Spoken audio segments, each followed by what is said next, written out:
Good morning and welcome to the Blue Water Summit. Here, coming to you from the Royal South Australian Yacht Squadron. In a moment, we're going to be joined by my business partner from the US, Mr. Greg Reitman, and he will kind of make the opening address that will follow that with a welcome from country. This has been a lot of planning and a lot of effort has gone into this, and I'm very grateful for all the participation that for those of you today and my AV team and everybody, and all of my panel. So we're just waiting for Greg to join us, and here we are. Greg Reitman, welcome to Australia. Welcome to the Blue Water Summit here at the Royal South Australian Yacht Squadron, and streaming to the world. Excellent. Well, for those that don't know me, my name is Greg, and I'm super excited to kick off this year's third annual Blue Water Summit down under in Australia. So why did William and I create the Blue Water Institute? Some of you might ask, and why Australia? Well, I grew up in New York and spent my former years in Brighton Beach and Chesapeake Bay sailing, up in the countryside in New York with swimming in lakes.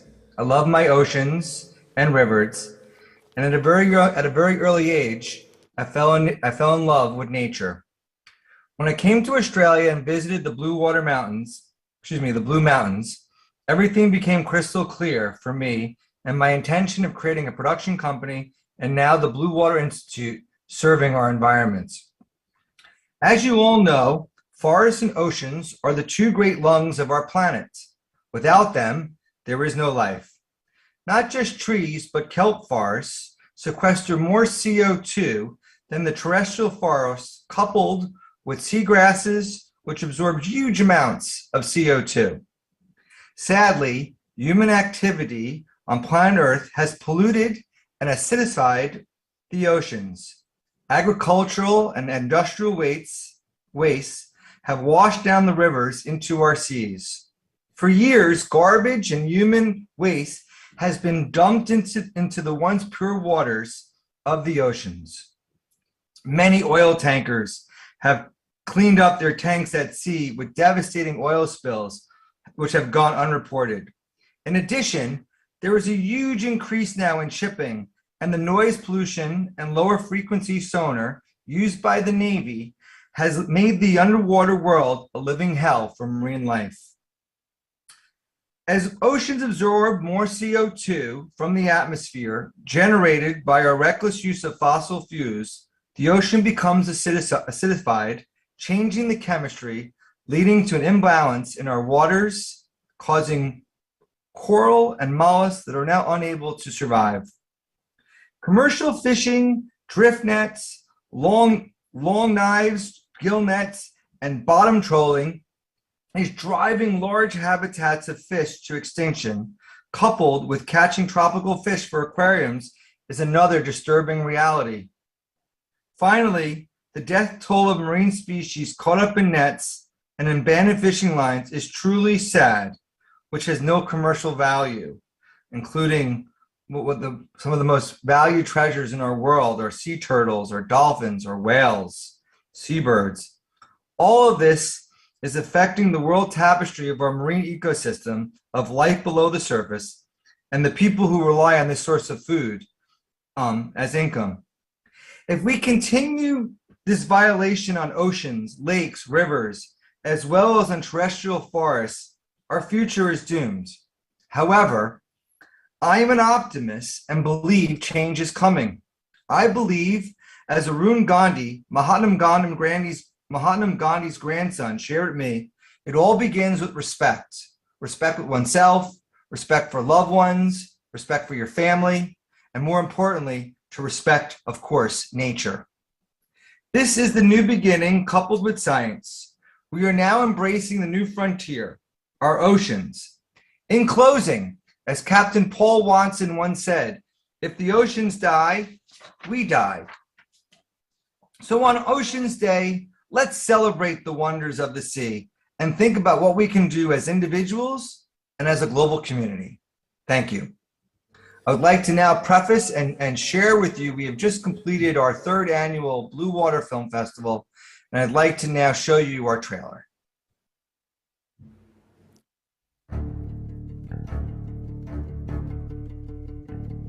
Is money really that important when it comes down to it?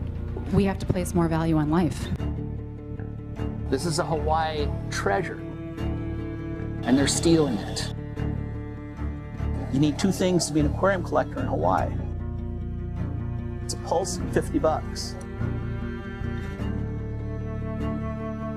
Become overused, exploited, and trashed. Mass tourism has led to destruction. It's led to the destruction of the very things that they've come to see. Plastic has found its way into our oceans, rivers, lakes, and forests, and even our soil and air. Why not just enjoy looking at it and enjoy future generations to look at it? And we can all enjoy what's on the planet and leave something for somebody else come along. We can barely imagine a whale's life, let alone what's in their mind. One man is ready to try. If you can read the stars, then you can read the pathway for the people.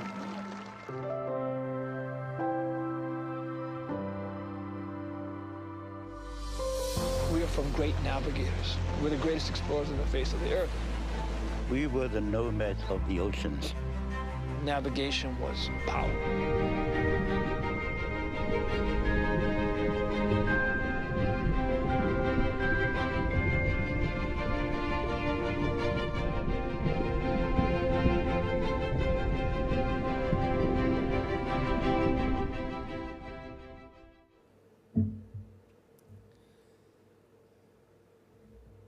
And now I'd like to invite Robert to do a welcome to country.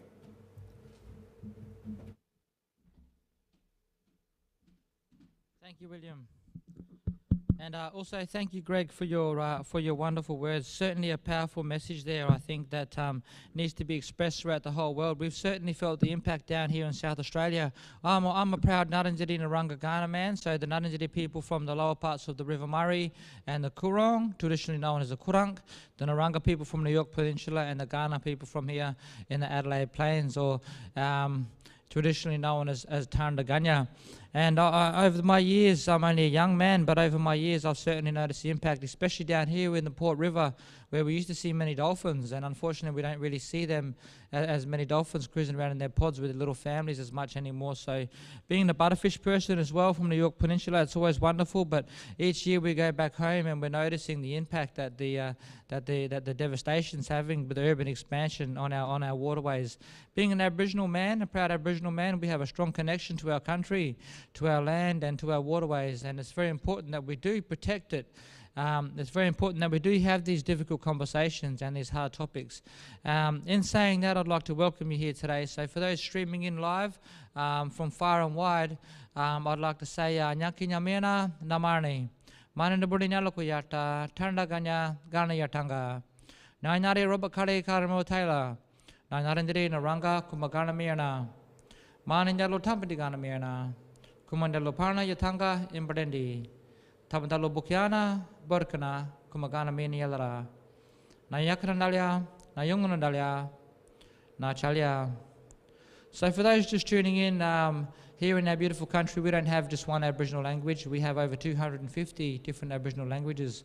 The language that I spoke then is the language of my ancestors coming from this land that we gather on today, Kaurna country. So I speak to you in Kaurna language, and in Kaurna language I say Namani. Namani is asking if you're good.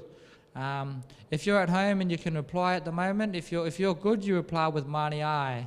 So if I say Namani, and if you're well, you reply with a Mani I. I say Mani Buni Nyalukuyata Tarndaganya Gana Yatanga. So on behalf of my Kaurna elders and ancestors, past, present and emerging, I welcome you here today onto Kaurna country. By inviting me along to do the welcome to country here today, we together acknowledge that this is the traditional land of the Kaurna people. Having said that, I'd like to sing a song. This is a very important song, especially on a strong topic which we are celebrating today. Not celebrating, but we are discussing today. And we call upon the good spirit of our ancestors, our Bukiana, to come here, be with us, join us, and bless each and every one of us here today, and more importantly, bless each and every one of you tuning in. This one here is Mani Tawala Bukiana, the Good Spirit for the Ancestors.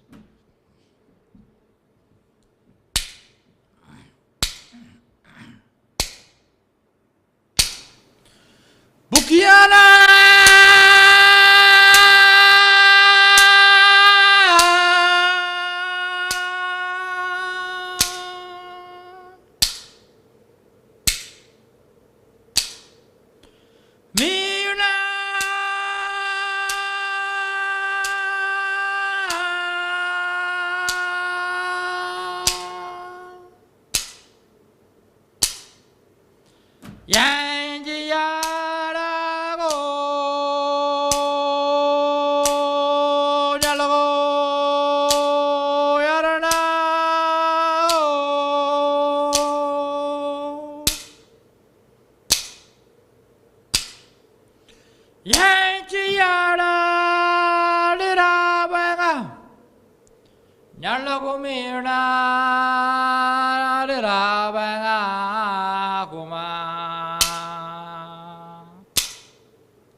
Achalya Bukiana Mirna. Ladies and gentlemen, as a proud Ghana man, it's a pleasure to be here today, given the opportunity to welcome you here onto Ghana country. For those of you that are present, I welcome you all here today. I pay my respects to all Aboriginal people, all First Nations people of Australia throughout the land, and also equally as important, I pay my respects to each and every one of you tuning in today. So I thank you, and I say Nachalya, which means thank you in the Ghana language, and I say Nakora. We don't have a term for goodbye. Goodbyes are so final. We believe that we're going to meet each other again. So our term for that is Nakora, which means we'll see you again when our paths meet. So from me and the Ghana community, I say Nachalya and Nakora. Until we meet again. Thank you very much.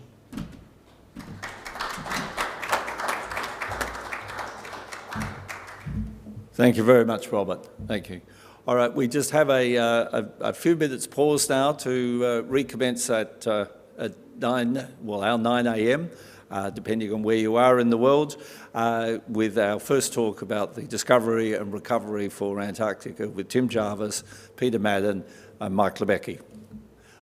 Goldsworth. One moment, please.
boy, what's the matter here? I'm waiting, son, waiting on Roosevelt.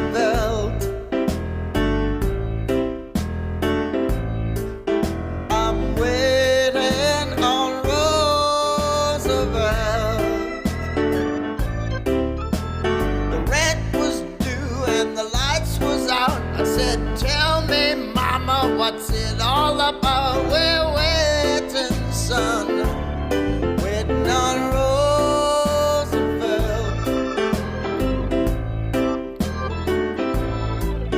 Just waiting on Roosevelt.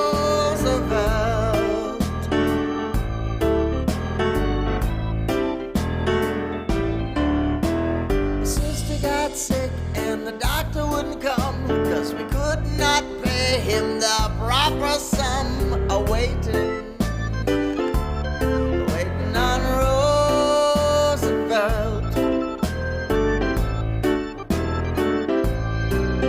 We're waiting on Roosevelt.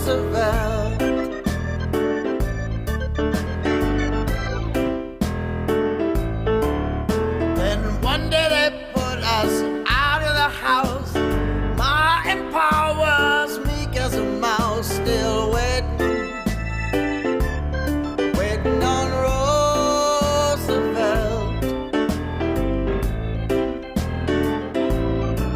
Still waiting on Roosevelt.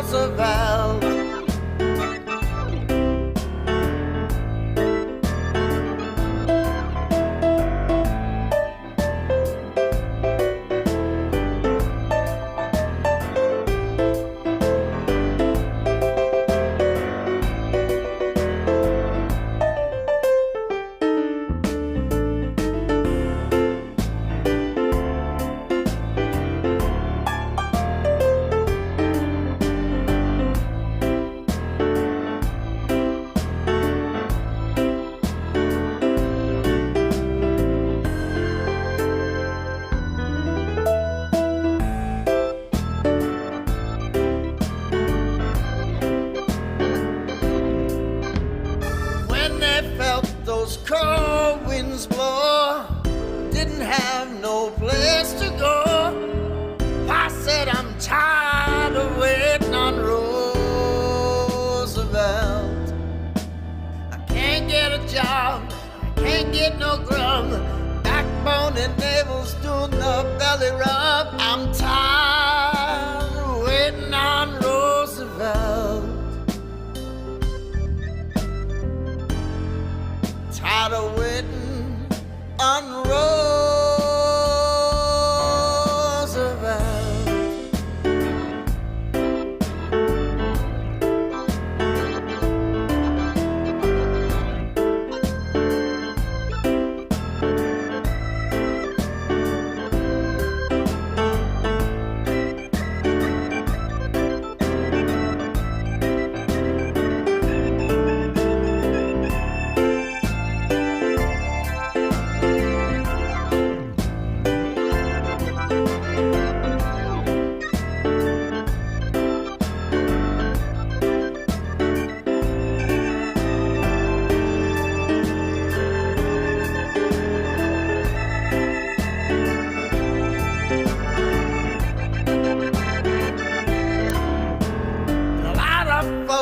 What's hungry and cold done stop believing what they've been told by Roosevelt. Roosevelt. 'Cause the pot's still empty and the cupboard's still bare. You can't build a bungalow out of air. I'm tired, Mr. Roosevelt. I'm tired. I'm tired of waiting on Roosevelt.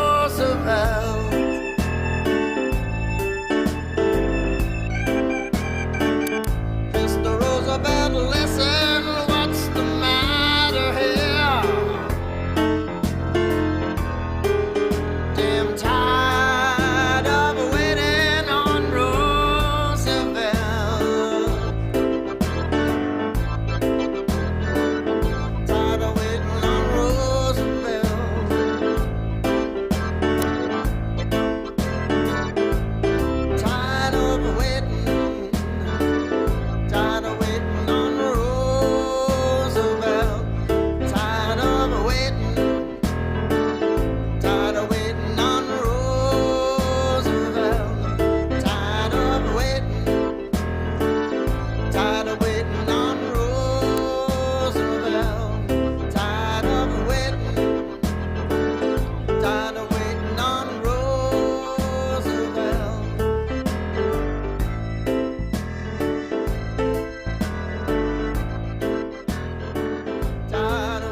welcome back to the Blue Water Summit. This is the first of our panel sections.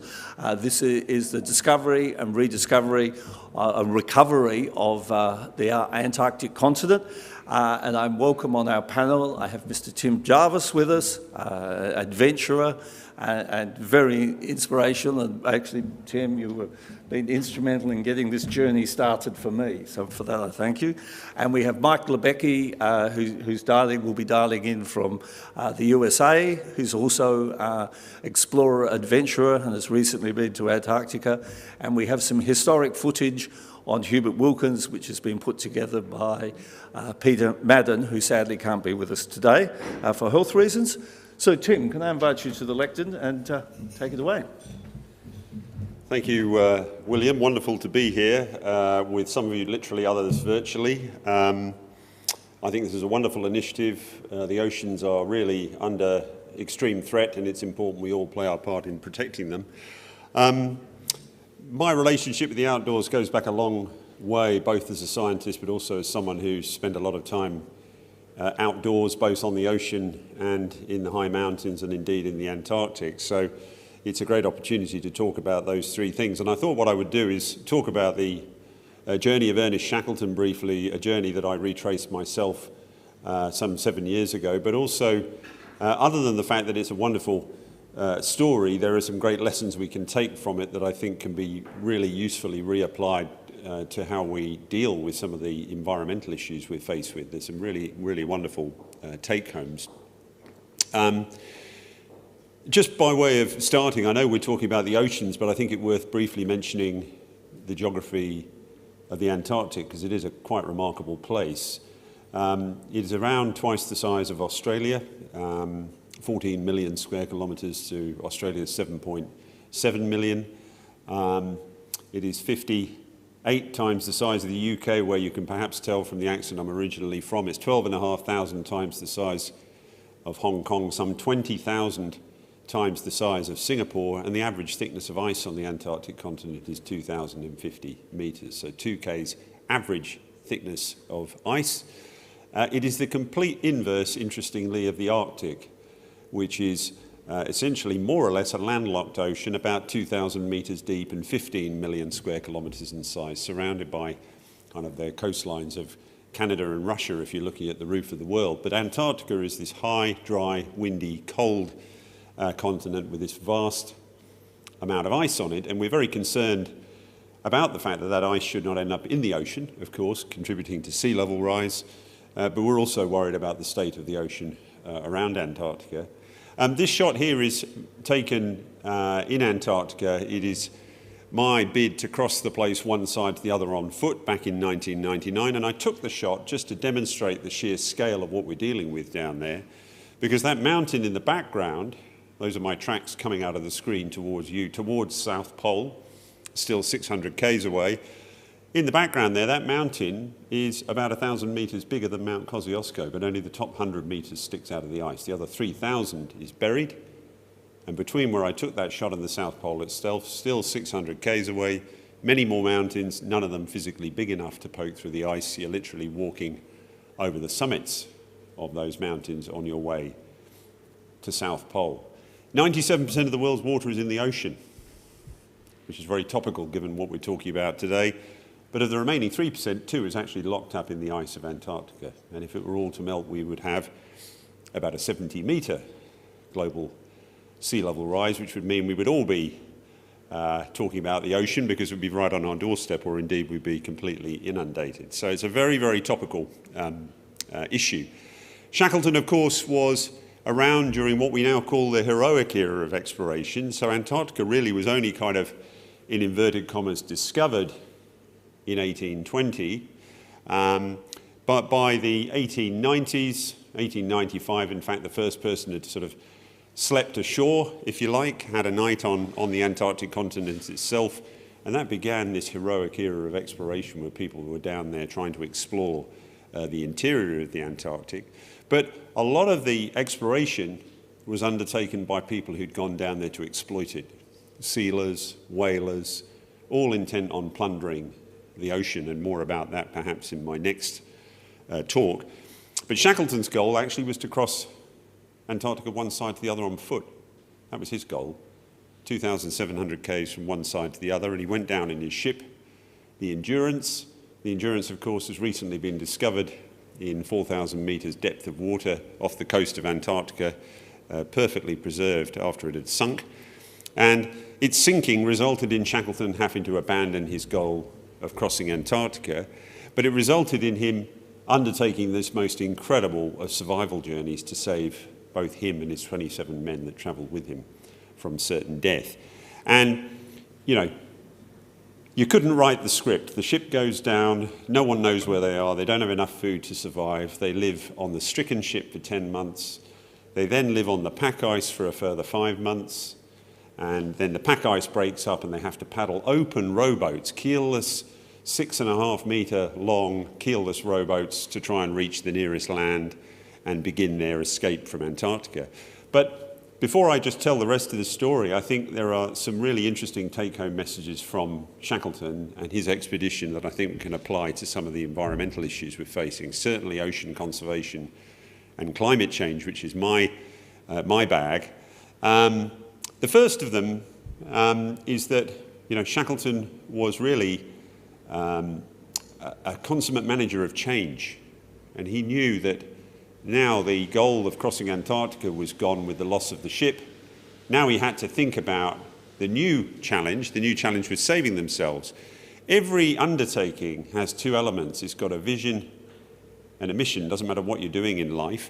The vision for them was doing something at the limits of human endurance, really pushing things to the absolute limit, exploring new boundaries, both personally and geographically.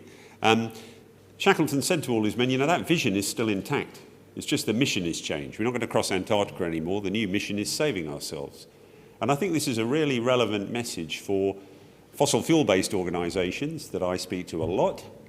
And I say, look, your vision may be providing energy to men and women and businesses to enable them to be all that they can be.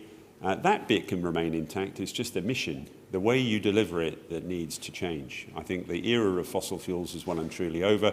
We need to think about the way in which you generate that energy. So your vision can remain intact, but your mission needs to change. The second thing I'll say, with the limited time I have, about Shackleton is that he was someone who had what we now call emotional intelligence. He knew who he was, and he knew that if he wanted to get, in his case, 27 men pulling in the same direction to achieve a singular goal, which in this case was their own survival, you've got to go to each person with a slightly different version of the message. Everyone's motivated by slightly different things. A one-size-fits-all approach doesn't work. It doesn't work with motivating 27 people to try and save themselves when their ship sinks, and it doesn't motivate people to want to save the world's oceans. We have to think about how we pitch the messages to the different audiences of people we're trying to convince, because it'll take all of us to get this over the line. Guilt and fear, whether it's climate change or ocean health, are not getting the job done. We need to be a lot cleverer with the way we message, you know, with getting everybody to pull in the same direction.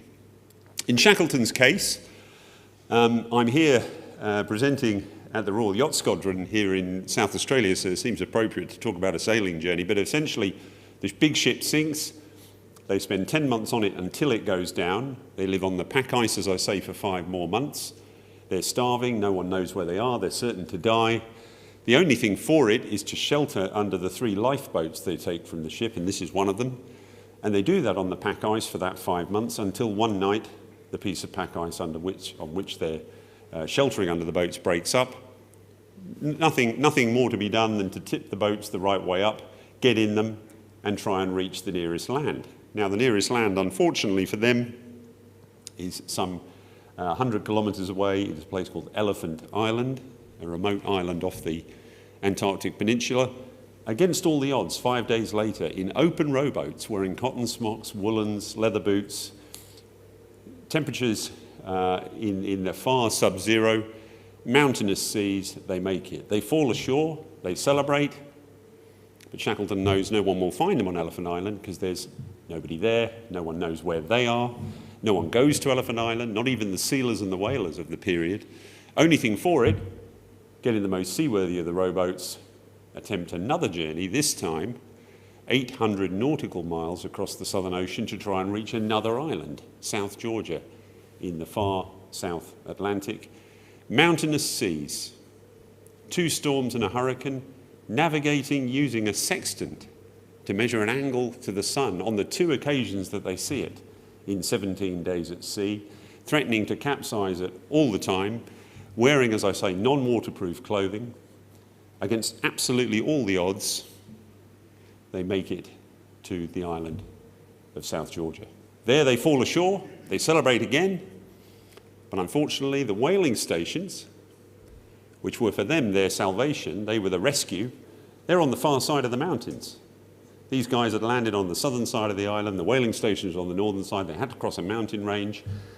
Again, they do this with no equipment, no tent, no climbing ability, no maps, nails pushed through the soles of their boots for grip, taken out of their packing cases.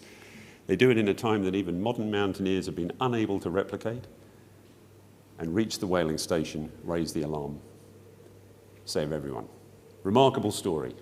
Remarkable story. I was asked to do this journey the same way as Shackleton. I'm only 26, look what it's done to me physically. But it teaches you so much about life. It was a fantastic opportunity to do the expedition. I get asked, how do you do it? The how is a very long answer. I certainly don't have time to go into it now, but I think the key thing with the how in anything in life is having a goal you work back from. You've got something you need to achieve. In the case of marine protection in the Antarctic, we have committed to protecting a large proportion of the Southern Ocean from exploitation. Instead, rather than working back from what it would take to achieve that goal, we're just incrementally making small steps and frankly not fast enough and not good enough. And the same can be applied to the ocean more broadly, where only a tiny, tiny percentage is protected from human exploitation. We need to work back from what we know we need to have protected to ensure that the health of the ocean is continued going forward, not just incrementally make small steps roughly in the right direction and do that too slowly. That wouldn't achieve anything in an expedition context, and it's certainly not achieving the right thing for the ocean. So we really need to step up. In my case, I needed to assemble a team, rebuild the boat, learn to traditionally navigate. I'm a climber rather than a sailor, so it was quite challenging being at sea in a frankly pretty unseaworthy keelless rowboat sailing across the Southern Ocean. No cheating, no GPS, no EPIRBs, no guidelines, no life jackets, no hidden GPS, Mars bars, knitted underwear from your mother or anything. It was just a keelless rowboat, the same as Shackleton's, with fixed cameras that filmed everything we did. And, frankly, it was extremely, extremely challenging. We did a risk assessment of things we felt could go wrong. It ran to 171 line items of a spreadsheet. But, suffice to say, one thing I would say about the expedition and about the planning is we had a lot of backers to enable this to happen. And in the planning of it all, I would have to give regular updates to these backers. And they didn't want to see spreadsheets or hear about risk assessments or things like that. They wanted to see the boat come together, planks appearing on the boat, because humans are very evidence-based creatures. Seeing is believing. And one of the big problems I always feel with ocean health is that the ocean looks okay. It's there. You don't see what lies beneath the surface, and therein lies the problem. It's up to us to communicate the extent to which it is deteriorating. 30% more acidic, 8 million pieces of plastic entering the world's oceans every day. The average Australian consumes 5 grams, a credit card worth of microplastics every week without even realizing in the food and water that they consume. These things are all hidden from us, and we need to act. We need to be the ones who communicate the extent to which the ocean is deteriorating and act now, and not just say, well, it looks okay, because below the surface, of course, it isn't. As with anything in life, big expeditions, saving the world's oceans, they are huge undertakings, but we have the right people, we have the know-how, we have the will to want to do it. And the key to it is breaking down the enormity of the challenge into manageable pieces to get the job done. On the Shackleton expedition, we didn't think about heroically reaching South Georgia. We thought about the next 1-hour shift, standing there in cotton smocks, leather boots, woolens, in 0.5 degrees Celsius seawater, hypothermic, just getting the job done, one small step at a time. When we reached South Georgia, of course, it was a very different place to that which Shackleton reached 100 years before us. Climate change has ravaged this subantarctic island of South Georgia. 90% of the glaciers are in wide-scale retreat, and the journey for us was very different to the one that Shackleton experienced 100 years before we did. This scene here is, of course, of the famous, for want of a better description, bum slide, where Shackleton went 1,500 feet down a 60-degree slope to get down from the high ground to the low ground. Testament to his leadership. When we got there, you know, it was a frightening prospect to have to do the same thing as he had done to reach the low ground, and you just marveled at the leadership that he demonstrated. The final destination for him was the whaling station of Stromness, which for him was functioning. This whaling station, together with the 5 others on South Georgia, this subantarctic island, took 186,000 whales out of the ocean. And we know that because they were like cars on a Holden production line. Make, model, year, serial number. We had blue whales, fin whales, minke whales, sei, sperm. We knew the weights, the amount of oil we'd rendered from them, and it was all recorded in gory detail for all of us to see. Whaling has largely stopped. The new problem is far more insidious. It relates to climate change, it relates to pollution, it relates to exploitation of fossil fuels in the Arctic Ocean, it relates to overfishing. These are all things that we have the ability to stop, but we must act as one if we are to do it. This just gives you an idea of the extent of change that we've experienced there. This is not me and it's not Shackleton, it's someone called Duncan Cass who was on South Georgia in the 1950s. The glacier that Cass is travelling across there, Shackleton had to cross from left to right to reach the whaling station. And I think you'll see when I went down there 3 years ago, that glacier has gone altogether. And as I say, seeing is believing. Glaciers are a very good way of communicating degradation, and we need to find the same thing for the ocean. As I say, just because it looks okay doesn't mean it is okay. It'll take all of us to make that change. Why do I do what I do? Wrapping up.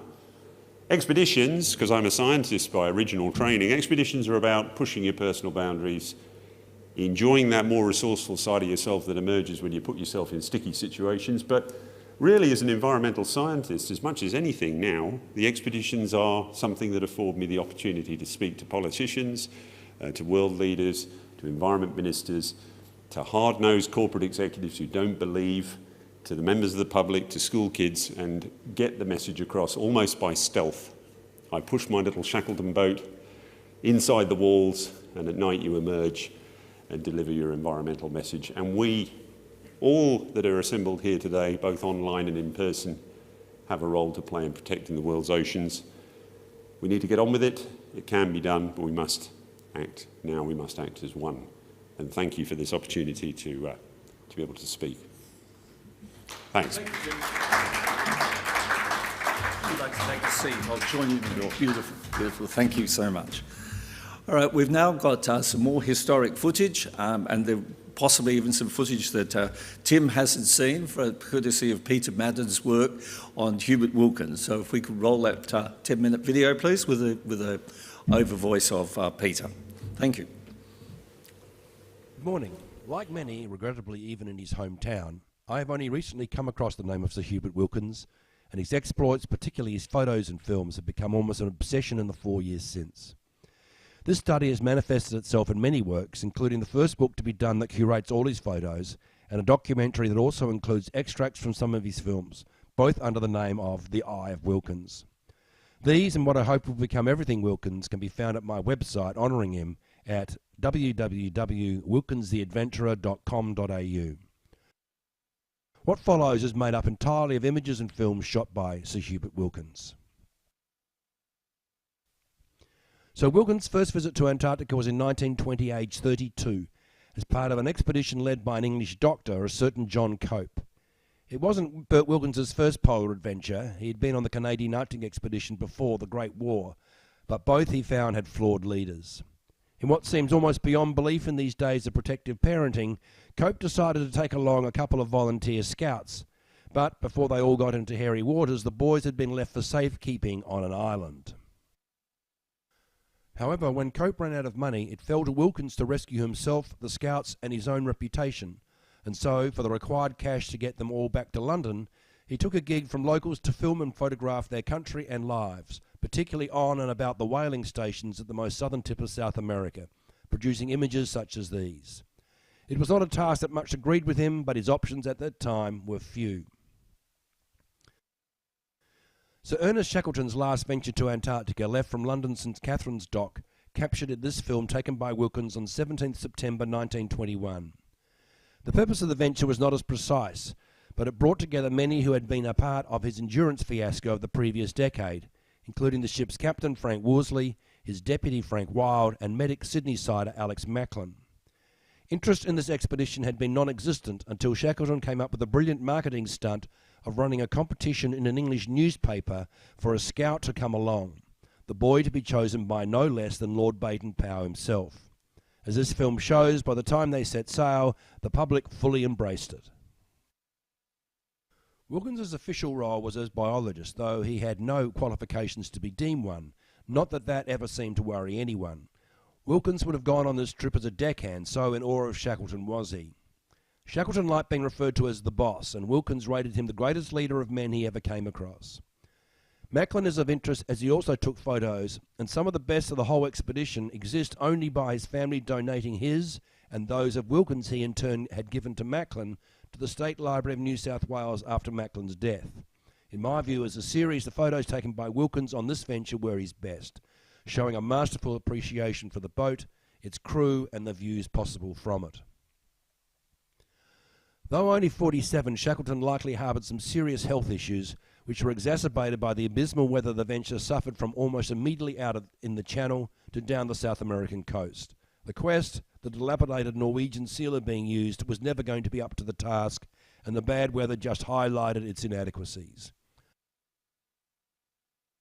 When the boat pulled into Rio de Janeiro for repairs, Wilkins went ahead to do some of his biologist work, filming and photographing wildlife on and around South Georgia Island, and these images were taken then. Wilkins went on to identify a number of new species of fauna and flora. When he caught up with the Quest, he found the ship's flag at half-mast. When the Quest sailed, only silent movies existed, but this film was re-edited 10 years later when sound was possible, with the ship's captain Frank Worsley telling the tale of Shackleton's demise. Hence, the parts of the mountains where he, Queen and I had crossed 6 years before. That night, Shackleton and I yarned until 10:30. We said good night, and he turned in his cabin, of which this is a photograph. At 2:45 in the morning, he blew his whistle, and Macklin, the surgeon, who was on watch, rushed in. He found Shackleton in great pain, and in a quarter of an hour, the great explorer died in his arms of angina pectoris, heart disease. This is my original entry in the ship's logs.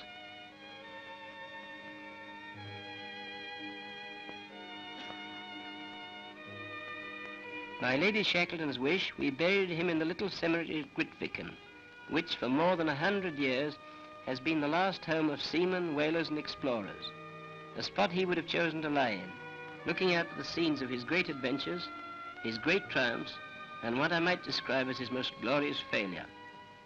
A spot swept by the elements, among which so much of his life was spent.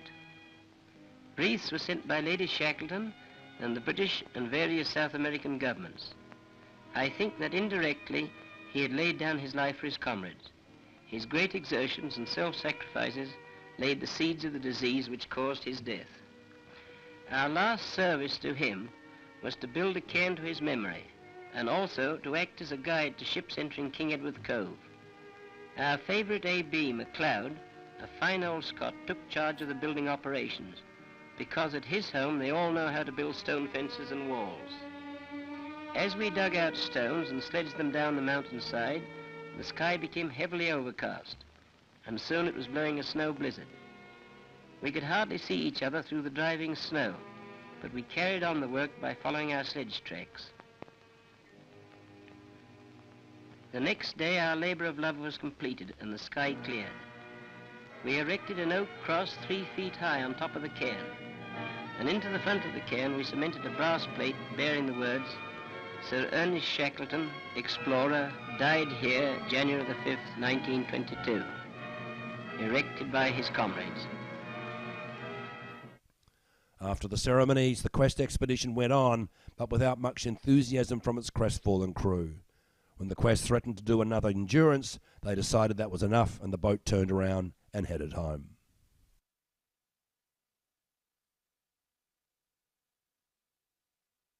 In 1928, Wilkins had teamed up with Ben Eielson on the ride here, an introspective pilot from Wyoming who was somewhat of a legend in Alaska, and this plane a Lockheed Vega. Together, earlier that year, they had undertaken one of the great feats of aviation, flying across the North Pole, and now Wilkins had plans for all of them in Antarctica. Wilkins had decided long before that attempts on the poles themselves by sled or even boat were foolhardy. Plane was the best option. Wilkins had also decided, after the Cope folly and the Shackleton failure, that leading your own well-funded mission was best. With aviation and exploration at this time a worldwide phenomenon, this expedition was supported in part by the great newspaper magnate of his day, Citizen Kane himself, William Randolph Hearst.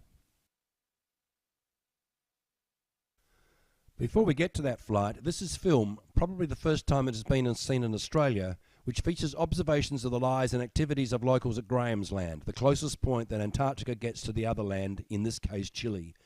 It was also where long days were spent undertaking scientific research with the locals more fascinated than threatened by their strange new co-tenants. Of interest perhaps that this is what these explorers termed Waterboat Point, and was the place where Cope and Wilkins had in fact left their scouts 8 years before. This excerpt features fishing and perhaps highlights the abundance of wildlife that exists or existed, much of which is hidden away out of view. As much as science was always front and centre for any Wilkins adventure, these expeditions had to pay their way. In 1928 there was a race on to become the first person to traverse Antarctica, with the American Richard Byrd, sponsored by the New York Times, believing only he should be able to pursue it. By this time Wilkins was then very much into what became known as the hero business, and up against gangsters fighting prohibition for headlines, pictures and film of dying fish weren't going to satisfy his backers. The British also became anxious that what they claimed as their own, thanks to the work of the likes of Scott, Shackleton and Mawson, was now under threat of becoming another's. In typical Wilkins style, he promised enough to everyone to keep his venture and credibility alive. Their famous flight on the 20th of December 1928 started from Deception Island after breakfast and ended when they returned just in time for dinner, some 9 hours and 25 minutes later. Wilkins packed some provisions if they happened to come down unexpectedly. This had happened before on their Arctic flights, but in reality this was little more than the 1928 equivalent of flight cabin crew crapping on as they do nowadays about using the life jacket's light and whistle to attract attention. For any forced landing would have been the end, for nobody knew where they were, and this was no terrain to either land on or then attempt to take off from again. But this one amazing airplane came through, and on this flight Wilkins and Eielson discovered 5 new islands previously thought to be a part of the mainland, and redrew an extraordinary 1,000 kilometres of coastline. As a result of these ventures, Wilkins became both the first person to fly over Antarctica and to chart by air more new land than any other who came before or after. As unrecognised as Eielson and Wilkins are, nonetheless it was one of the great feats of aviation to add to their Arctic triumph of a few months before. In these places Wilkins found the words penned by Rudyard Kipling in 1922 in The Long Trail apt. We're raging south on the long trail where the shouting seas drive by, and the engines stamp and ring, and the wet bows reel and swing, and the Southern Cross rides high. Yes, the old lost stars wheel back, dear lass, that blaze in the velvet blue. They're all old friends on the old trail, our own trail, the out trail. They're God's own guides on the long trail, the trail that is always new. You have heard the call of the offshore wind and the voice of the deep sea rain. You have heard the song, how long, pull out on the trail again. The Lord knows what we may find, dear lass, and the deuce knows what we may do. But we're back once more on the old trail, our own trail, the out trail. We're down, how down on the long trail, the trail that is always new.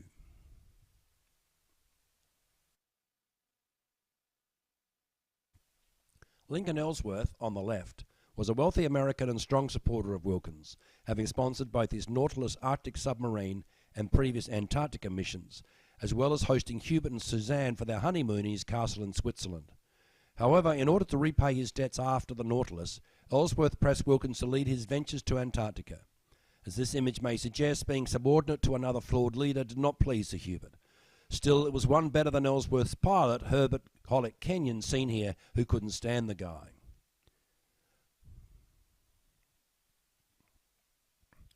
To attain the fame Lincoln Ellsworth craved as we reached the mid-1930s, the task was to fly across Antarctica from Dundee Island to the Ross Ice Shelf. By this time, Wilkins had also given up on the thrill of flying across the polar regions. He had lost plenty of friends in doing that, including Ben Eielson, who crashed his plane back in Alaska not long after returning from Deception Island in 1929. Notwithstanding, as always, Wilkins wholly committed himself to the task of delivering Ellsworth his success, but there was only so much he could do. Otherwise, during these expeditions, Wilkins seemed to be treading water, doing not much more than taking further images of albeit spectacular ice forms and another stricken yacht.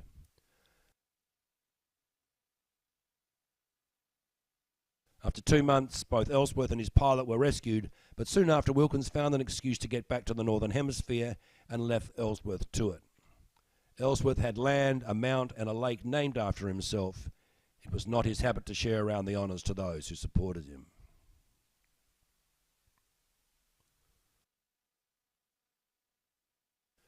So a few other things to finish. In recognition of his extraordinary flight near to the tip of South America, there is an area now named Wilkins Sound, which takes in both the Charcot and Latali Islands, which Wilkins identified as being separate to the mainland. On one of his Antarctica trips, Wilkins came across an identified igneous rock such as this, which may signify the presence of oil-bearing rocks underneath. Fortunately, to now at least, nobody has been allowed to go in and start drilling. And finally, Wilkins never stopped his travels to the great southern continent, with this photo taken in 1957, nearly 50 years after his first visit and just a year before his death, where he is seen with a beer bottle believed to be from a certain Ballarat brewing company, what we might now describe as a microbrewery. Sir Hubert Wilkins was an extraordinary man, and Antarctica was perhaps truly his home away from home.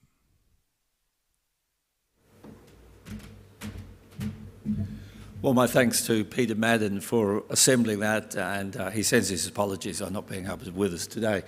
All right, well, we'd now like to cut through to the most recent of our attendees who's been to Antarctica. I'll just point out that Tim went down there. You noticed the date of the 5th of January 1922. And Tim was just down there for the 100th anniversary of Shackleton's death and demise. But if we could just now cut to Mike Lebecki. And Mike, looking forward, thank you for joining us from Utah. And Mike, let's hear about your expeditions and concepts and ideas from Antarctica. Thank you. Well, I appreciate you all having me there today virtually. I wish I could be there in person. And wow, that was...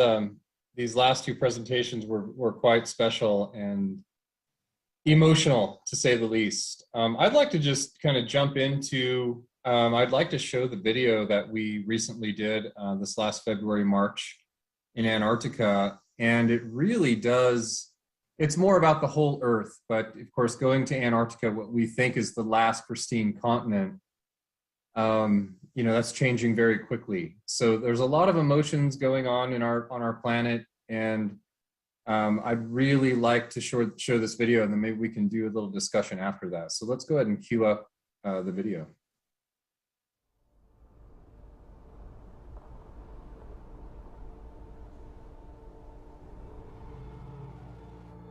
We think of wild places as being pristine, as if our choices have no effect.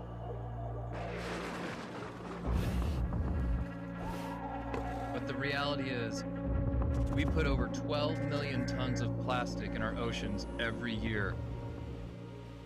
And because of that, 1 out of every 3 fish we eat has plastic in its body.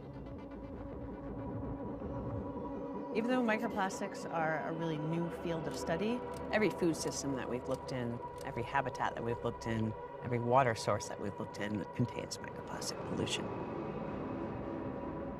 We can't see so much of what's happening in the ocean. We need science to see that for us, to tell us what's happening. The only way to get control of the problem is to begin trying to understand it.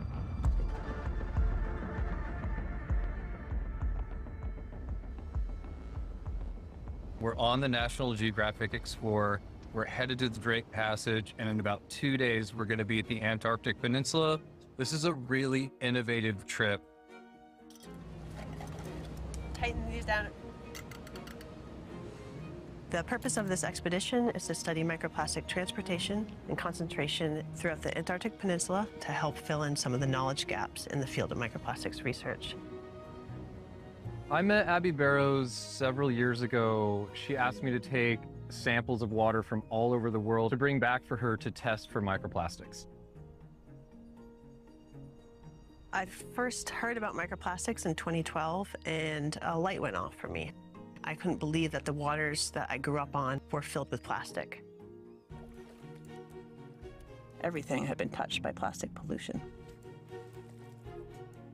I've been conducting microplastics research since 2013. With adventure scientists, we were able to sample in all of the world's oceans, but there was absolutely more need to get samples from the polar regions. Abby's doing the first microplastic air sampling in Antarctica. We're out here collecting the microplastic samples to build the model for our future algorithm. Josh recognizes the potential of the machine learning and has the technological skill set to facilitate this data capture with Abby. And after seeing that my skills as an explorer, as a professional climber around the world can actually help science, it really ignited that organic enthusiasm, and this expedition is no exception. It makes me feel like I have some meaning and purpose to put this expedition together.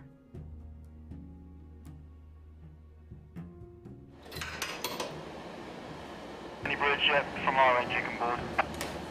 Okay, thank you. My name's Jennifer Kingsley. I've been working in Antarctica as a guide for 4 years. Antarctica is the closest I think most of us will ever get to going to another planet, and it is a place that feels unchanged, even though we know it's changing all the time. For most of the people who come here, it's really a once-in-a-lifetime experience. 631155 West. Time is 8:36. I met Jennifer Kingsley several years ago. It was really nice to reconnect with Jenny on this trip because she's been an integral part of our teamwork. This is a total dream trip. Never thought I would have the opportunity to come to Antarctica and to be able to ask these research questions that are begging to be asked. Can you tell I built this myself?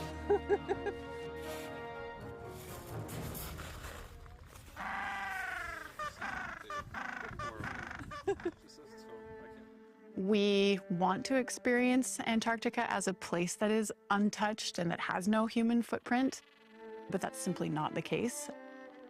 When we see whales, when we see seals, these are populations that are in recovery.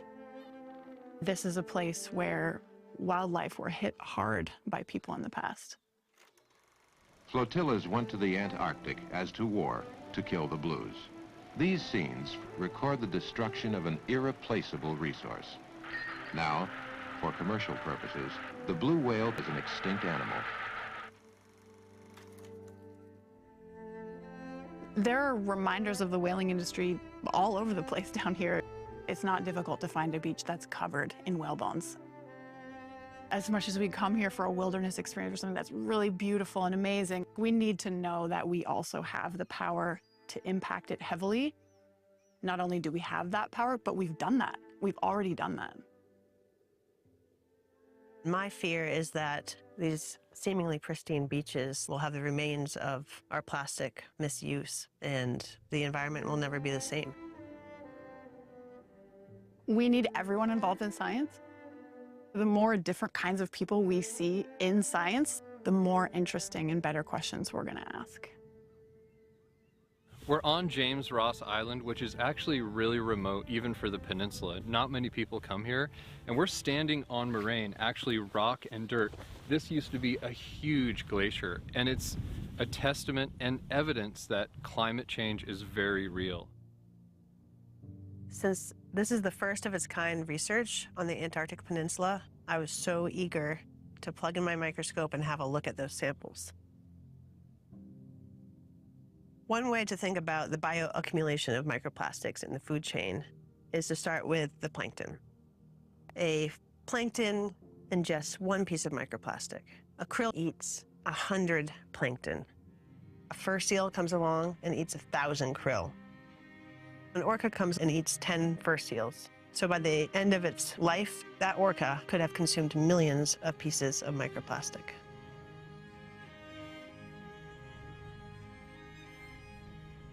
This is an incredible opportunity this morning. We're in the South Shetland Islands. You can see behind me hundreds of chinstrap penguins, if not thousands. We're doing machine learning with facial recognition on these penguins, using edge technology to better analyze data and provide more insights for research. It's one thing to have this great technology to work with in the field, but it's equally as important to communicate with my family. Hey, Ayo, you want to tell me what you're doing? My daughter is always at the forefront of my mind. Okay, I love you, baby. I don't want my daughter to grow up in a world full of plastic pollution. I don't want microplastic research to even be a field of research. During the course of this expedition, we were able to take 18 samples on board the ship, 24 water samples, and 38 air samples. I'm hoping that we will gather a snapshot of microplastic transport and concentration along the Antarctic Peninsula and the Drake Passage.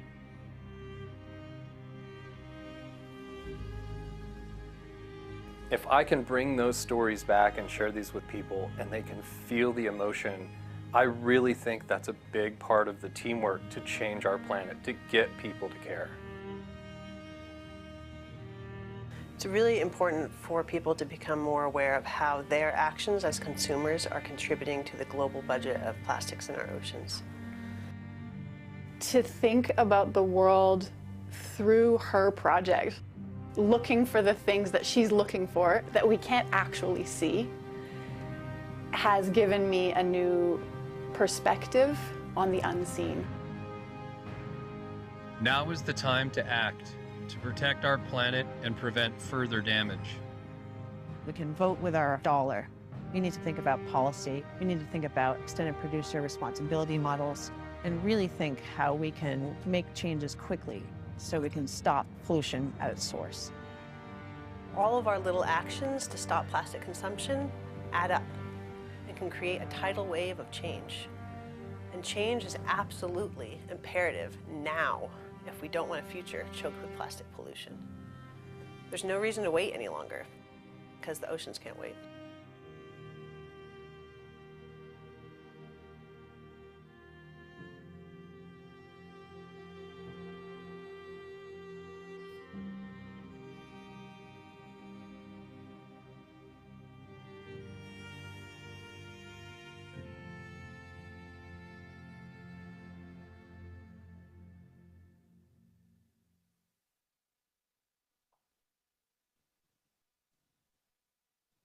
Technologies.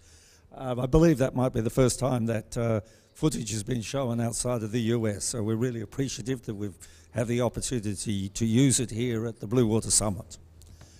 Now, Mike and Tim, you know, you've both been there extensively. I know, Mike, you've been there 14 times. Tim, how many times have you? Only 12. Only 12. All right. And so I know two better guys, I know two people no more qualified than you two, who perhaps could give us a few insights and say, well, what do we do next? How do we protect this beautiful place? But Mike, would you like to lead the discussion on that? Yeah, I'm just making sure you can hear me okay. I got a black screen and I hear you. Just want to make sure the connection is well. Yeah, we're good. We can hear you clearly. Okay, great.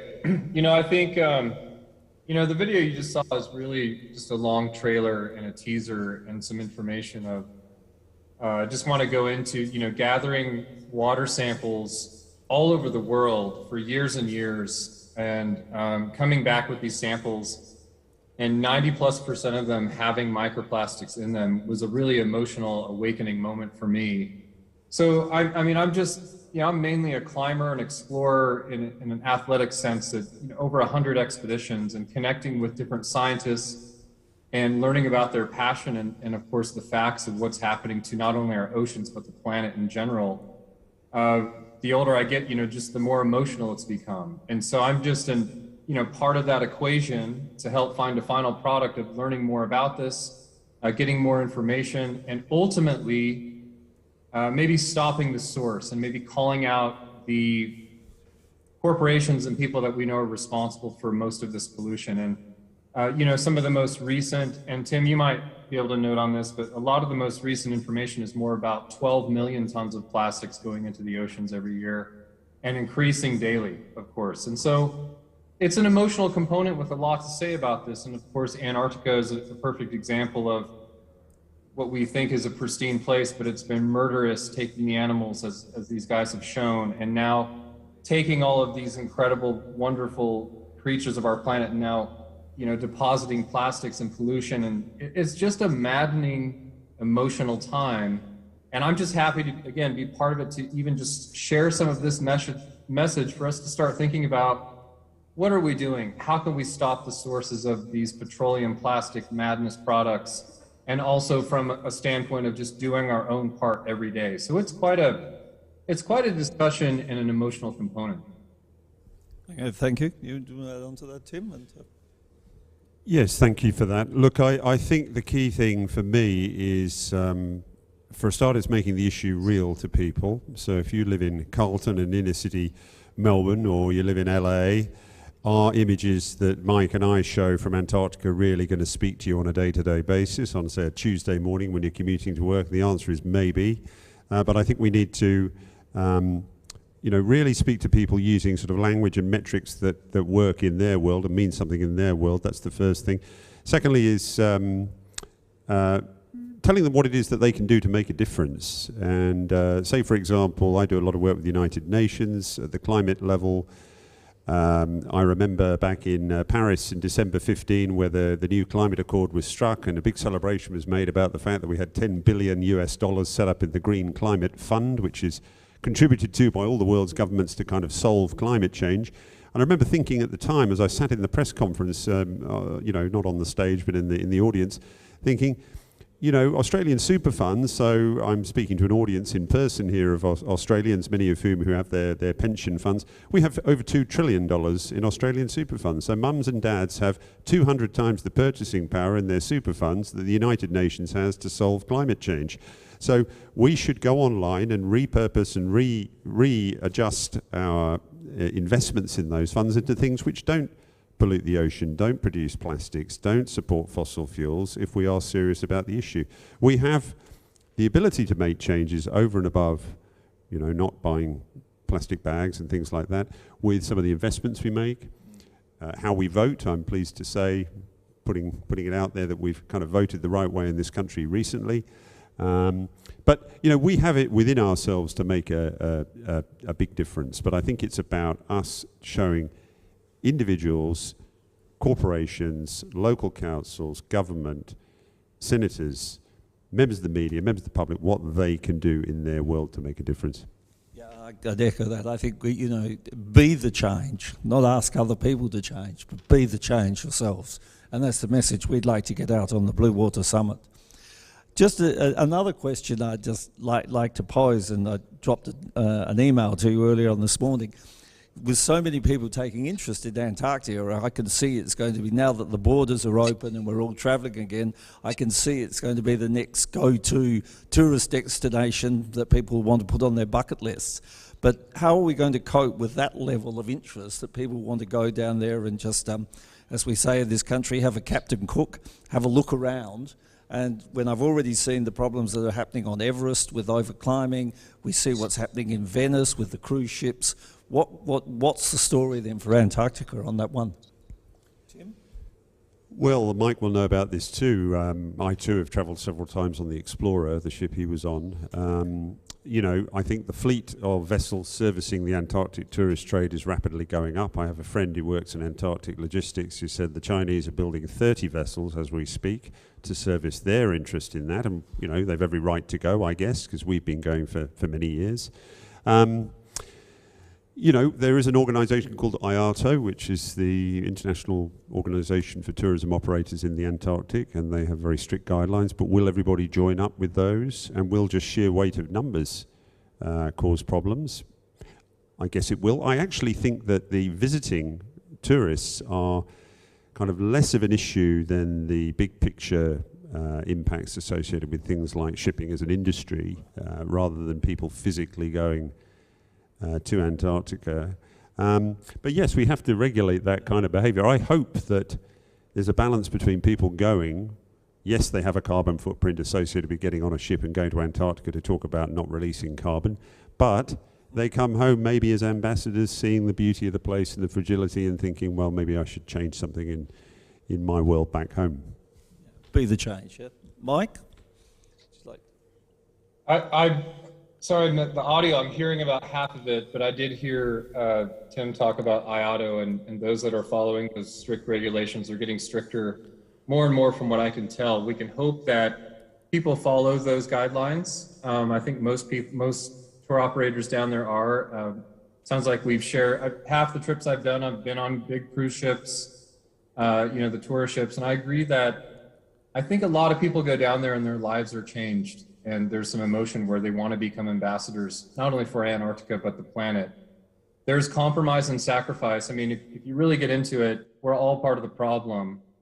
But I think we do need to go to the higher levels of legislation. We do need to stop the source. We need to put tariffs and taxes or even stop this for example, just millions of single-use plastic bottles being pushed out and produced daily. It feels... I'm kind of rambling on here, but it feels hopeless at times, especially when you're out in the field and traveling and looking at these problems firsthand and seeing it, where you're watching real-time 24/7 pollution being just pushed into our ocean and spreading in the currents around the world. But back to Antarctica specifically, I think that if we're gathering and we're learning and we're communicating the situation and waking people up, that's one step. It has to be from the top. These bags or utensils as we're traveling, we need to stop. We need to take what's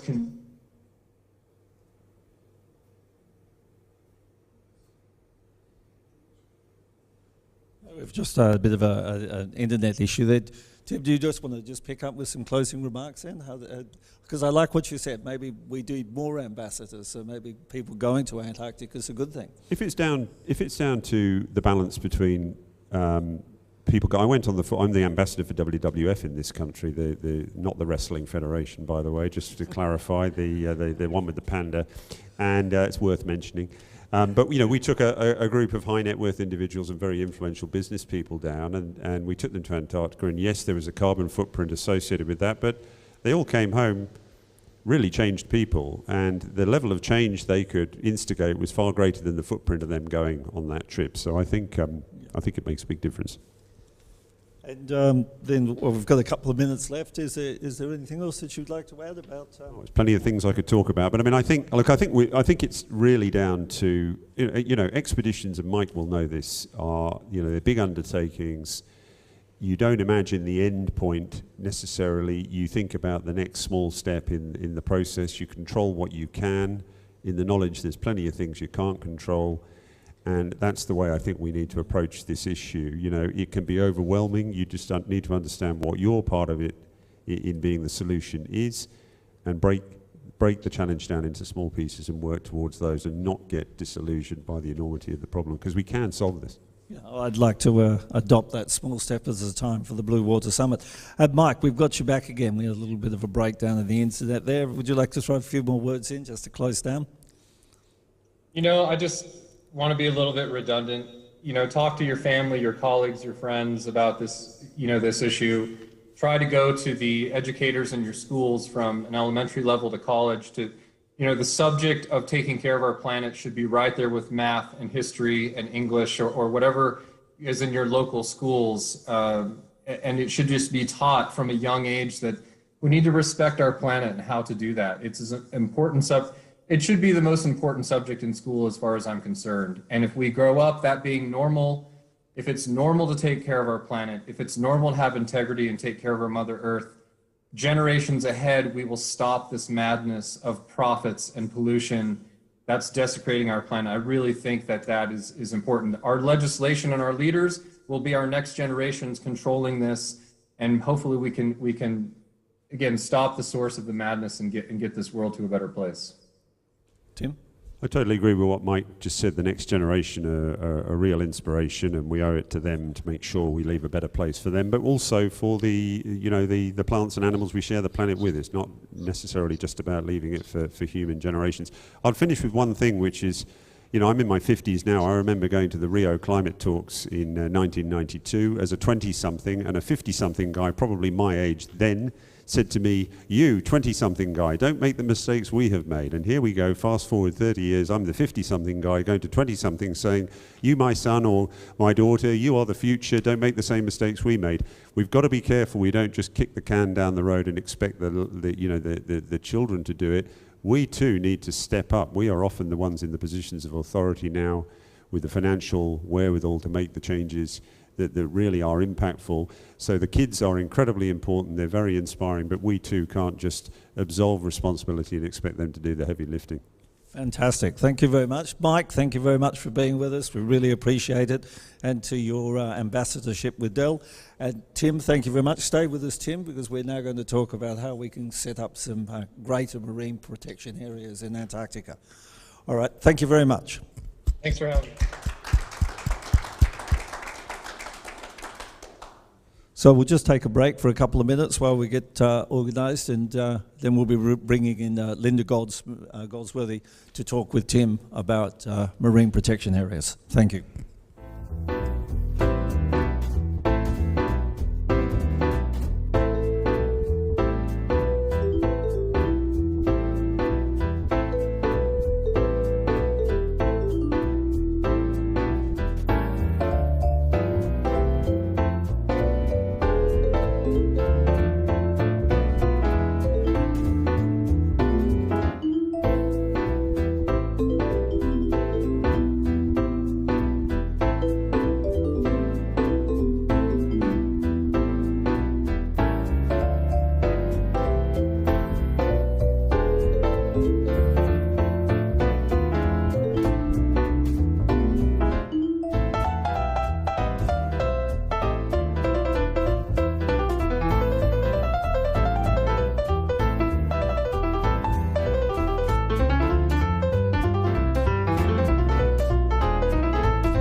Welcome back, everybody.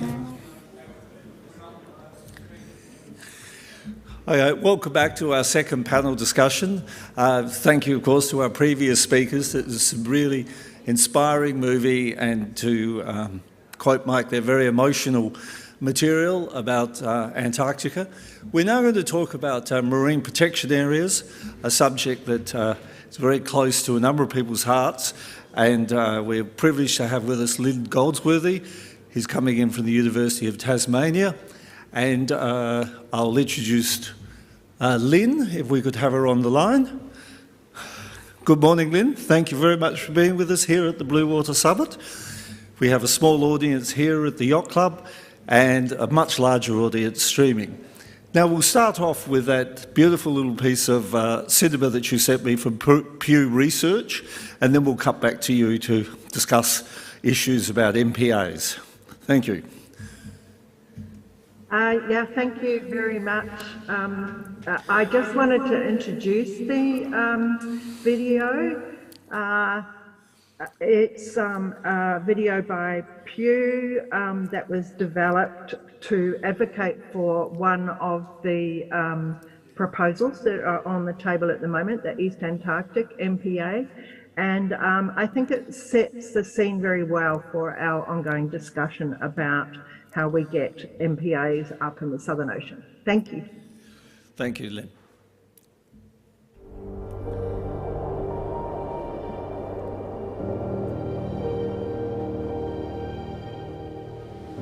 Surrounded by icy waters, whipped by wind, this harsh landscape doesn't seem like a suitable place for life.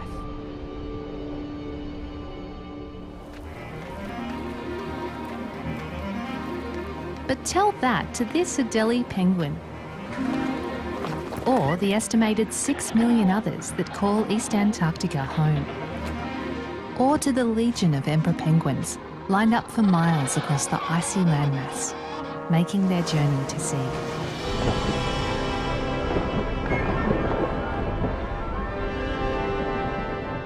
Diving underneath the ice reveals a thriving sea life that reminds us there is so much left of our ocean to explore. And explore is just what these Weddell seals are doing, carving new paths in the icy corridors, shaking the stillness with their song.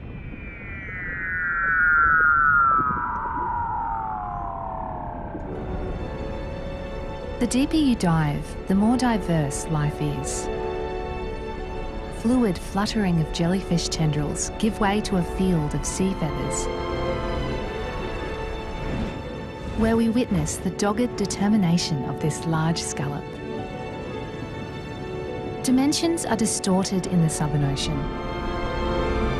A phenomenon called polar gigantism means that normally small animals are quite large.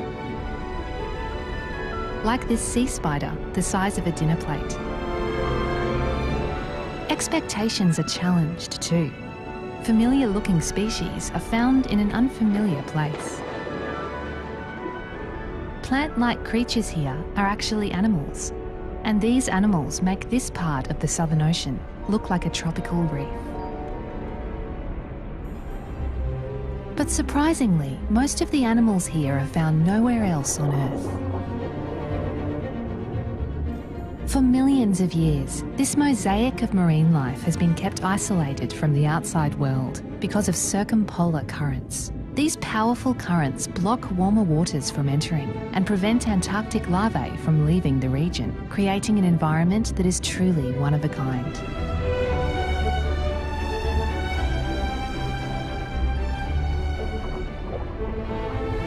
And nutrient upwellings from the deep, cold bottom waters around Antarctica nourish faraway seas. So despite its isolation, we all depend on the Southern Ocean, and we all have an impact on it. Climate change, concentrated fishing, and other threats are taking a toll on this region, which is one of the fastest warming places on the planet. Climate change here means that ice sheets are changing, increasing the distance between penguins and their food source, one contributing factor to the massive chick die-offs in recent years. It's not just penguins that are in trouble. The Southern Ocean currents play a role in climate regulation, and disruptions to that could affect all of us. It's one of the many reasons the world needs to come together to safeguard the Southern Ocean. In 2018, the Commission for the Conservation of Antarctic Marine Living Resources, or CCAMLR, is considering 3 new marine protected areas, including one in the waters surrounding East Antarctica. A step that would help the region build resilience against climate change. The proposal would protect foraging and breeding grounds for these penguins and all other species that call this place home. It would also serve as a critical step toward fulfilling a bold promise CCAMLR made in 2011, to build a network of marine protected areas that will have impacts in this region and beyond. It's time to make good on that promise. It's time to protect East Antarctica and the Southern Ocean.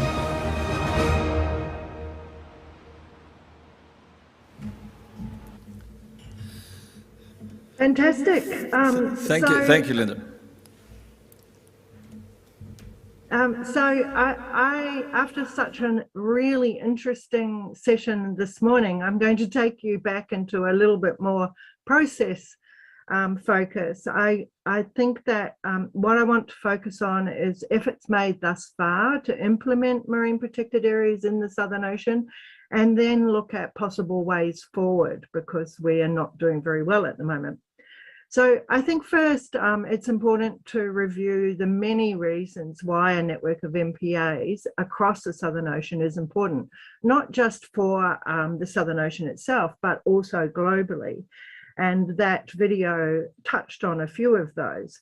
Obviously for biodiversity protection, the preservation of endemic species, of representative, unique and vulnerable ecosystems is critically important in a world that is experiencing rapid and devastating biodiversity habitat loss. And even more so given that Southern Ocean ecosystems are still relatively intact. Southern Ocean MPAs play a really important role as climate change reference areas in the region. They allow us to undertake research on the effects of climate change on regional habitat without the impact of local human activity. They also provide critically globally important scientific reference areas, e.g. for the study of the region's contribution to mitigating and exacerbating global climate change, and also for identifying global distribution of human pollutants. And we already had some discussion on microplastics, again, without the influence from local human activity. What you may not know is that they contribute to globally significant carbon sinks. For example, krill in the Southern Ocean currently removes around 12 billion tonnes of carbon from the atmosphere annually. They do this by eating the phytoplankton, and then their carbon-rich poop sinks out and is locked, sinks down into the deep ocean and is locked there. And then sperm whales in the Southern Ocean are thought to capture around 200,000 tonnes of carbon per year. And also the feces from the whales and the diving and the moving of the whales through the water encourage the development of more phytoplankton, and that in turn removes carbon from the atmosphere. So MPAs contribute significantly to a large number of things in the Southern Ocean and globally. They're also very important for global ocean health through nutrient circulation from the Southern Ocean to other areas. And that in turn contributes to overall global food security. And one of my most fundamental reasons for supporting Southern Ocean MPAs is that they act as a global planetary breathing space. For the Southern Ocean is one place in the seen Earth where humans have not yet permanently altered the environment. And as Tim told us, humans must respect and work with nature to survive there. So setting aside large-scale, limited fishing or no-take MPAs in the Antarctic is compelling. Note also here we have no artisanal fishing, and the current fishing is primarily focused on high-end catch and represents less than 1% of current global marine fisheries catch. One could obviously also argue that the use of Antarctic krill as a global carbon sink may well be more critical and rational than as a food source. So what is the process for getting MPAs designated in the Southern Ocean? The most logical route is through the Convention on the Conservation of Antarctic Marine Living Resources. This body assumed responsibility for the Southern Ocean management in 1982, and it committed to adopt a network of representative marine protected areas across the convention in 2002. A couple of important things to understand about CAMLR though before we go into their efforts on MPAs. It's part of the Antarctic Treaty System, so it's not part of the United Nations. And that is important for us because it gives us some other options for declaring MPAs if CAMLR doesn't do a good enough job. It was negotiated in response to unregulated or the fear of impact of unregulated krill fishing in the 70s. But it was negotiated as a conservation regime, not as a fishing regime. So it allows fishing, but it's not only focused on fishing. And that's really important to us because the convention includes explicit reference to protection of areas for biodiversity protection and science. It manages around 10% of the world's oceans area, or 15% if you take into account EEZs included within the convention area or abutting the convention area. So you can't ignore it. We can't ignore the Southern Ocean when we're looking at MPAs generally. It has 26 members, including the EU, and these include the world's most influential nations and groupings of nations, so the US, China, EU, and Russia. This is both good and bad, particularly when it's linked to the decision-making process in CAMLR, which is consensus-based, meaning that all nations must agree to a proposal for it to be adopted. So, as I said,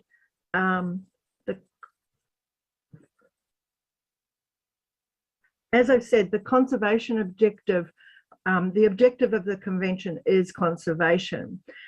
This does include fishing if it's undertaken according to specified principles of conservation, which include the maintenance of healthy populations and ecosystem relationships and the avoidance of irreversible impacts.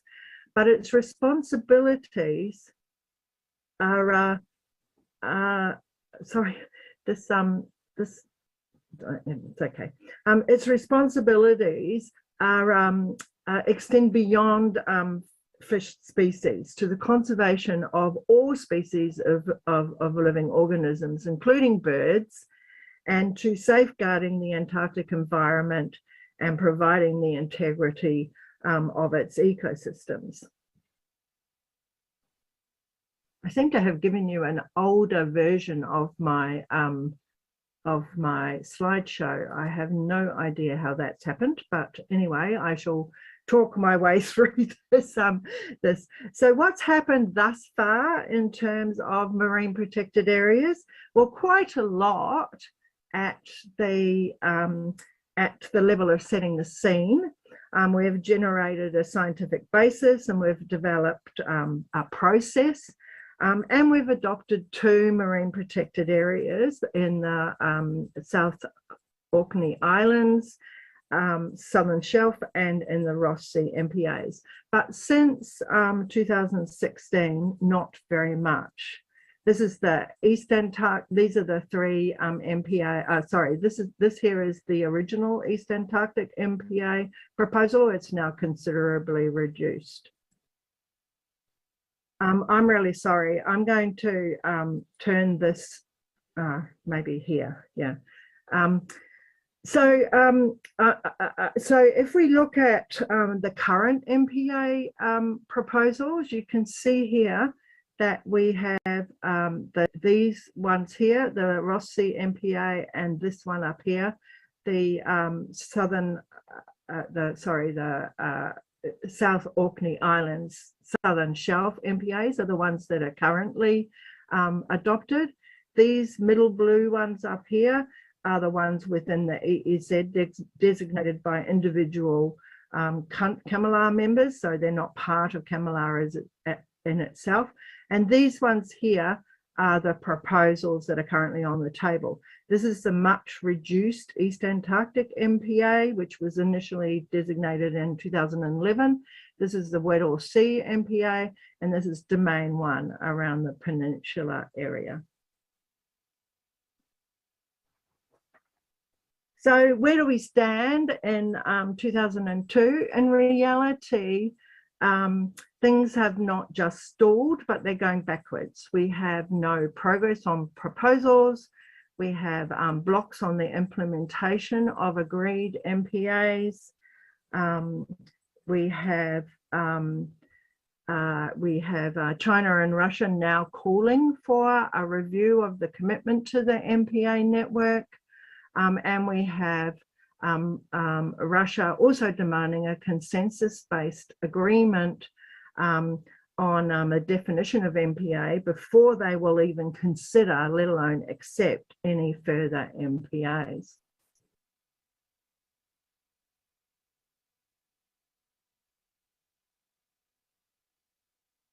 Okay, so what are the impediments to progress? It's quite simple, really. Fishing interests and aspirations in CAMLR. I'll just see in this wrong email, in this wrong slideshow whether I included that one. No. Okay. So so it's really quite simple. We have fishing interests and aspirations, particularly from China and Russia, that overlap with the MPA. So if I go back to this one here and I try to show you, so this area here around the Antarctic MPA, around the Antarctic Peninsula, is the area where there's currently krill fishing, but there's an allowable catch if we get better feedback management sorted of around 5 million tons a year. And that area there is exactly where China wants to expand its krill fishery. This area here, where the East Antarctic MPA currently has a total allowable catch of, again, around 5 million tons, but there is no krill fishing in that area at the moment. Again, China and Russia are interested in fishing in that space. And around here where the Weddell Sea MPA is, there's currently no fishing or very, very little commercial fishing occurring in that area, but Russia does not want it closed off until they have investigated further options.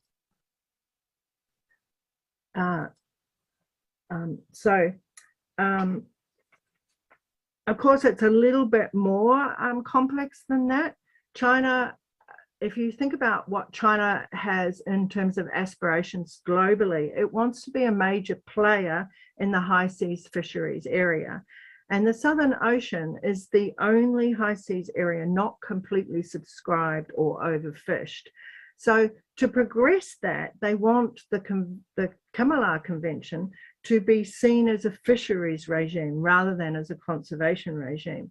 And that's really important to us because regional fisheries management organizations only have the authority to declare fishery management closures. They can't close for representative biodiversity protection or for climate resilience or for science, which is the sort of MPA that we want. It's not all bad news though. MPAs are fundamental for many CCAMLR members, and they have refused to take these off the table, despite the fact that most proposals within CCAMLR are, if they're not accepted within 2 to 3 years, they're usually taken off the table. And as I said, the East Antarctic one's been on the table since 2011. We have a really strong scientific basis for designation. We have a consensus agreed obligation to deliver a network of MPAs. We have no Indigenous populations relying on fisheries for livelihood, and we have external pressure. In addition to civil society, we have G7 and G20 support. We also have the growing interest in the role of the Southern Ocean in mitigating global existential problems, such as climate change and biodiversity loss. And thus, those bodies are really interested in how CCAMLR is going to manage these problems, including the UN High Seas MPA, BB&J discussions. And that provides us potentially a potential alternative to CCAMLR, or at least the threat of a potential alternative. So what next? CCAMLR remains the most likely organisation for a delivery of MPA system, but we have to do more than lobbying for MPA designation within the Commission. I think that we need CCAMLR members to take a conscious and deliberate decision to reversing CCAMLR's decline towards regional fishery organisation status, and to collectively reaffirm their commitment to the conservation objective as envisaged by the negotiators. And if that cannot or does not happen, then on the basis of a failure by CCAMLR to achieve its objective, we need to push the UN High Seas MPA process, the BB&J process, or other bodies such as the Convention for Biological Diversity or the Framework Convention on Climate Change, to play a much larger role in ensuring large-scale spatial protection in this region by putting pressure on CCAMLR or by taking independent action themselves. For myself, I actually dream of going further. I think that this is an opportunity for CCAMLR members to actually recognise the global values of the Southern Ocean and to agree to manage the entire region for its global values. So what do we need to achieve any of these proposals? We need member leadership. So we need a group of members within CCAMLR to address veto, to address the lack of application of best available science, to address the attack on CCAMLR norms and practices, to address the attempts to legalise interpretations of CCAMLR as a fisheries organisation. We need to ensure that the MPA stay on the table, and we need to force CCAMLR members to make a conscious decision on the direction of CCAMLR. For citizens, I think we need to maintain and build the pressure on CCAMLR members within CCAMLR with the aim to encourage nations into a leadership role and to ensure that MPA stay on the table. And we might be able to do that also by encouraging the Antarctic Treaty Nations to intervene on CCAMLR's failures, or to decide to act itself on MPAs, which it has the legal capacity to do. We also can encourage external concern and pressure around CCAMLR's failure to act by those other organisations I mentioned, CBD, UNFCCC and the BB&J. I can't say that I have all of this worked out, or even if these approaches will work, but I do think that Southern Ocean MPAs will not emerge without radical rethinking on the pressure points. And I thank you now for this discussion, and I really look forward to our discussions. And I'm also really apologetic about putting up the wrong presentation, so you didn't actually get what I just said in front of you. Thank you.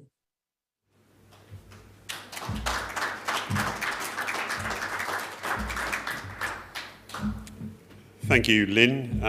It's great to virtually share the stage with you. Anyway, Lynn is a real authority on MPAs and on CAMLAR more broadly, as you may have gathered. I worked together with Pew in a voluntary capacity advocating for the establishment of the East Antarctic Marine Protected Area, and Lynn is a real authority that everybody turns to for guidance on how to navigate this whole space. I suppose my relationship, I'm not going to speak for long, just 5 or 6 minutes, but my relationship with the East Antarctic Marine Protected Area, and indeed the other two that are up for negotiation, which is the Weddell Sea one and the Antarctic Peninsula one, if you want to look at it in those terms, stems from my long relationship with the Antarctic. I've been going there for 25 years, which when you put it in those terms is a long time. I've been 12 times, but many of the times I've been there have been for long duration expeditions with a bit of science thrown in. I did retrace the journey of Douglas Mawson a few years ago to sort of celebrate the great achievement of Mawson, who was a scientist foremost and really an explorer second, but also to test whether he needed to cannibalise the second guy who died in his arms in order to make the expedition that had all gone wrong possible. I travelled with an increasingly nervous Russian who was very pleased to discover it could indeed be done without the need to eat the other guy, so that was that bit of history. But look, my interest in Antarctica is at a whole series of different levels. I'm an environmental scientist. I am, as I say, the ambassador for WWF in this country, and I enjoy the remoteness of the Antarctic as a place that hasn't been subjugated by people. You know, there's some of the cleanest, most pristine oceans in the world down there, even though microplastics have indeed made their way down to even those waters.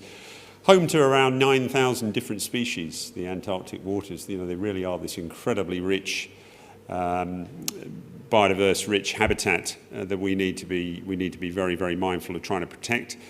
I think we've got two existential threats, and I don't want to go over the same ground as Lynn, but I think the first one is the degradation of ecosystems down there, and that can be everything from pollution in the water to physical catching of krill and things like Patagonian toothfish, which are very, very have a very long, slow breeding cycle. And the other one, of course, is climate change.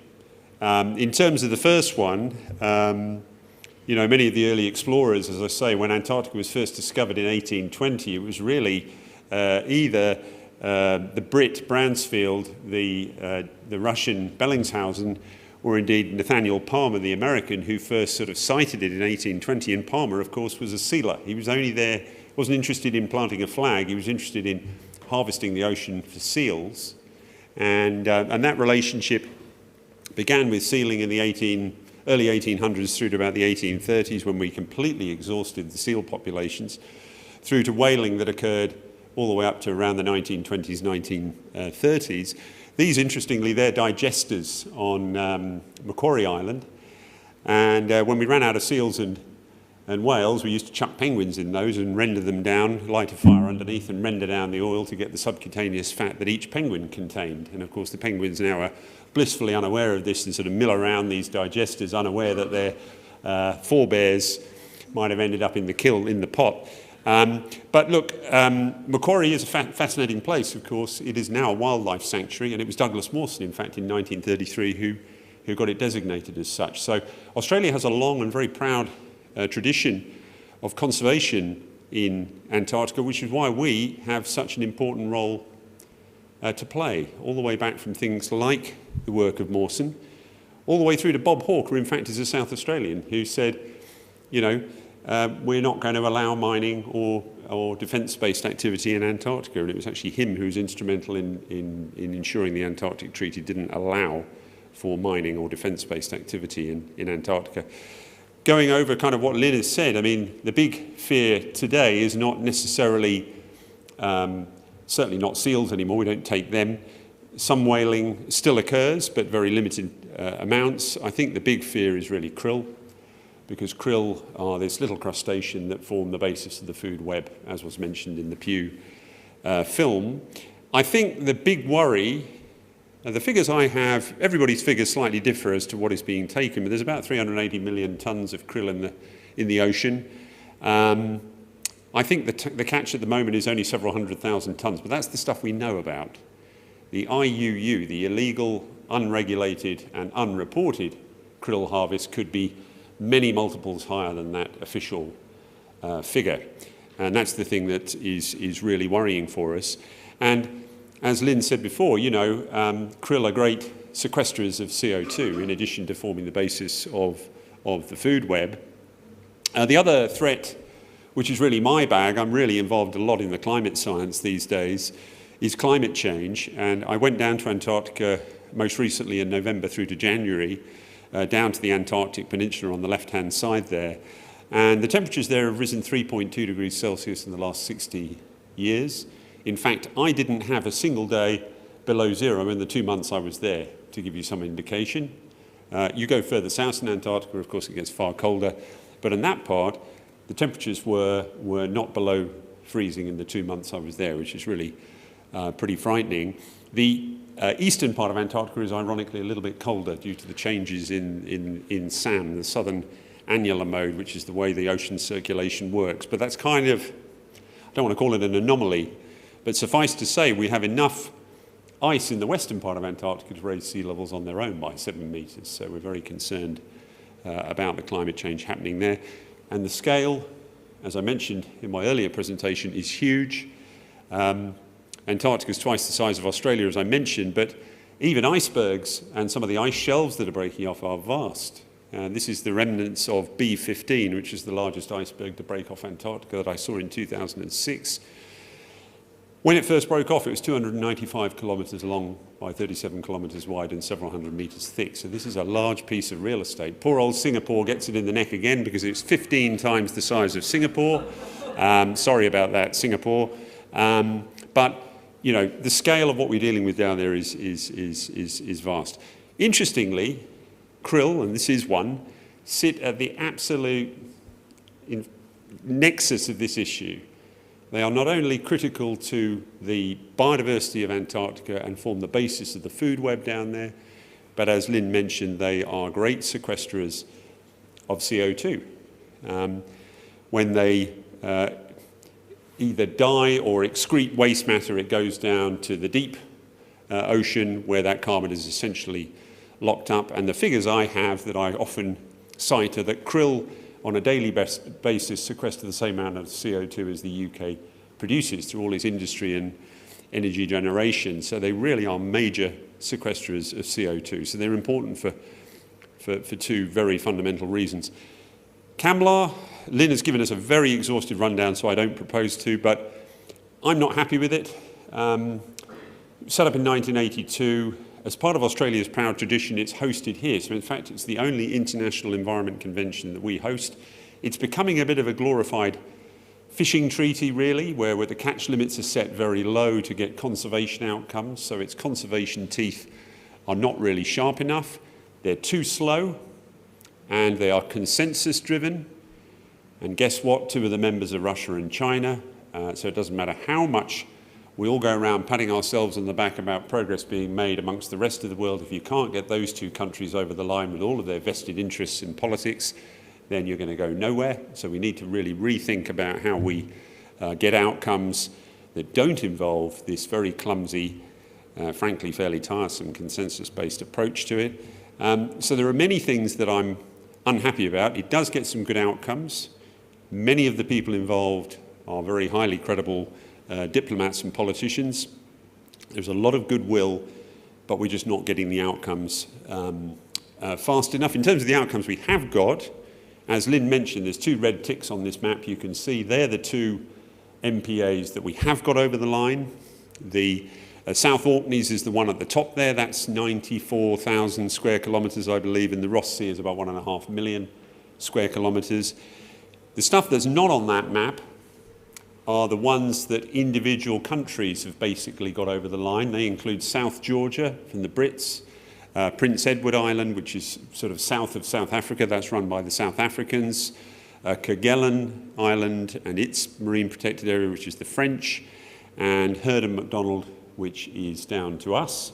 But when you add those 4 countries' MPAs plus the 2 that we've collectively got over the line, which is Ross and the South Orkneys at the top, we've only got 13% of the 35 million square kilometres that form the remit of CCAMLR over the line. If you take out the ones that the individual countries have done, we've only actually agreed on 5% protection, and yet we all agreed we protect the whole lot.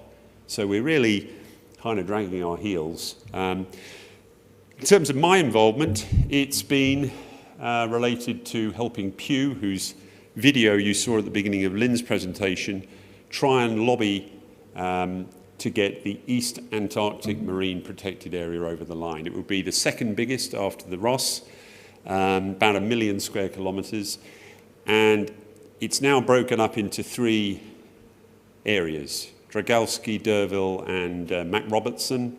It was formerly one continuous zone, but it's been a little bit watered down. But nevertheless, if we can get that over the line, it will be absolutely, absolutely huge.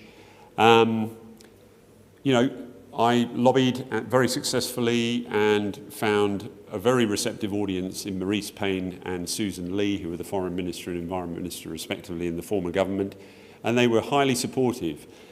Australia and 23 other members of CCAMLR are highly supportive. The difficulty, of course, on the international scale is you need consensus, and that involves also getting China and Russia over the line. Do we need to defer to a different authority other than CCAMLR, or strengthen CCAMLR in order to enable it to find a way to politically navigate these waters to get Russia and China to engage, rather than through the mechanics of CCAMLR? That's the big question. That's the big question. Thank you.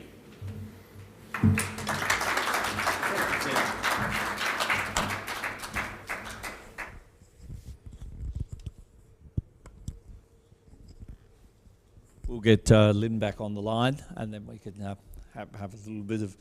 But thank you, Tim. You're very restrained, Tim. I thought we may be able to be a little bit more... what can I say? Activist. Well, I mean, you know, you can be. Oh, look, it's difficult. I'm a simple person, right? Expeditions are simple things. They're about getting to the top of something or the other side of something and achieving an outcome. And you put in place what's needed to achieve that outcome in a known time frame. That's it. Money, people, resources, know-how. Wearing my other hat, you go to these international dialogues and everybody's there on business class flights, drinking their water out of single-use plastic bottles, talking about the importance of not releasing carbon and using single-use plastic bottles and doing absolutely nothing. And, you know, frankly, you get extremely tired of it. And at a personal level, I find it, you know, pretty pathetic, really. But at a professional level, you need to continue to engage. And as I say, that's not directed at the people of CCAMLR. There are many very good people involved. But collectively, the process, if you look at it from the macro scale, isn't getting the job done. Lynn, you need to unmute, please. You're on mute, so we're not hearing you. Yeah. Okay. Coming through. Sorry. I just wanted to say, as a long-term activist, that it can be sometimes very frustrating. I want to say one thing about CCAMLR. It's had, it gives out bottles for everyone to use to save the single-use plastic, and they're metal bottles, and most of us take the same bottle back every year, and that's been going on for about 12 years. So they have done that tiny little thing. They also no longer print out vast quantities of paper. It's all electronic, so that's a tiny little thing. But I think the thing with being an activist is that at some point the decision needs to be made to deliver what it is that you want, the MPAs. And so that usually involves, law. It involves a government or an international body. And so at some stage, you have to play in that field as well. So being an activist actually involves more than just getting an issue on the table and keeping the pressure on. So that's just my little comment.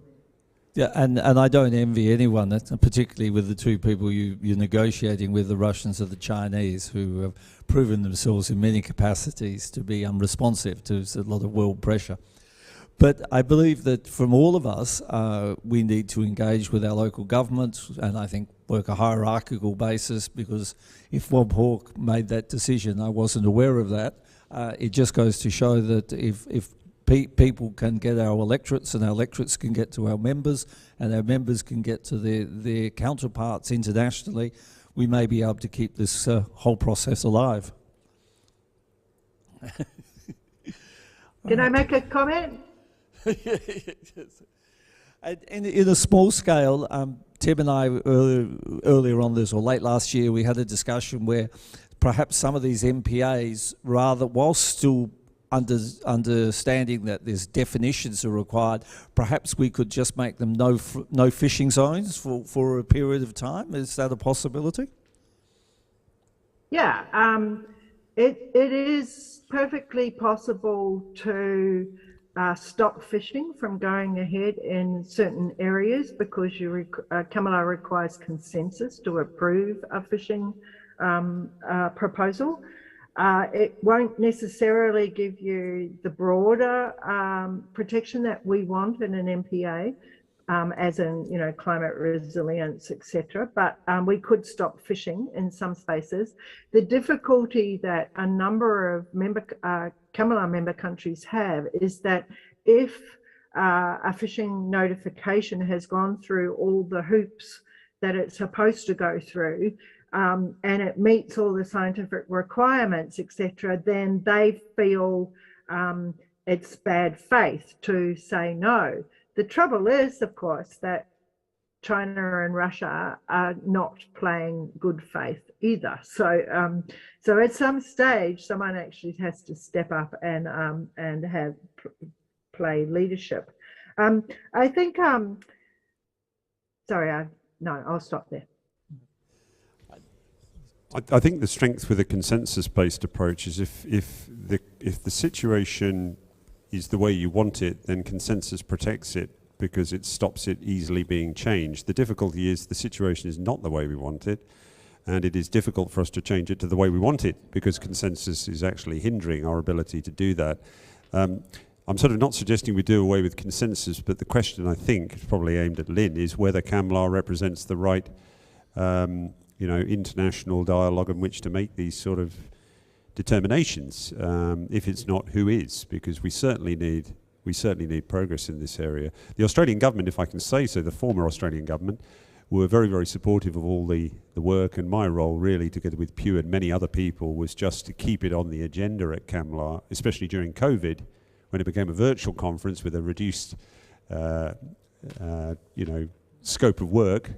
But the bigger issue is, who's going to regulate the big players, the big international players?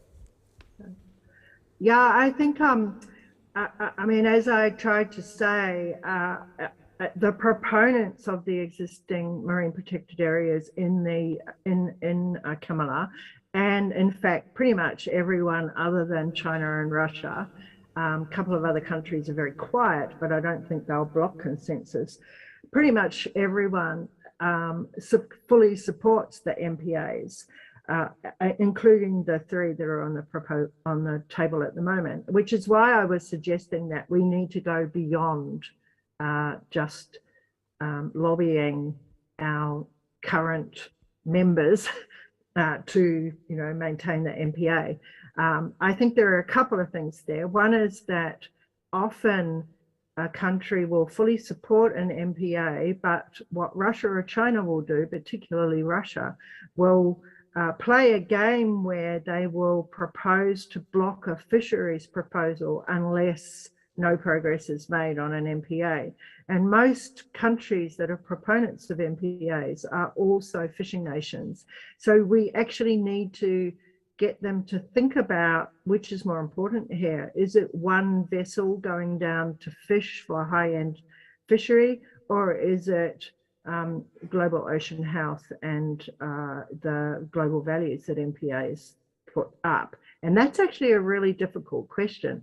The second comment I would make is that consensus has worked really well for CCAMLR, and it's why we have so many very good measures within CCAMLR at the moment.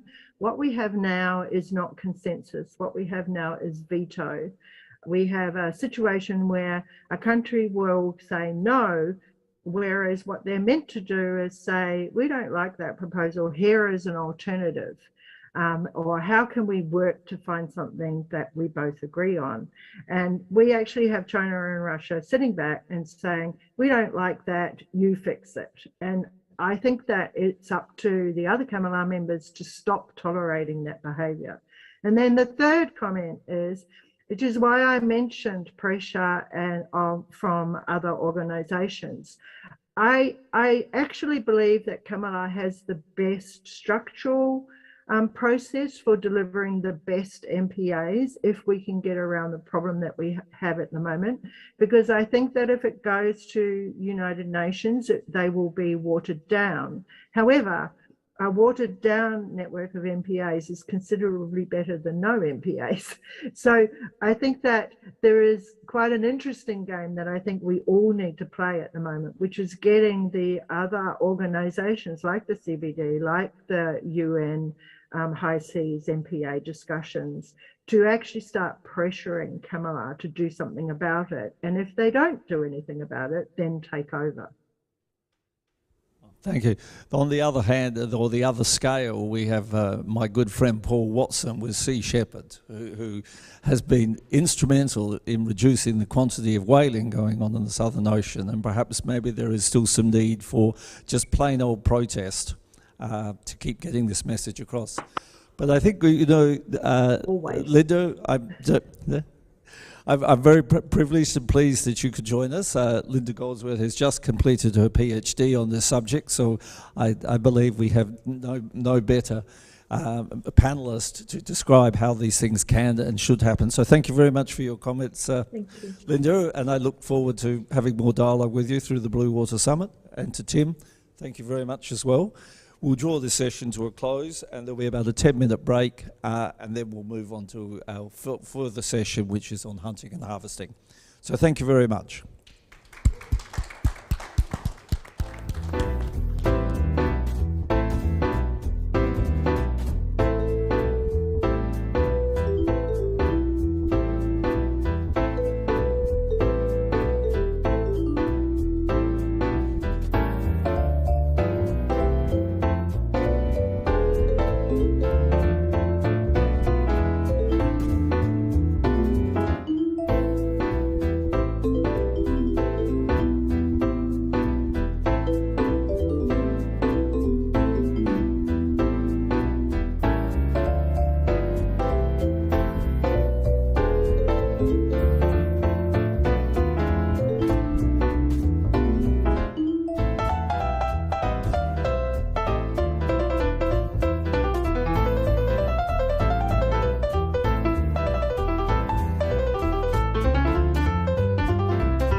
Papa, what's the matter here? I'm waiting, son, waiting on Roosevelt.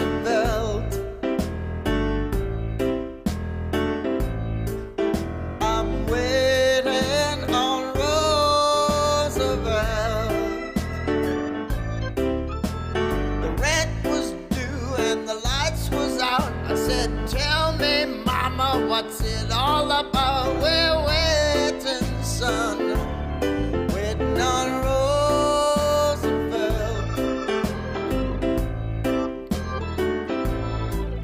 Just waiting on Roosevelt.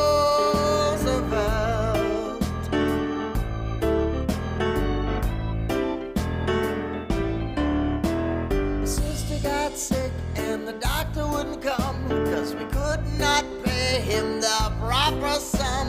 Waiting, waiting on Roosevelt.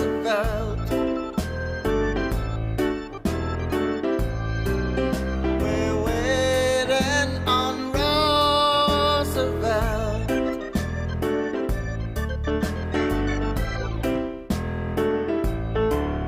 Then one day they put us out of the house. Ma and Pa was meek as a mouse, still waiting, waiting on Roosevelt.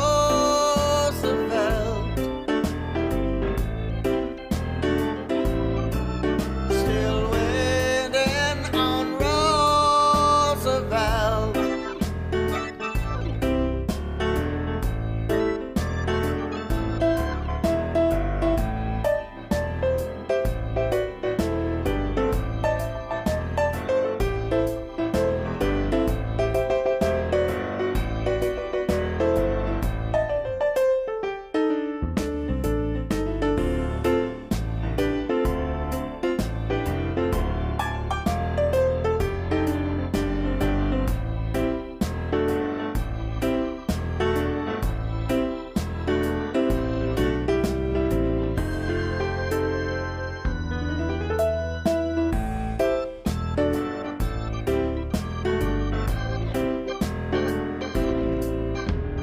When they felt those cold winds blow, didn't have no place to go.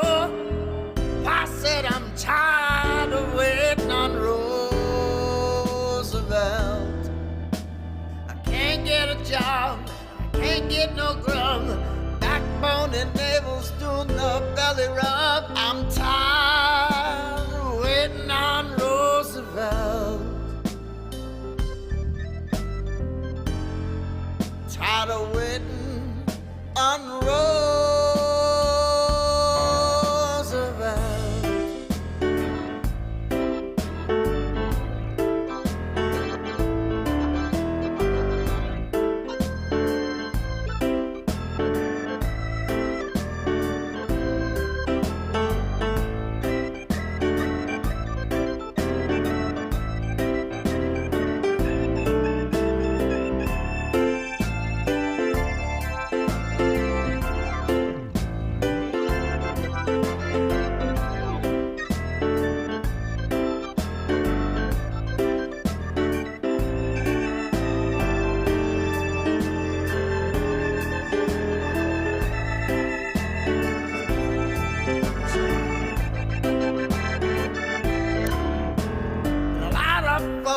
What's hungry and cold done stop believing what they've been told by Roosevelt.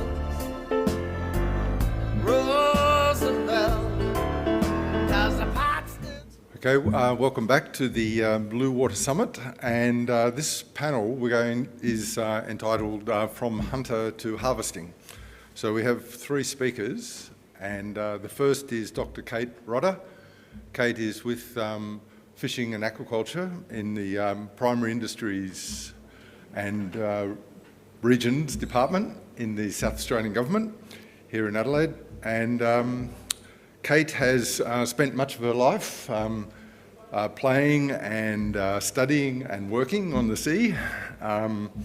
She completed a PhD in physiology of sharks at the University of Adelaide. and she's worked with the South Australian government as a research scientist for almost 20 years. And she's worked in a range of, with a range of species, with abalone, lobster, crabs, prawns, and sharks. And more recently, she has worked in environmental assessment for the aquaculture industry, or not for the industry, but for assessment of aquaculture proposals by industry. But the one thing we know about Kate is that she loves the sea. So over to you, Kate.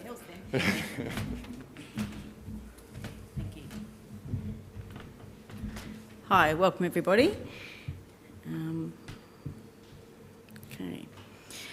So yeah, as Julian said, I work for Primary Industries and Regions, PIRSA. We're responsible for overseeing the ecological sustainable development of South Australian wild stock, so the commercial fisheries, and also of aquaculture in our unit. I particularly work in the aquaculture side of things.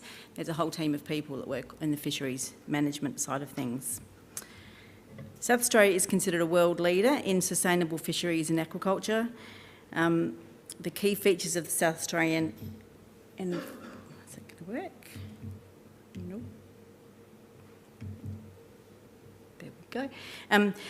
The key features that make that job easy for us is that South Australia has a clean environment, pristine waters. We produce a premium, high quality and high value product. There's a full traceability of our products. We have programs like Sasquatch, the South Australian Shellfish Quality Assurance Program, and PIRSA has other agencies which deal with traceability of the seafood industry. We have a world-leading research institute in the South Australian Research and Development Institute, which is located at West Beach, so you might all be familiar with that. Certainly world-class, and provides us with a lot of scientific information which helps back our management of our fisheries and aquaculture. And we have a strong policy and regulatory environment. The fishing and aquaculture industries also obviously they create economic benefit for themselves, but also to the state, and I'll show a slide in a minute just showing approximately how much they're worth. And largely this is in regional areas, which is pretty key to those areas. Some of them are basically just fishing or aquaculture little towns, so without those two industries, they wouldn't be as prosperous as they are. So approximately 70% of the benefit, economic and social benefits, so that's jobs, houses, food, buying, all that sort of thing, is done in the regional areas of South Australia. The ability to effectively regulate and manage, which is what our job is for PIRSA, is underpinned by the science that SARDI produce. SARDI undertakes critical research in determining the status of the wild stock populations. They do harvest reports and harvest strategies, stock assessment reports for all of the major commercial fisheries, and that information then guides the policy side of fisheries and aquaculture to regulate that industry so that it can be sustainable. And on the aquaculture side of things, I think I'd be able to say aquaculture by now, wouldn't you, after 11 years? They undertake critical research in modelling. They can model the oceans to tell us, how much of which species can be farmed in an area with minimal impact.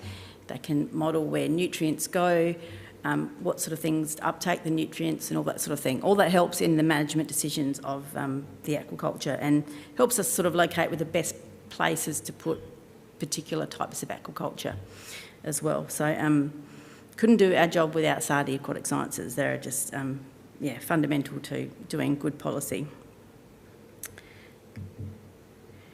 We have a very strong legislative framework.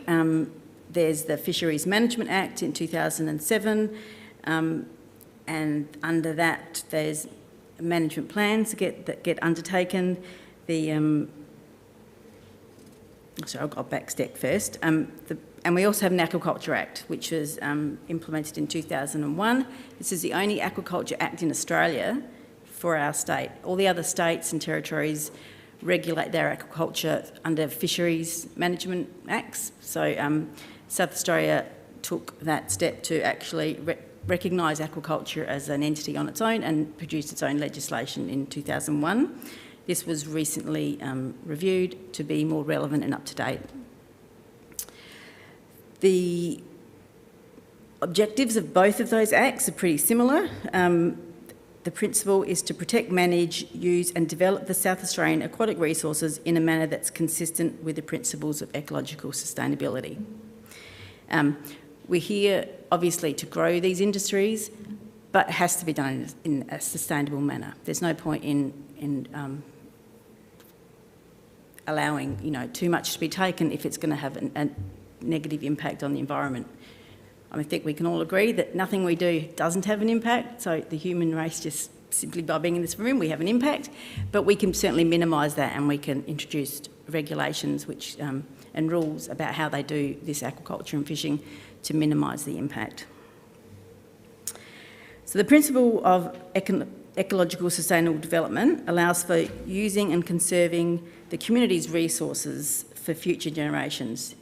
The sea is a public resource, so that's key to our thinking, is that we have to protect that not only for the economic benefit of the aquaculture and fishing industries, but for the stakeholders, which is the general public. It's your water as well. So whatever we do, we have to actually make sure it's done sustainably. For future generations, everyone can use it.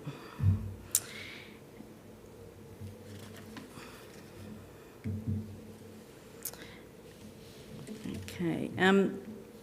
Now I've been working in aquaculture, so I'll mainly focus my talk on aquaculture. If you've got questions on fisheries, you can ask them, but I may not know the answers, but feel free to ask them.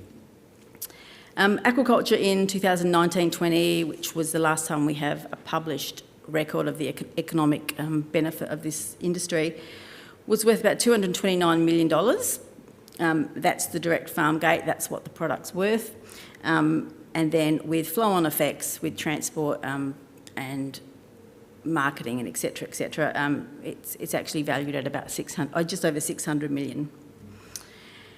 Produces over 1,000 jobs direct, and that's working on the farm. And in addition to that, there's those indirect or flow-on effects of, like I said, transport, marketing, packaging, processing, all that sort of stuff, produce another 1,500 jobs. So it's quite significant, and as I said, 70% of this is done in the regions, so it really is the important industry to the regional South Australian. This graph here just demonstrates the change in the amount, the production, and also the value of both fisheries and aquaculture in the last 20 years. It's pretty, hopefully easy enough to read, but basically it's reasonably consistent that wild fisheries produce about 2.5 to 3 times more product, but the value of aquaculture and fisheries has always been reasonably similar. In the last 2 years, it's been at least 50-50, so aquaculture has contributed to at least half the value of product, even though they're producing 1/3 of the amount. And different species will vary in what they're valued, obviously, but yeah, as overall, it's getting there, and with a whole lot of new species coming, that number's likely to increase from 50%. We're hoping to go over that and beat the wild fisheries in terms of the value to South Australia. I guess just key species in the wild catch area, if you're not aware, it would be the southern rock lobster. That's the highest value of the wild catch fishery. That accounts for 43% of the state's value. Sardine, western king prawn and abalone are next, and they all contribute somewhere between 10 and 11%. In aquaculture, tuna is the most highly valued sector. That accounts for 60% of the value. And that's followed by yellowtail kingfish at 17%, oysters 11% and abalone at 5%. It's a bit of a link between the sardine fishery and the tuna fishery. Tuna eats sardines, so a majority of the sardines that are caught in that commercial fishery actually end up in the aquaculture industry as well. So that's why sardine is so highly valued, because the tuna is as well. I guess it's not news to everyone in this room that fishery stocks are limited. it's a finite resource. Good science and management through implementation of size limits, bag limits, area closures, etc. Work to allow for a standing biomass that allows for fish to replace itself, so they're generally available for future generations. But there is a limit to that. And aquaculture is recognised globally as the future replenishable source of seafood.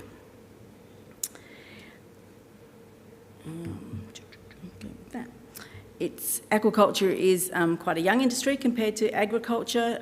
It's only really been going since the 80s. Oysters were the first crab off the rank, if you like, in the early 1980s on the west coast of the Eyre Peninsula. The tuna guys started in the early 1990s in Port Lincoln. And since then, we've had the other major sectors develop, so the yellowtail kingfish, mussels, abalone, and land-based.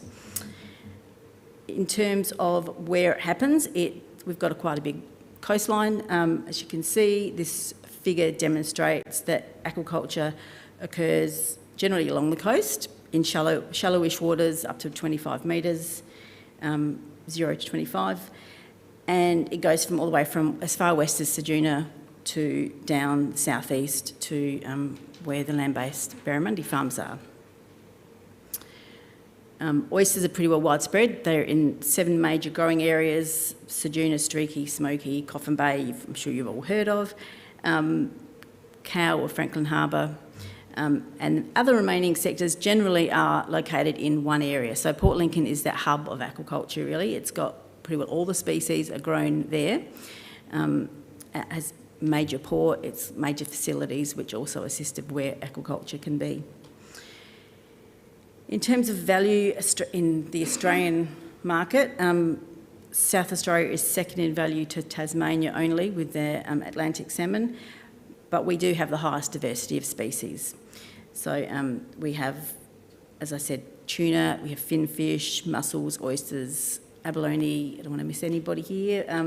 Land-based we have oyster hatcheries, abalone hatcheries, barramundi, murray cod, trout, marron and yabbies, and quite a few others. We've had a lot of interest recently in new species. Not that it's limited, but this is one way, an area where the industry can expand through new species or new marketing processes. So just recently we've had a land-based sea urchin licence granted, who's been doing some work for now a couple of years, razorfish, and we've had massive interest in the algae industry or seaweed industry. And so we've just started granting licences for algae in pretty well all across the state, both land-based and marine. So that's a space to watch out for. A lot of potential for algae in terms of its product.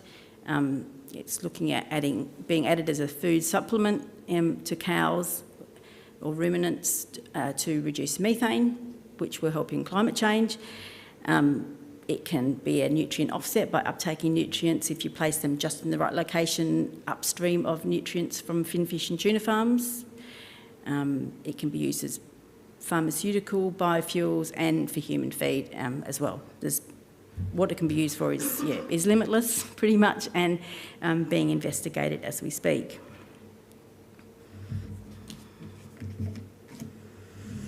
Most of the aquaculture along that coast occurs in aquaculture zones, and these are just dedicated areas where we think aquaculture might be suitable, and then people apply to put their sites within those zones, and then we would do an assessment on that to work out if it is in fact suitable for that area.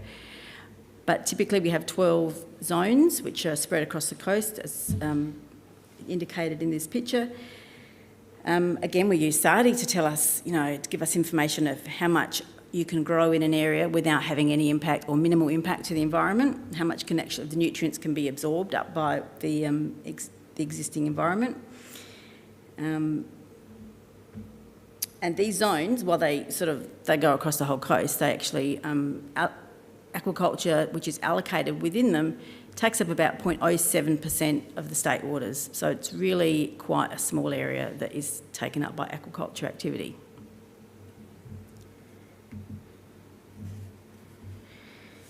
So I guess the whole point of this conversation is ecological sustainable development. I got there eventually.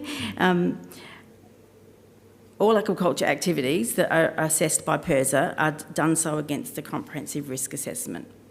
And our Act and the Fisheries Act both have an objective of meeting ecological sustainable development. There's a nice big definition there, which I won't read out. I'm sure you all have an understanding of what that means. But basically, yes, it's to make sure the activity is done in such a way that it has minimal impact. It's reversible. So, as I said, we all have an impact. But if you take away that activity, that habitat should be able to be reversed back to what it was over time. So that's our aim. So when we do a risk assessment, we do it on a national framework that was developed by Fletcher. We look at up to 36 individual risks, and this includes environmental and social. So we do a whole lot of consultation for applications as well. We consult with stakeholders, and we do a public process where we put it in a newspaper and invite submissions and things. And this allows us to basically pick up things we might have missed in the assessment process.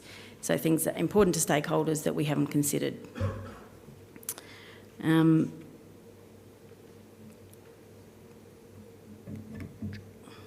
Oops, going to go back.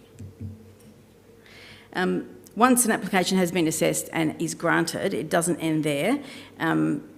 It's in the first place, it's for a limited period, and so basically the only way you're going to get your licence again is if you actually conform with all the legislation and you demonstrate that you're being sustainable.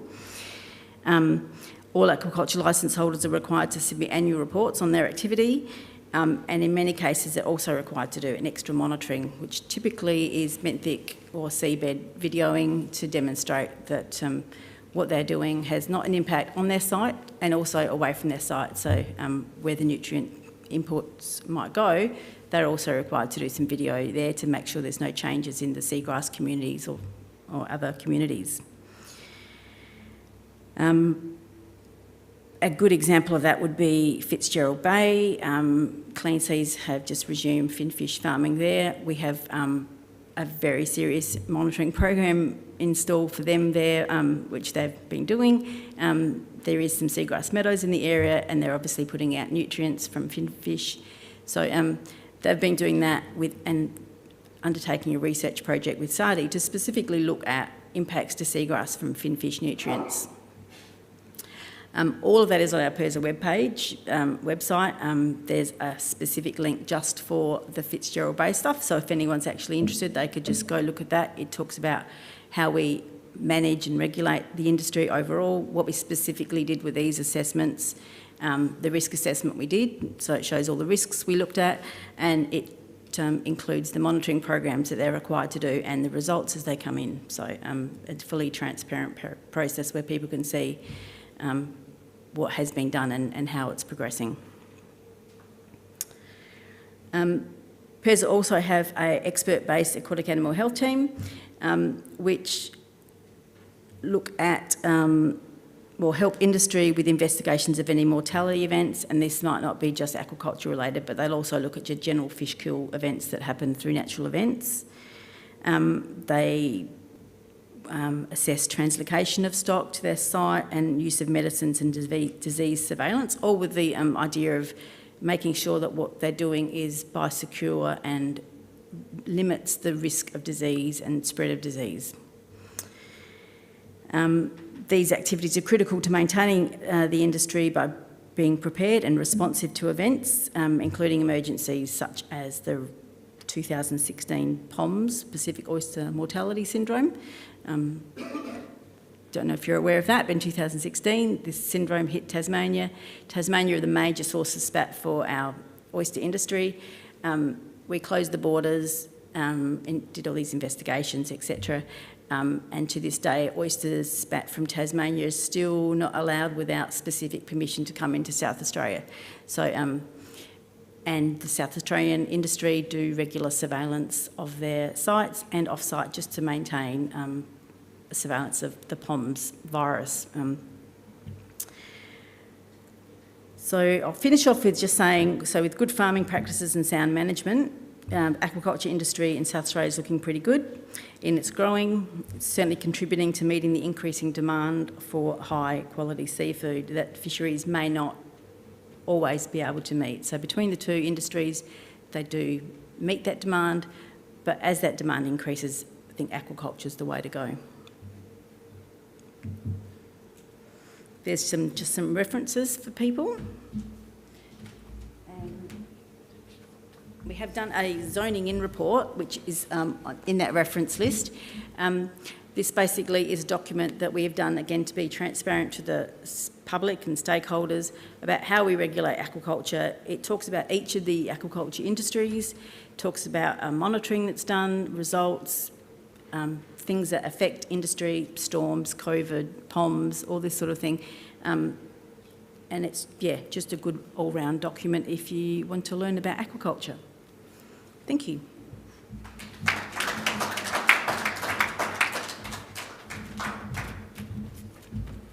Thanks very much, Kate. That's very interesting and obviously an important sector in the South Australian economy is aquaculture, and particularly, as Kate pointed out, for those coastal and regional communities that it is a significant employer and a contributor to those communities that otherwise have shown were showing significant decline over the last 30 or 40 years with the changes that have been occurring in agriculture and the increasing scale and the consequent decline in population in those agricultural communities.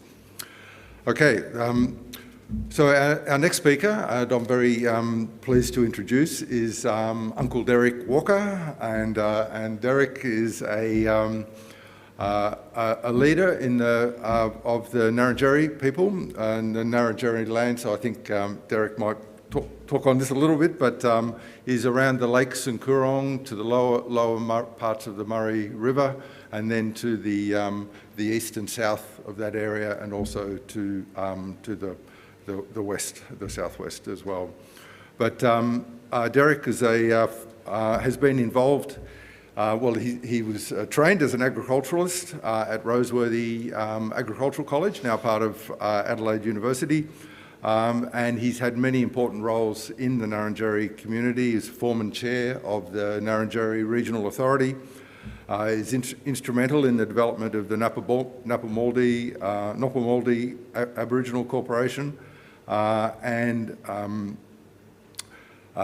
he's currently among his many roles, he's chair of Kutiko, which is a Ngarrindjeri-owned fishing business company that is a licence holder and an operator in the pipi fishery, the South Australian pipi fishery, which operates in the Coorong, in the Southern Ocean side of the Coorong. So I'll, with much pleasure, I'll introduce and look forward to your talk, Derek. Thank you.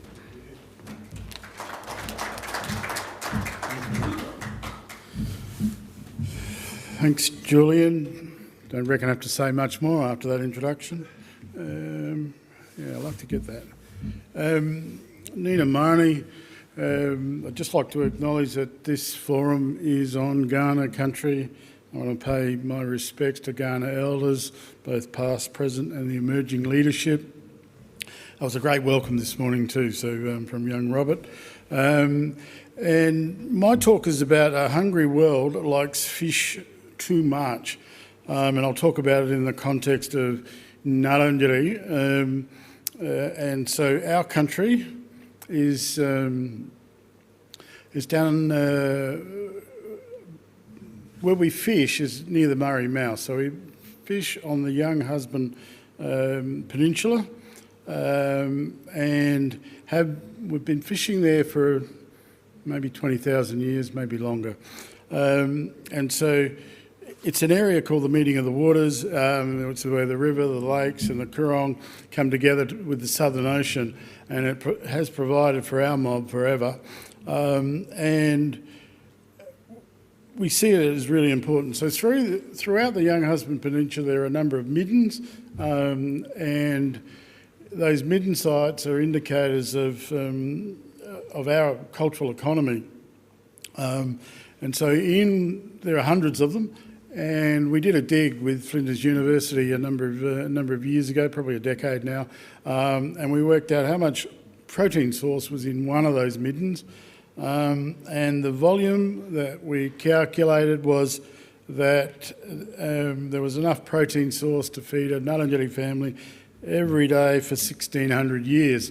And so we're in the industry, in the pippy industry, we've been trying to get into this industry for a number of years. We were 200 years ago. It's taken us a while to get there. In and about just before the Great War, about 1913, a man by the name of David Unipen and others from Rauken were involved. And so David Unipen, you'll understand, is the Aboriginal man on the $50 note on the Australian currency. He was called to this Royal Commission, and one of the things that they were talking about was food security. They were really concerned about food security on missions like Rauken and Point Pearce and up the river at Swan Reach. And one of the suggestions that he put forward was, look, how about we get the opportunity to hunt and gather on our traditional country, on particular areas, so that we could actually take care of this food security issue, because it was a real problem. We're just coming, as I said, into the Great War. There was lack of food, lack of opportunity for community, etc. Well, it took them 109 years for us to be able to acquire a fishing licence. And so in 2017, we purchased a fishing licence in the lower lakes in Coorong, and we now harvest pippies, or kuri as we call them, and other fish species. One of the things that really concerns us, about what's happening on our country is that the area in the lower lakes is a Ramsar site, and we know through science that from an ecological perspective, there's significant change, and this change in the last 30 years has been greater than any other time in history.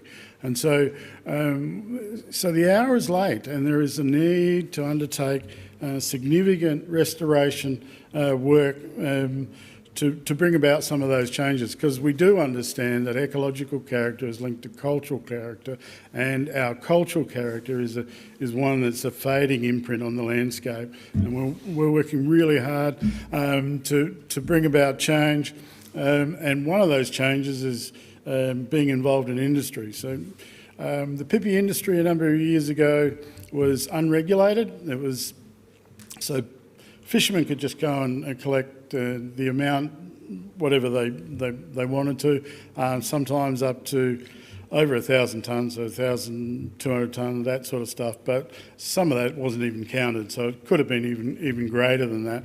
Well, it nearly collapsed. The industry was on the verge of collapse a number of years ago, and so they brought in regulation. The regulation enabled science to indicate a total allowable catch for the year, and that started to develop a sustainable industry, which is certainly what we want to be in. So it was about 6 years ago we acquired a licence and started to harvest pippy. Initially, we owned 1% of the industry, and currently today we hold about 17% of the industry. So the growth rate over that period has been, I'm going backwards. That's our country too. It looks beautiful, doesn't it? So the growth rate within the industry has been significant over a very short period of time. and we're really keen to continue to grow and develop. Now, part of this process has been a native title process. We were very concerned about our sea country and getting back onto Young Husband Peninsula, where we always were. And so what it's allowed us to do is to undertake work on Young Husband and Sir Richard Peninsula and in and out through the lakes.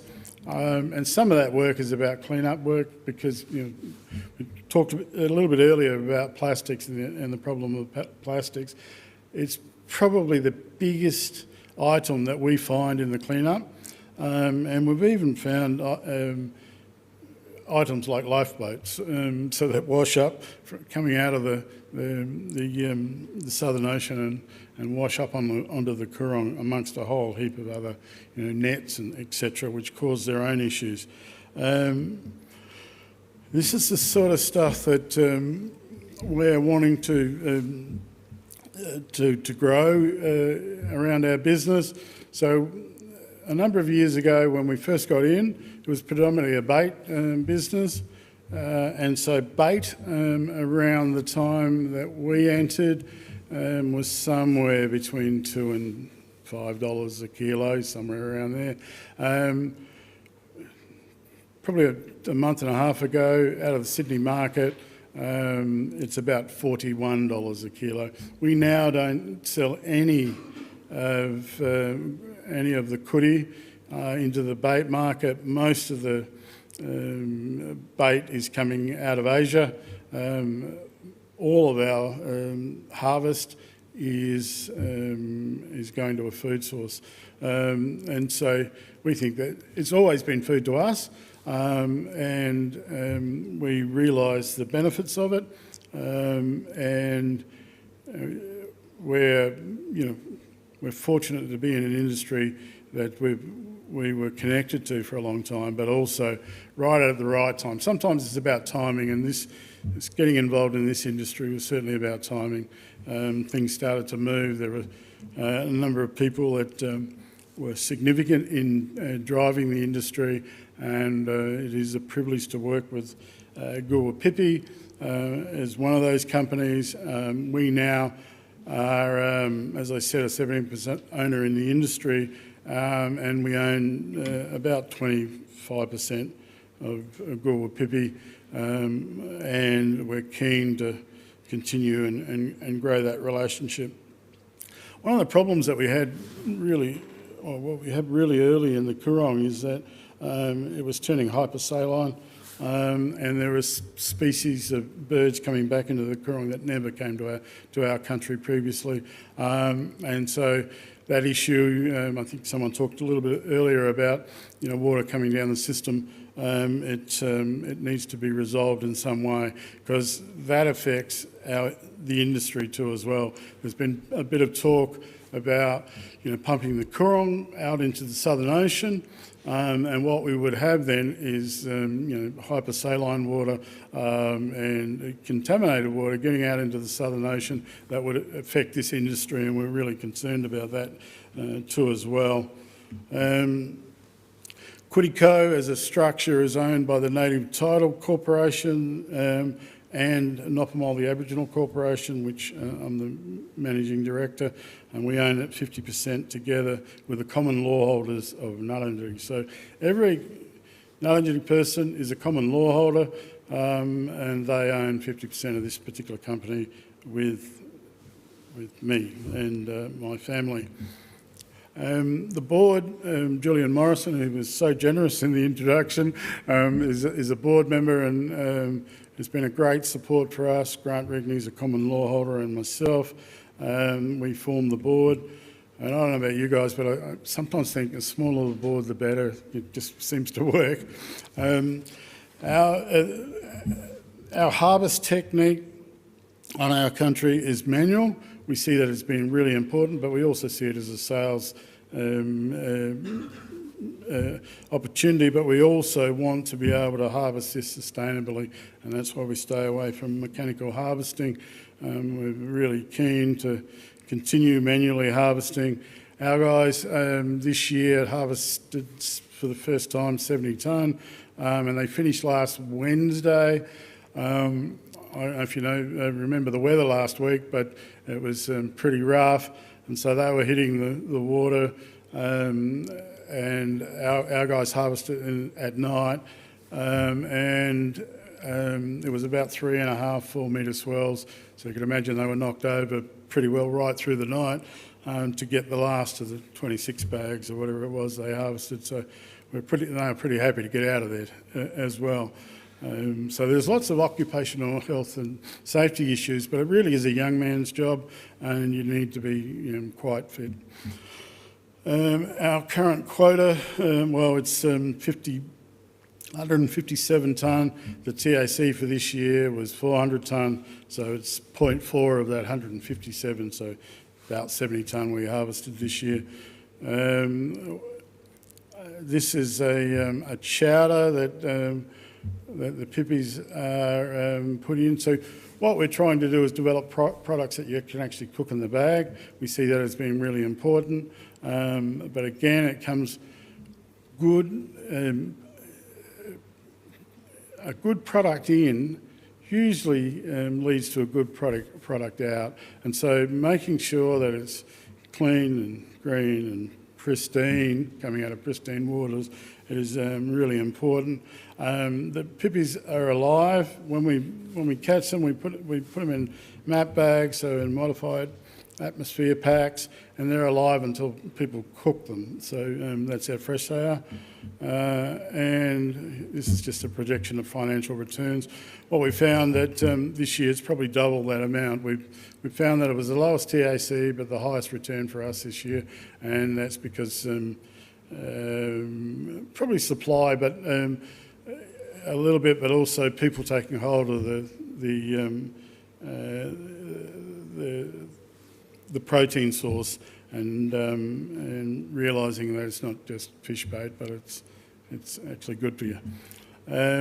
We undertake training and employment, so we initially trained within our community about 20 young people, both male and female.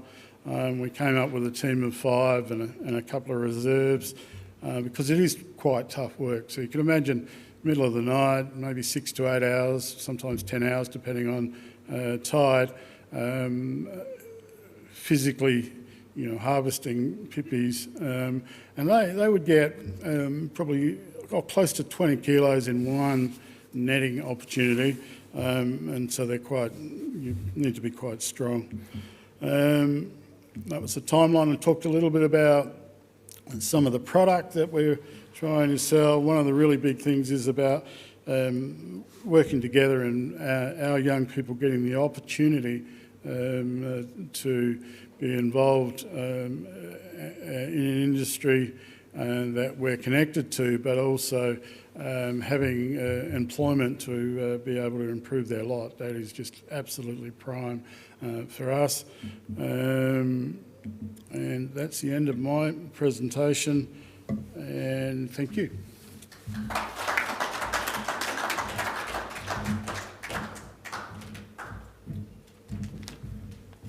Thanks very much, Uncle Derek. And I think you'd all agree that it is a really fascinating story. The employment opportunities, the working on country, the sustainable business, and a sustainably managed fishery and environment. So great. Thank you for sharing the story, Derek. And now our final speaker in this session is Matt Bligh. Matt is an award-winning filmmaker and founder of Millstream Productions and Speech Bubble Animation.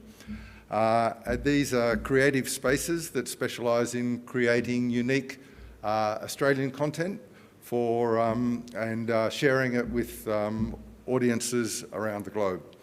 And he collaborates with many people, a long list here, but to ensure that the Millstream that Millstream produces factually accurate films as well as funny, engaging and informative stuff. So looking forward to hearing from you, Matt. Thank you. Thanks very much, Julian. And yeah, it's been lovely to hear what Kate's had to say today about aquaculture, and also Derek's story with regard to the Pippi universe. And I found it fascinating. Derek, I used to live at Umbacumba making ethnographic films up in the Gulf of Carpentaria on Groot and Yet. And you know, the old ladies who all spoke Unadili Aqua used to sit out the front of our house, and they'd be gathering cockles and, you know, boiling them up in a billy, and they made the most amazing chowder from their cockles, which were different to Pippi's, same but different. But I'm sure one day I'll hopefully get to taste your Pippi's, and I'll very much look forward to it with relish. And Kate, also fascinating to hear about the work you do in aquaculture, being a filmmaker and not just producing ethnographic documentaries, but also extensive work around all sorts of ocean themes. But I've done quite a bit of aquaculture work as well, and it was fascinating hearing your story. But on to Millstream Productions.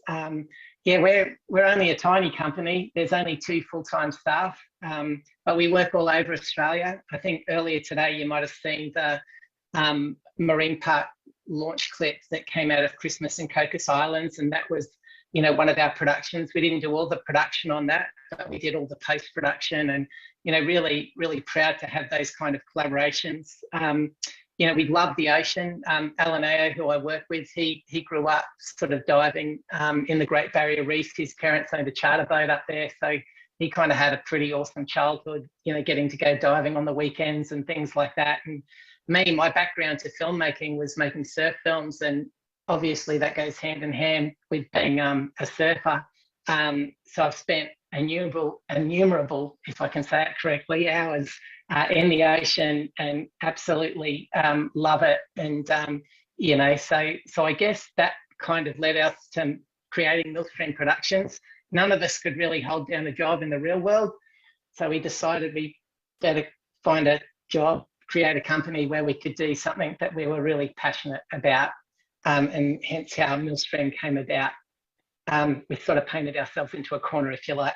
But today I'm speaking about, you know, the theme A Hungry World Likes Fish Too Much. And it's fascinating because, you know, as a filmmaker, as I mentioned, I've worked for all sorts of different groups, and some of those groups are wild caught fisheries. And today I'll be speaking about a series of clips that we made for Australian wild prawns. And I'm sharing this story with you because I think there are some things that can be learnt from their journey. And so in 2020, it might have been 19, I can't remember, but amongst other jobs, Millstream spent 12 months recording prawn industry stories right around Australia. And what I liked about the campaign was that it illustrated that honesty with the consumer is really important. We found that industry needed to own their problems, you know, and where possible, look for and present their solutions. And that's something that we really love to focus on in our work, is producing work where you see a solution. We worked with Sarah Ugaldi, you know, in Tassie on POMs. You know, I think that clip we made down there with IMAS won a national award. You know, I mean, just trying to find solutions to problems that the ocean has, and there are so many problems, you know. So this work to me is really important. So you're aware, we work for lots of different people like Parks Australia, CSIRO, the Department of Environment, NITV and SBS and the ABC and numerous others. We produce everything from ethnographic films, as I mentioned, to documentaries, explainer clips, funny animations, you name it, we make it. We work with loads of scientists, and wherever possible, we like to underpin all our industry clips, or all our clips, you know, with credible science. A common theme for our films is always looking for a solution or giving hope, you know. And so, given today's topic, A Hungry World Likes Fish Too Much, in many respects, I couldn't agree more. But I'm not an expert. I'm just a filmmaker. So all I do is share stories that people share with us, you know. And I personally think it's kind of easy to tar all fishers with the same brush, and that we need to be careful, you know, when an industry is attempting to do the right thing, that we give them a voice, or at times a right of reply, and we should hear them out. You know, this is their lives. They want to be there doing what they do, and that's why I think I was attracted to their stories, being a small business person and meeting a plethora of other small business people who were fishermen, and just seeing how passionate they were, that they still had a twinkle in their eye and a pep in their step. You know, not unlike Derek, you know, it's pretty endearing. I think it's great, you know, to meet people who love what they do. So the caveat to Millstream is that that's provided that our clients are being transparent and owning what they need to work on or are working on, etc. You know, and then if they do this, then we're committed to helping them share their stories and their successes. That's not to say that all of our clients have fixed all their problems, but we attempt to give our clients a voice and give them credit where credit is due. You know, if someone were to ask me, have I ever knocked back a job? Yeah, I have. You know, there's projects, and I don't really want to put myself in court, but there's projects, and this isn't seafood related. This is other industries where people have asked us to go and produce a story, and we do say no. So I just wanted you to be aware of that as well. Like sometimes, you know, you just have to say no, and we've done that a number of times. But yeah, and an example, you know, of the work that we've done for Australian wild prawns is the industry. They worked out that they had a problem. They worked out that the community at the time cared about 4 big issues, and 2 of them were environment related. One was bycatch. We're about to see a clip about that shortly.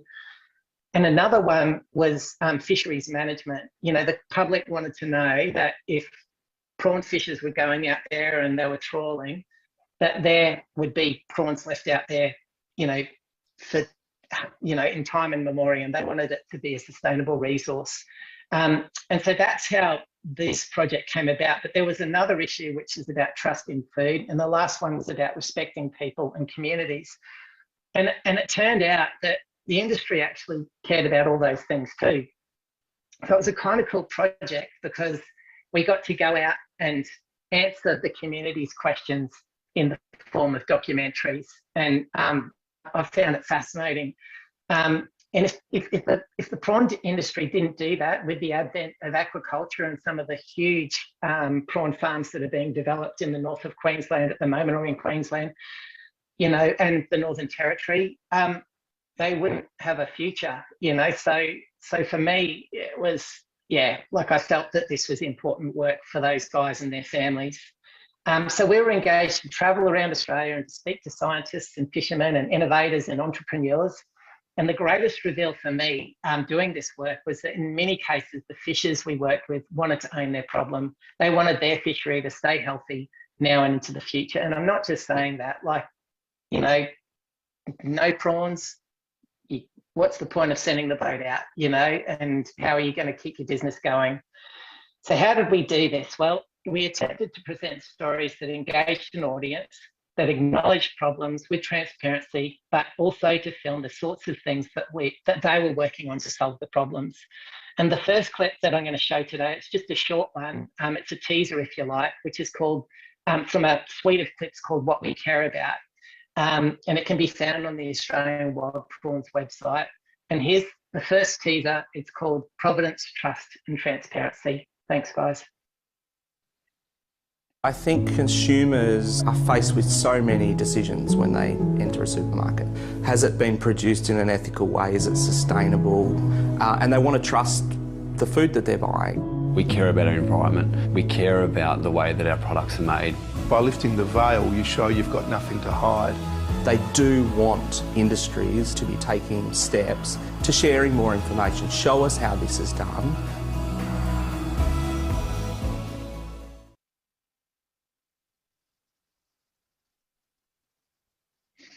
Thanks very much. So that is a teaser. It's just grabbing small pieces out of a much longer clip that was produced for the campaign. I think there were 14 clips produced in full. Some were stories about the fisheries themselves, and others were stories about what the industry cared about and what the public cared about, and that's one of them. What I was going to go on to say was that providence, trust and transparency hits a number of really important themes about the community's demand for transparency. So even if the public don't want to know all the details, they don't want to read a great big scientific report because there's tons of them out there, they want to know that their food is being produced in a way that meets their ethical expectations. And so I guess that's what we did. We took the science and we like to try and condense it into a short documentary that people could consume that hit the major marks, if you like. There was a really interesting social media post that came up around the campaign. I've got it saved on my desktop, but I'm not going to even try to share it with you, but I'll talk to it. And it was by a guy whose son worked as a prawn fisherman in the Great Australian Bight.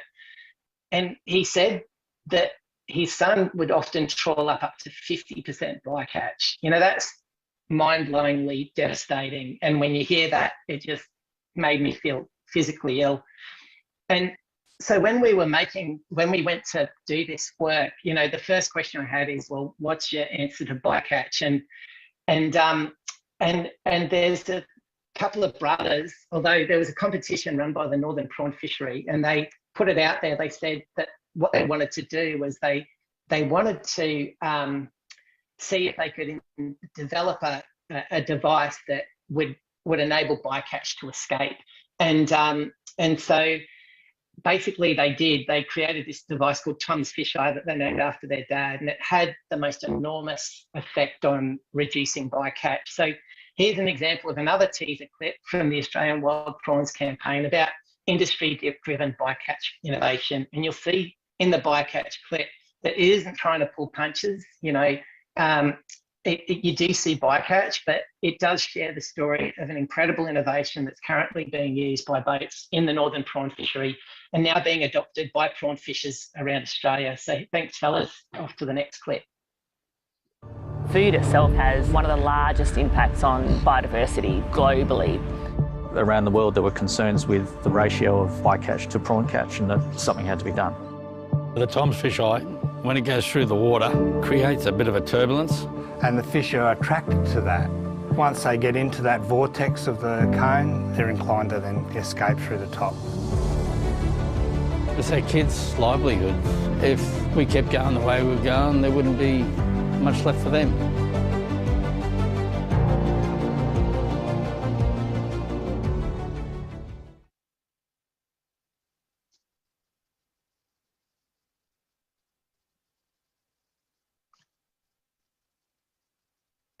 I think I'm back. Thanks, guys. The fishers and scientists, etc., that we interviewed for the campaign, they were real people. And regarding the fishers, none of them that we interviewed were jumping out of their skin to share their story. They're pretty nervous, to say it, like me at the moment. Many of them are the sorts of people that like to keep to themselves. They spoke because they care about their industry. And for many of them, prawning is the only occupation they feel called to do or that they love. And I just want to say that now too, like I'm speaking today as a filmmaker. I'm not speaking as an advocate for this industry. I'm just sharing the story that they shared with me. And I found it really compelling and eye-opening. They were an amazing bunch of people to work with. Finally, I guess a clip that we made that encapsulates that is called We Live for the Wild. If the panelists want to move their chairs so they can see too, you're more than welcome to. I won't be offended at all, because it must really hurt your necks creaking around like that. But I was going to say, finally, here's another clip called We Live for the Wild, and it kind of captures the people that work in the fishery. And it's interesting, Derek was talking about the young people that work for him, and there's an awful lot of them that work in the prawn industry. So here's a little teaser for We Live for the Wild. Australia is considered a world leader in terms of its fisheries management. We always want to touch the earth lighter today than we did yesterday. We're the first ones to put our hand up if something's not right. It's just water and nature and amazing sunsets and sunrises. I got my heart set on it. I've had my heart set on it since I was a little boy. It's all excitement in the job, part and parcel of it, yeah. Part of fishing.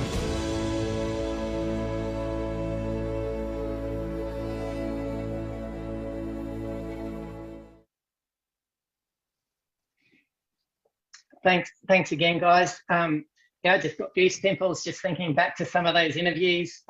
Just such lovely people to work with. And yeah, what was interesting is that, again, that's only a tiny teaser. Like when we produced the campaign, we made those little clips that circulated on social media. And then they segued through to, if the person watched the end of it, then they got the option to click on a button and get to see the full clip. And it took them to the Australian Wild Prawns website where they could really do a deep dive into the whole industry, and it covered so much really informative material. Again, getting away from the scientific reports that supported the industry and that support the fisheries, but delivering it in a way that's more consumable to the public. I think Kate would understand that extension side of things and how important it is.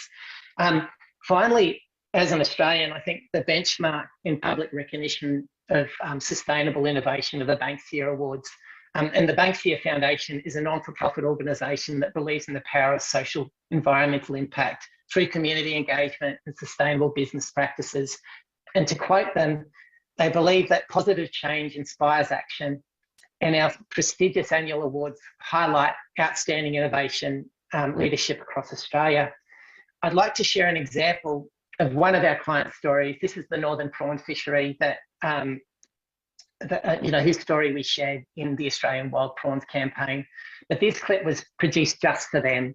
And it was made in 2021 for the Banksia Foundation Sustainability Awards, which the NPF were a finalist, a huge achievement given, the competitive nature of the awards. So this is our final clip. I found this one mind-blowing, what these guys have done to try and keep their industry and to make it sustainable. Thanks, fellas.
Okay, thanks very much, Matt.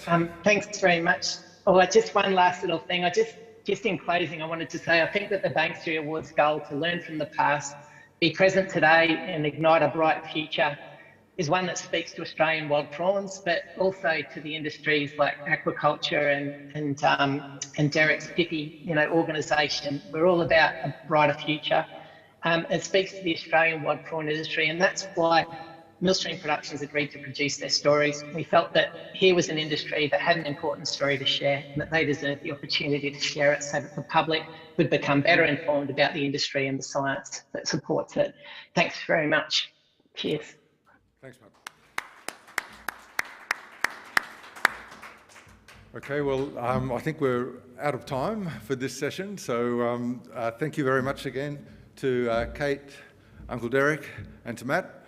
Really interesting presentations and stories and ways to tell stories that I'm sure everyone has enjoyed. So thank you again.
Okay, welcome back to the Blue Water Summit. And so this is the our fourth panel, and this panel is under the title of Regenerative Wealth from the Ocean.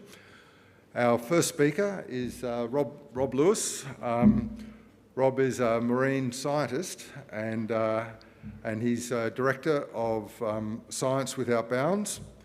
Rob was for 20 years the Executive Director of SARDI, the South Australian Research and Development Institute. The note I has here that says Rob has argued, and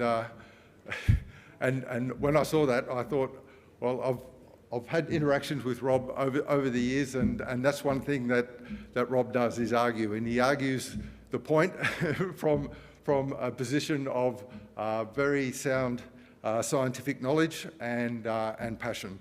But the note did go on to say that Rob has argued successfully for sustainable fishing in SA waters and is well respected by the fishing industry, which I know to be true. So welcome, Rob, and we look forward to your presentation. Thanks, Julian.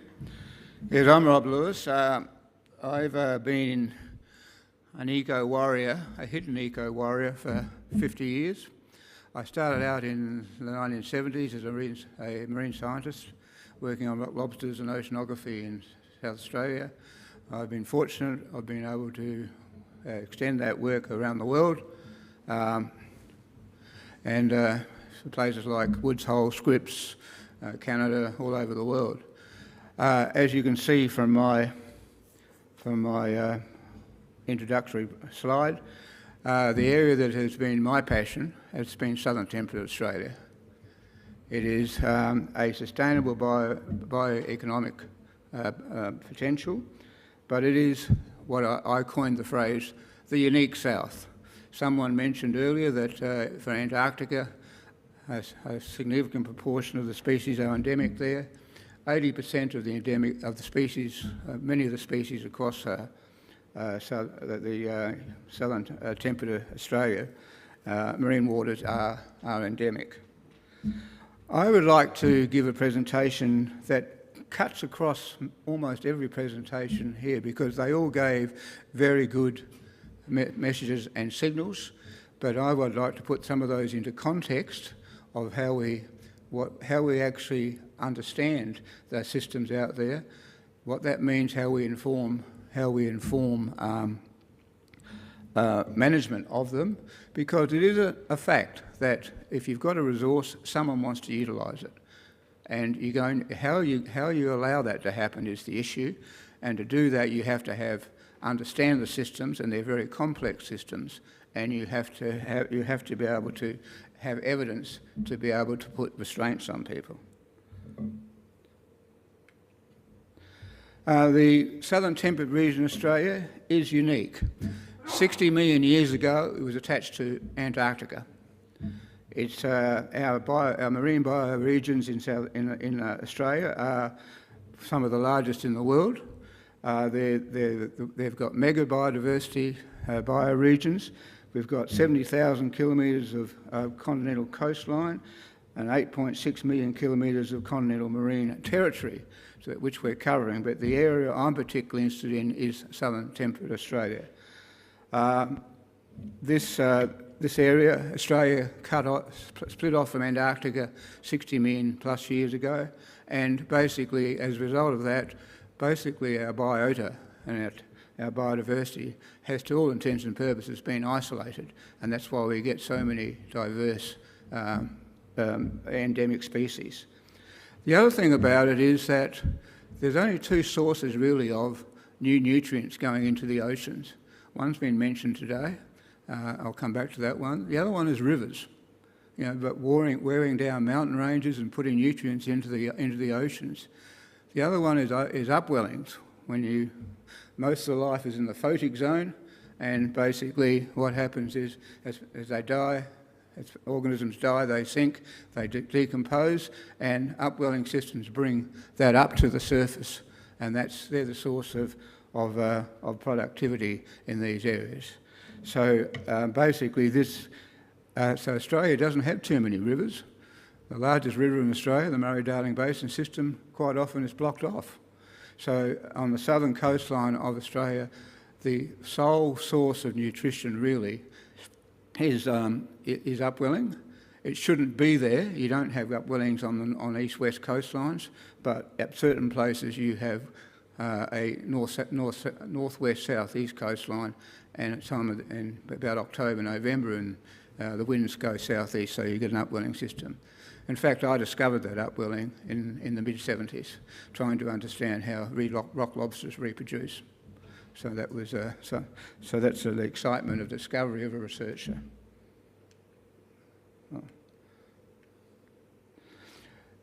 This region is very highly complex. It has Lewin current waters that come down, and that's why we get sunfishes off southern Australia sometimes, etc. But the major areas are the Flinders Current and the seasonal upwelling. We do get a current which actually flows down from Port Augusta. You know, basically our gulfs are reverse estuaries. Almost every estuary in the world is the other way around, where the highest salinity is at the seaward end. Our gulfs, the highest salinity is at the top of the Gulf, and at the top of Gulf Spencer Gulf, we get something like 5 or 6 or 7 feet of evaporation a year. You get very highly saline water sinks to the bottom. It's actually warmer than the water above it, but it flows down on the bottom, out past Kangaroo Island and cascades out over the continental shelf. So understanding that is the first thing you need to understand about what impacts the biota and the taxa and the biomass that lives out in these regions. And you can see that the darker blue areas on the eastern side of the Great Australian Bight, or the Eyre Peninsula, or the western side of the Eyre Peninsula, and particularly in the southeast, you can see that cold water, that dark blue cold water. That is the life nutrients of this system. And what that drives is high levels of endemism, significant iconic megafauna and species and plants. There are over 1,100 macroalgal species along this coastline, only matched by off Monterey in United States. So there's a lot of diversity here. 80%, we've got 80% of the Australian population of long-nosed fur seals and Australian sea lions. We've got the largest commercial fisheries in Australia, the sardine fishery. We've got 25% of Australia's seafood production in southern temperate Australia, and 25% of and that's by value, tonnage, and by volume. We've got marine parks of national significance. I was the presiding member that when marine parks were brought into South Australia. And we operated on a CAR zone, which was comprehensive, adequate and representative. In other words, we had to have a representation from every major biotype, but equally we had to have them of a large enough scale that they were effective.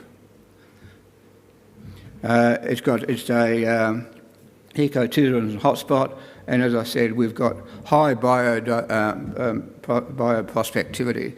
So where you've got higher bioprospectivity, people want to utilise it. I coined a phrase called the convergence of conflict in the marine park debate, because the areas of where you've got high bioprospectivity is also the most interesting areas and most important areas as far as environmental and sustainability, and so you've got a clash of demand for that resource. And that's the reality whether you're in Antarctica or anywhere in the world, and you've got to have the ability to manage that convergence, and that can only be done by understanding the systems and having the evidence to actually have a rational debate between the competing demands. Again, just looking at the southern region here, you've got this regional hotspot. On the top line, you've got basically from the introduction of the oceanography to the bringing the nutrients in, building the ecosystems and the trophodynamic relationships and the various biota. Some are pelagic, some are benthic, etc. And then on the bottom you've got the really iconic species which are there. And the basic thing is an understanding. My mantra is an understanding of the oceanographic and ecological processes that underpin production and food webs in the region is critical to ensure the continual exploitation of natural resources is ecologically sustainable. I once published, when I was head of the Department of Fisheries, which I was for about 8 years, I once published a strategic plan. All strategic plans say who your clients are. I normally ask people, who do you think I put down? I'll cut across that. I put down our clients for the fish, because if you look after the fish, you look after the fishermen, and that was the basis. And if you don't have any fish, you're not going to have any fishermen. You're not going to have any you take it to the wider biota, you're not going to have any biota, etc. I'm always intrigued when we talk about whaling in this country, because I normally put these up as the quote and then say who said that, but I haven't got time to do that now. There's a quote that says, the supply of the fish in the ocean may be considered to be practically inexhaustible. That was actually, in my office, I've got the first edition of Mrs. Beaton's book of household management. That was the first line of the chapter on fish. Now, she may not be as definitive enough for you or authoritative enough for this audience to say that. So the next line is, the next quote I've got there is, all of the great sea fisheries are inexhaustible. That is to say, nothing we do seriously affects the numbers of fish. Any attempts to regulate this fisheries seems useless. That was said by Thomas Henry Huxley, the great defender of Charles Darwin. That was the knowledge base back in those days. And when those fishermen there killing whales, which I condemn, but I understand as well, they were putting oil, lighting Europe and things like these on that knowledge base. Part of my message today, this current generation, is no longer lacking knowledge or information. And we have to act, and I don't want, when I used to say when I was Director of Fisheries, I don't want my grandchildren condemning me like we condemn the whalers of 100 years ago for not acting, because I have no excuse now, because I know that we can impact these systems, etc. I just put the other two there to show that even smart people in the modern world make mistakes, I think there's world market maybe for 5 computers. That was the head of IBM once, and also 64K ought to be enough for anybody. That was said by Bill Gates. The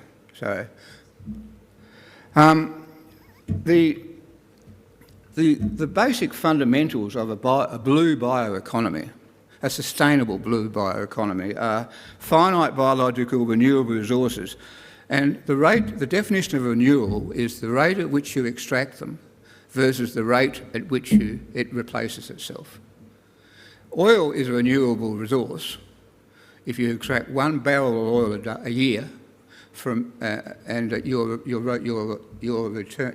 rate of renewal is over 1 million years. But that doesn't fit with our economic and social type timeline. So you have to take those into account. But that's what every resource is finite, no matter what it is. But some of them, particularly biological ones, are renewable. A geriatric prawn is 3 years of age. A geriatric lobster is 30 years of age. A geriatric orange roughy is 160 years of age. So you need to take those things into consideration. An orange roughy doesn't start reproducing until it's 60 years of age. It's commonly accepted and legislated that they're common property resources. In other words, they're owned by you and current and future generations. Those resources. The people who exploit them, fishermen, don't own the stock. They own a right to fish that stock. It's called a profit apprende. And basically, the government of the day are the custodians through legislation of managing that stock, and people like myself are the agents in my previous life, before I became a grumpy old retired man. We're the agents who do that for future and current generations. That's why you put out a strategic plan that says that our clients are the fish. You also have to understand the biology and the reproduction. The lower vertebrates, like ourselves, the higher vertebrates like ourselves, etc., we have what we call a low fecundity. We produce a few offspring, but we give them, all higher vertebrates, give them reasonable parental care until they can have a good chance of defending themselves when they leave the parental care. In the lower invertebrates and all the invertebrates in the sea, the adaptive strategy for survival is completely opposite. They produce massive numbers of offspring. A single rock lobster produces somewhere between 750,000 to 1 million eggs and larvae every time it reproduces, and that will be from the age of 5 to the age of 30. Only 2 have to survive, and probably only about 10 do, because those larval stages is where most of the mortality is. So you need to understand the dynamics of these whole, every individual species, but the system as a whole. And what we've done, and this is just one example of a project which we put together, was called the Great Australian Bite Research Program, where, I won't go into detail, but basically it looks at all the various elements so that you understand not just the individual species and assemblages that you're impacting on, but the systems of which they operate within. And you can see there we've got an oceanographic theme, we've got a benthic theme, which is anything that lives on the bottom of the ocean, on the substrate. Pelagic, an ecosystem theme, that's everything from viruses and bacteria to whales and everything in between, taxa in between.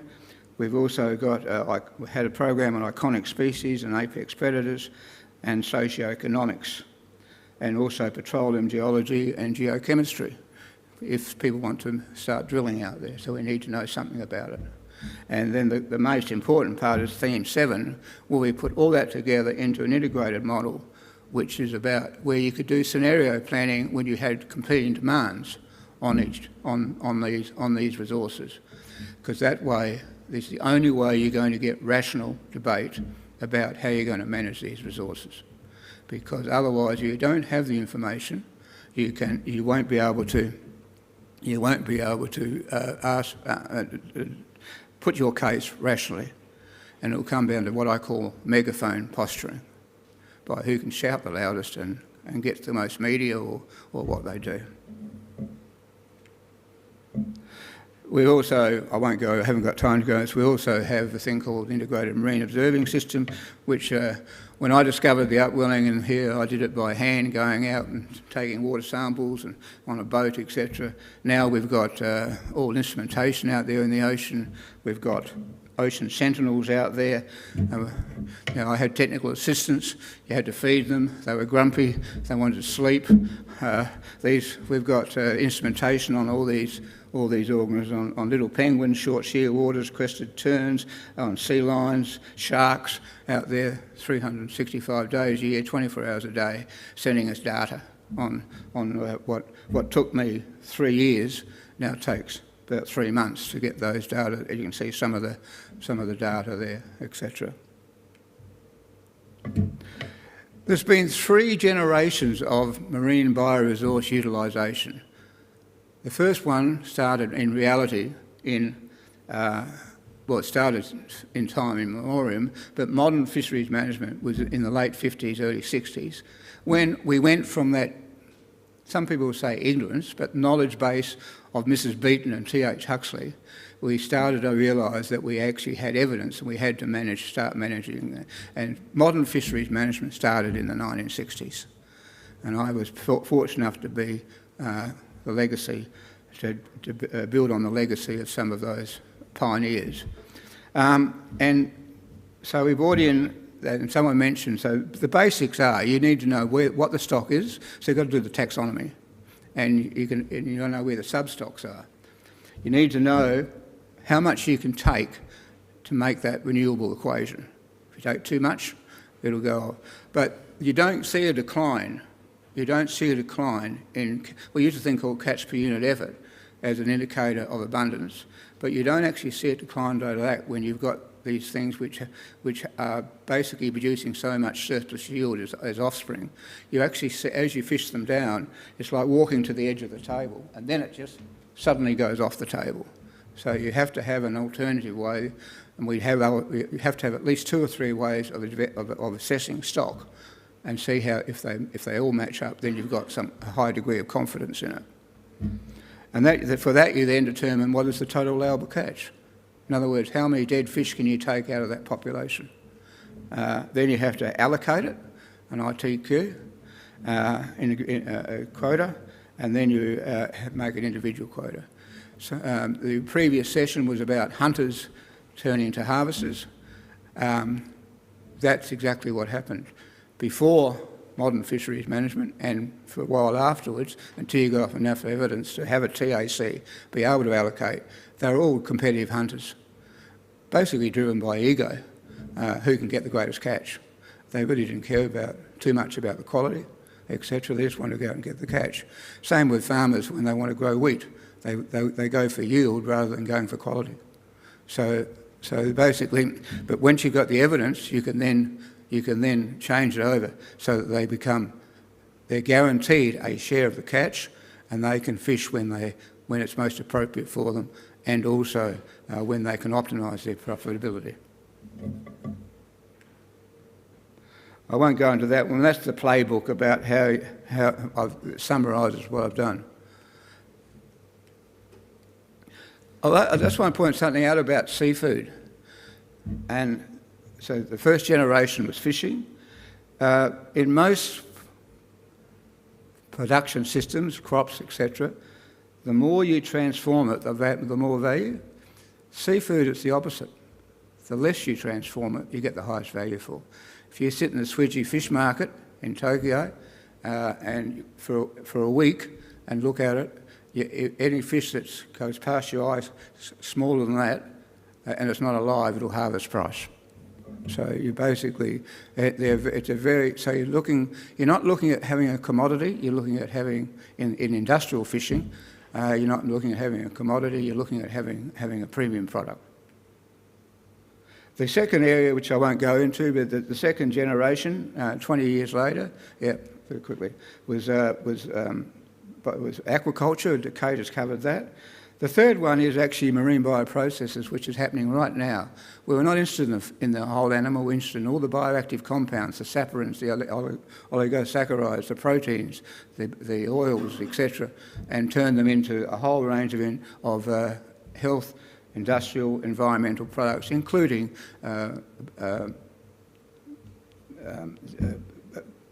non-plastic packaging, etc., biodegradable packaging, and as alternatives for plastics.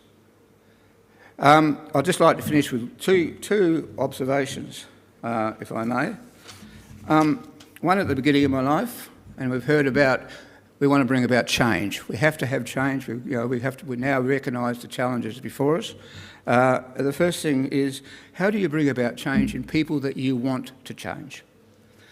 When I was in my first job working on lobsters, I was evangelical, going to industry meetings, fishermen's meetings, and telling them about the biology of lobsters or the ocean upwellings, etc.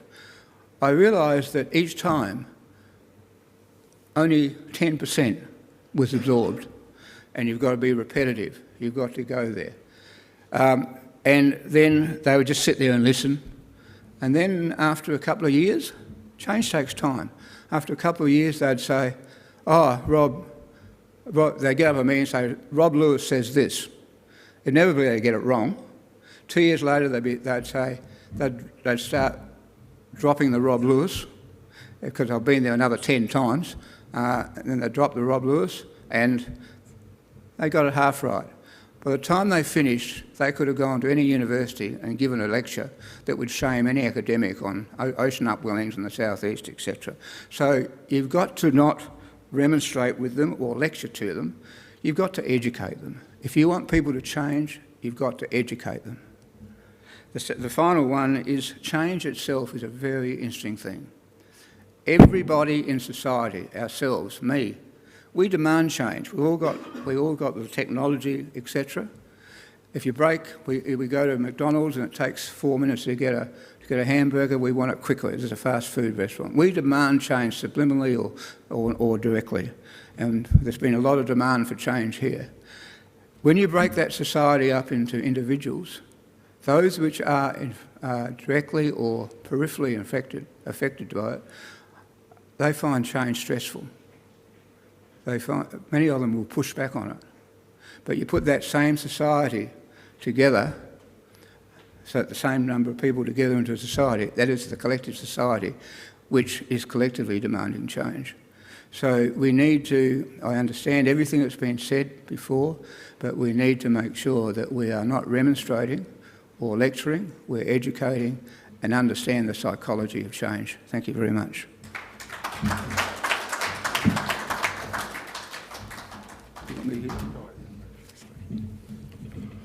Thanks very much, Rob. Yeah, very interesting, and the complexity of having science inform policy and management is quite a task, and you've got some terrific, or given us some terrific insights from your wealth of experience. Okay, our next speaker is Dr. Pia Winberg.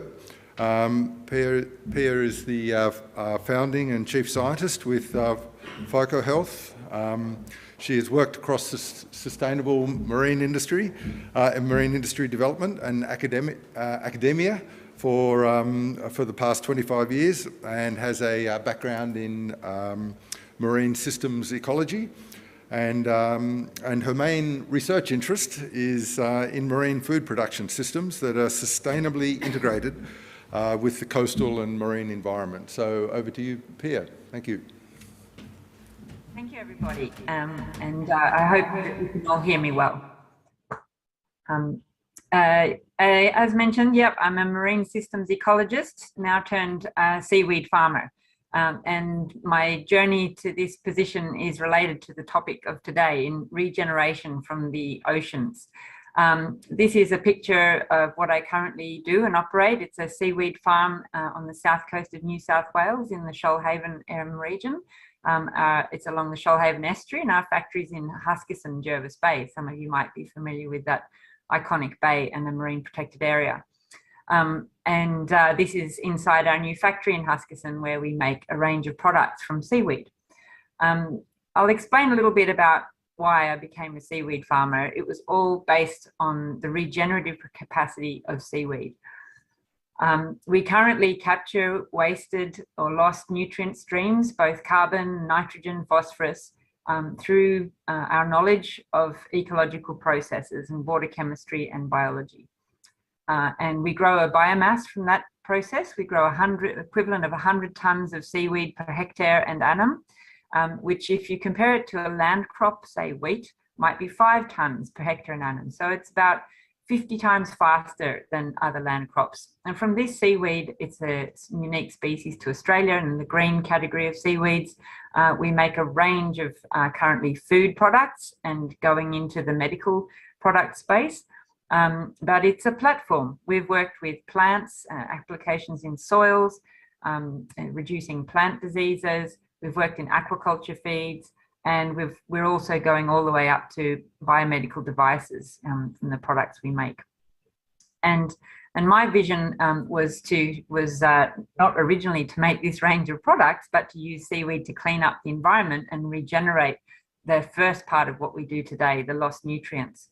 So I'll go, and because that's the focus of this presentation or this session today, I'll just focus on why I got there. I was at Stockholm University in the late 1990s, and I was given the opportunity for my master's research to travel to Sri Lanka and to work on the tiger prawn farm areas there and look at how can we solve the devastating consequences of rampant development without consideration for the environment. And this is what some of the coastal zones end up looking like around the tiger prawn farm in Sri Lanka, where there's poor regulation around whether you can chop down mangroves or not, and where you can build. I mean, some people were building tiger prawn farms on land they didn't own. They just built the farms. So we do have to be grateful for in Australia for the regulation, even though many of us will complain about it. We need to take it on board, because you can end up with situations like this without it. And that's indeed what the aquaculture industry suffered in the Blue Revolution of the late 1900s, and destruction of coastal environments. It got a bad name. Carnivorous species were released where they don't belong, depleting wild stocks. The escapees we know of, you can now catch Atlantic salmon in the Derwent estuary. Spreading of diseases. We also know of the spread of antibiotics to try and circumvent that. Nutrient pollution, it's intensive nutrient source. Chemical pollution, treating some of the diseases, and antibiotics, as I mentioned. The irony of this is that we can make aquaculture sustainable if we understand the ecosystems and regenerate and create a mini ecosystem in our seafood production. My opportunity in Sri Lanka was to do just that. This is an overview of tiger prawn farms that I looked at there on the west coast in the Chilau region of Sri Lanka. And you can see on the bottom left there 8 tiger prawn ponds at commercial scale. And the wastewater from these ponds and this farm was circulated to a deep sedimentation pond where there was denitrification in the sediments to get rid of some of the nitrogen, but also tilapia, which were food for the local people, as well as, and they ate small particles, and also algal ropes and milkfish in a following pool.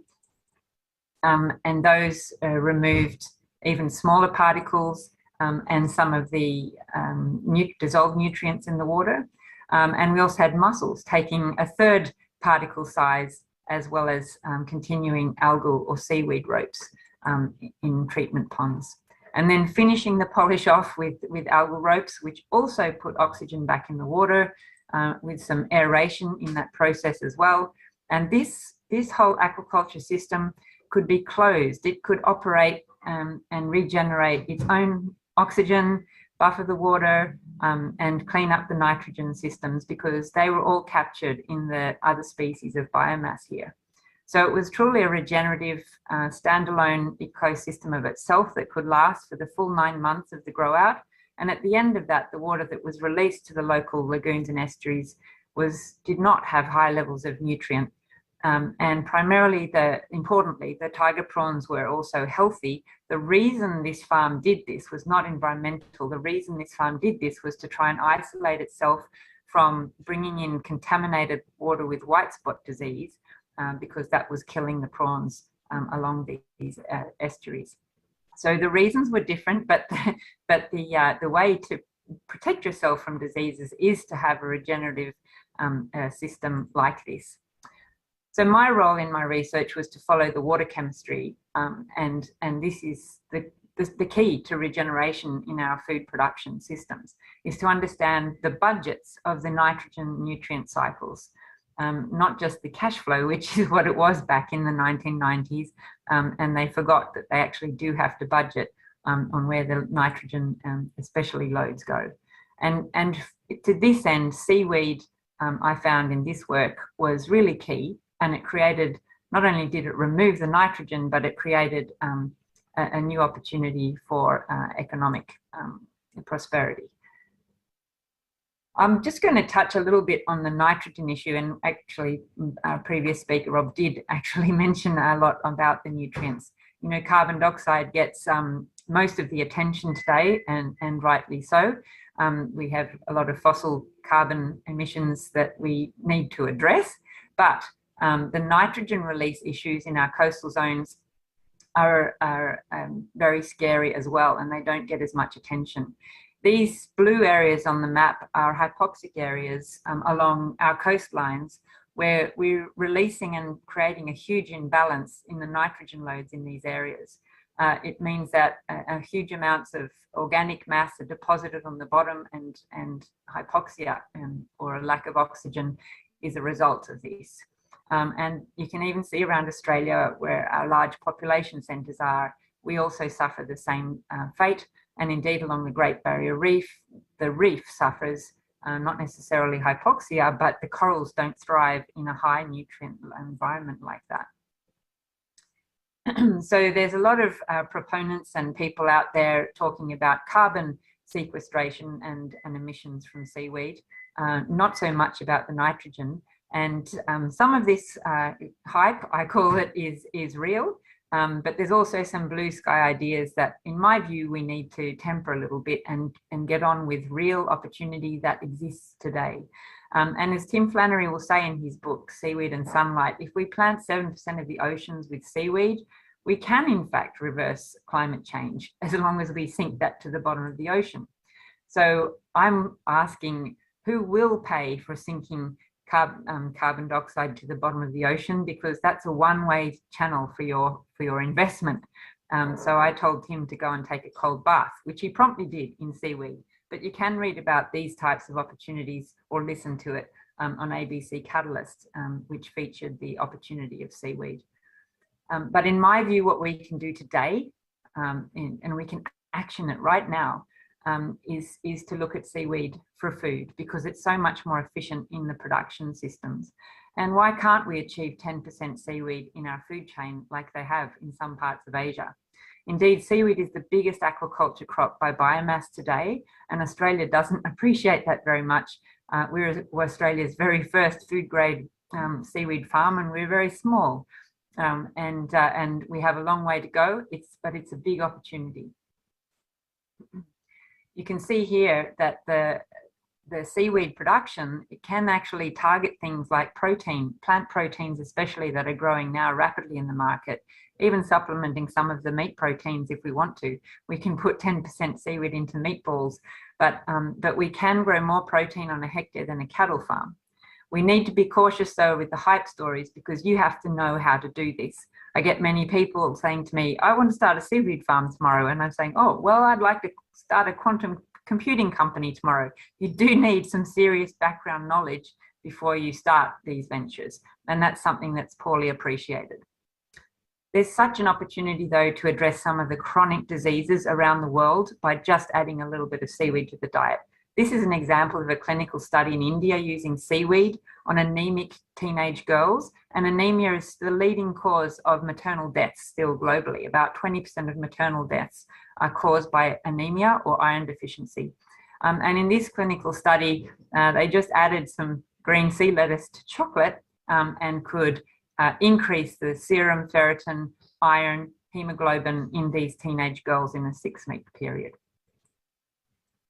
The way we can farm these seaweeds here in Australia, we can target some of our point sources of nitrogen and carbon emissions. What we do on the south coast here is we work closely with one of the Southern Hemisphere's largest wheat refineries, and they have very large waste streams of carbon dioxide from their distillery fermentation processes, as well as nitrogen from the wastewater treatment systems. And this is all food grade nitrogen and carbon dioxide. And so we capture those streams directly into our seaweed production tanks. And in this way, we are closing a loop on a terrestrial food production system, not aquaculture this time, but terrestrial food. And we have no waste streams, or more correctly, we have oxygen and clean seawater as our waste streams. What our challenge is now is that it's important to get everyone to understand that this is something that is going to be driven by the consumer, the market pool, and we have to get it out there today. So that's what we currently do. We try and demonstrate that you can go to the supermarket and buy some seaweed pasta today, and that pasta has 10% seaweed in it. And this is just a graph showing that, you know, this can have a massive impact on a global scale if we look at it. Currently, we're a very small farm on the south coast of New South Wales, but we have visions to scale to up to 10 hectares over the next few years with the right investment, and then to national and global sites. And if we look at it at a global scale, this type of seaweed production system, should we get to seaweed as 10% of land crops in this way, we could look at relieving 250 million hectares of land from food production, which offers opportunities for biodiversity. We could be looking at removing 375 million tonnes of greenhouse gases just from synthetic fertiliser production alone, let alone the other fossil inputs into food production. And we would also look at 500 trillion litres of water saved. Currently on the east coast of Australia, it doesn't feel like we need to be saving water, but we will experience drought again. And water is a critical issue in Australia, as we all know. So this is an impact opportunity that we shouldn't shy away from. And that's what we're at the start of a journey with here on the South Coast with our farms, our products that we're getting to market as fast as we can. And we have a vision to a global scale for global sustainability and health benefits, as well as an exciting future of biotechnology opportunities. And I do believe we have a speaker after, so I've rushed through and I'll leave it there. Thank you very much, Pia.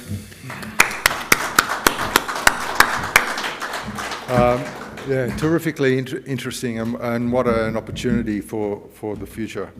Right, we better move right on to our final speaker for this session, Gilly Middleton. Gilly is a lead marine campaigner for Environment Tasmania. She has experience in regenerative agriculture and fair food projects. As a farmer and former board member of the Huon Producers Network, she'd worked to energise the local food system and connect with the broader regenerative agricultural community around Australia. And prior to farming, she worked as an outdoor educator with Tasmanian and interstate schools. So an educator, a farmer, and a marine campaigner. Looking forward to hearing from you. Gilly, thank you. Thank you so much. It means a lot for me to be here, and yeah, the talks that I've seen today, my heart is on fire. I just have to show you. This is my jar of wakame seaweed. I really very much look forward to eating some of Pia's beautiful farmed seaweed because, gee, that project and work is appealing and exciting. So great to hear about it. So I'm coming to you today from the unceded Malakadi country in southern Tasmania.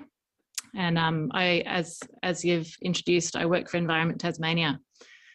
So in thinking about this talk and this section around regenerative wealth for the oceans, I just wanted to preface that when I think about that concept, I think about kind of job creation, benefits to local communities, improvements in the ecosystem, and improvements to health and society, as well as environmental challenges. And the work that I've done with Environment Tasmania is a really interesting topic to come under regenerative wealth creation. So Environment Tasmania is a conservation council, and we're best known for leading the alliance that stopped the super trawler Margaris from fishing in Australian waters, and also for our part in the Tasmanian Forest Agreement, which enabled us to deliver 172,000 hectare extension to the Tasmanian Wilderness and World Heritage Area. But since then, we've really focused our efforts in the marine space for the last 9 years. I've been involved for about the last 3 years of that as a campaigner and a community organiser. And my work has been largely on working around the Tasmanian industrial salmon industry, trying to get improvements to the industry, increased transparency and real regulation so that it can become a more regenerative source of wealth, if you like, for Tasmanians. So I got involved with this on a personal level long ago. I've been lucky enough to grow up on the banks of the Huon River, and if I had better internet connection, I'd go outside and show you. I grew up here as a kid with a marine biologist mum, and she actually worked at New South Wales Fisheries helping to create that Jervis Bay Marine Park. So that was another moment of Pia's talk that pricked my ears up.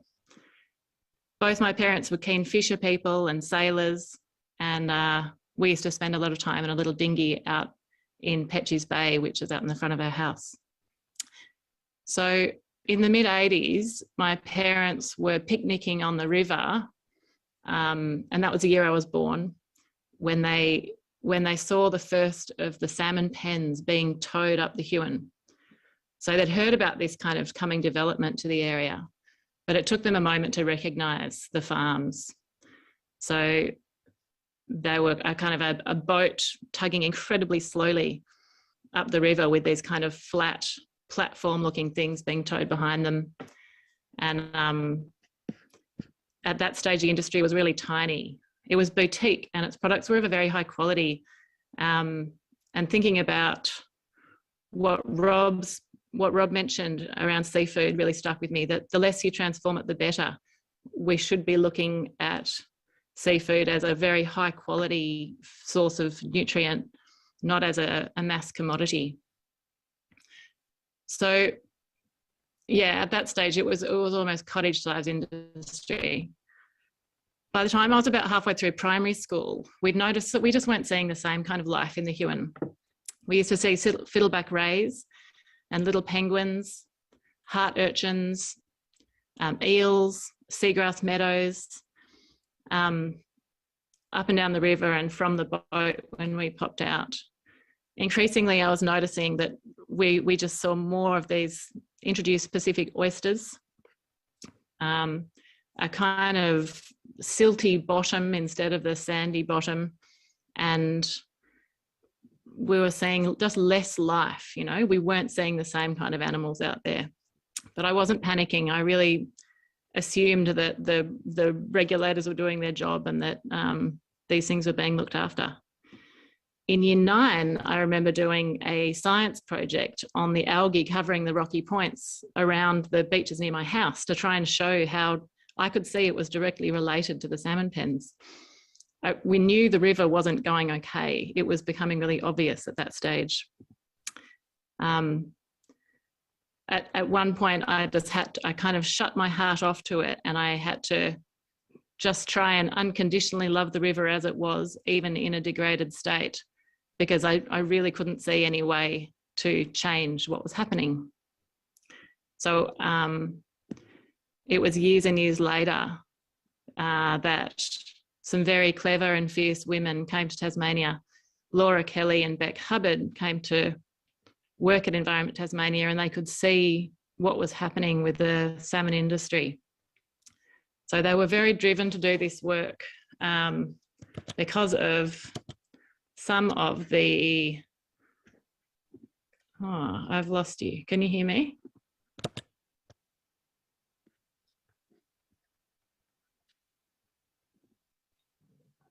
Oh yeah, I'm here. We're all good. I found you. I just needed to flick a slide. Sorry about that. So some of the kind of marine life in Tasmania you may know about.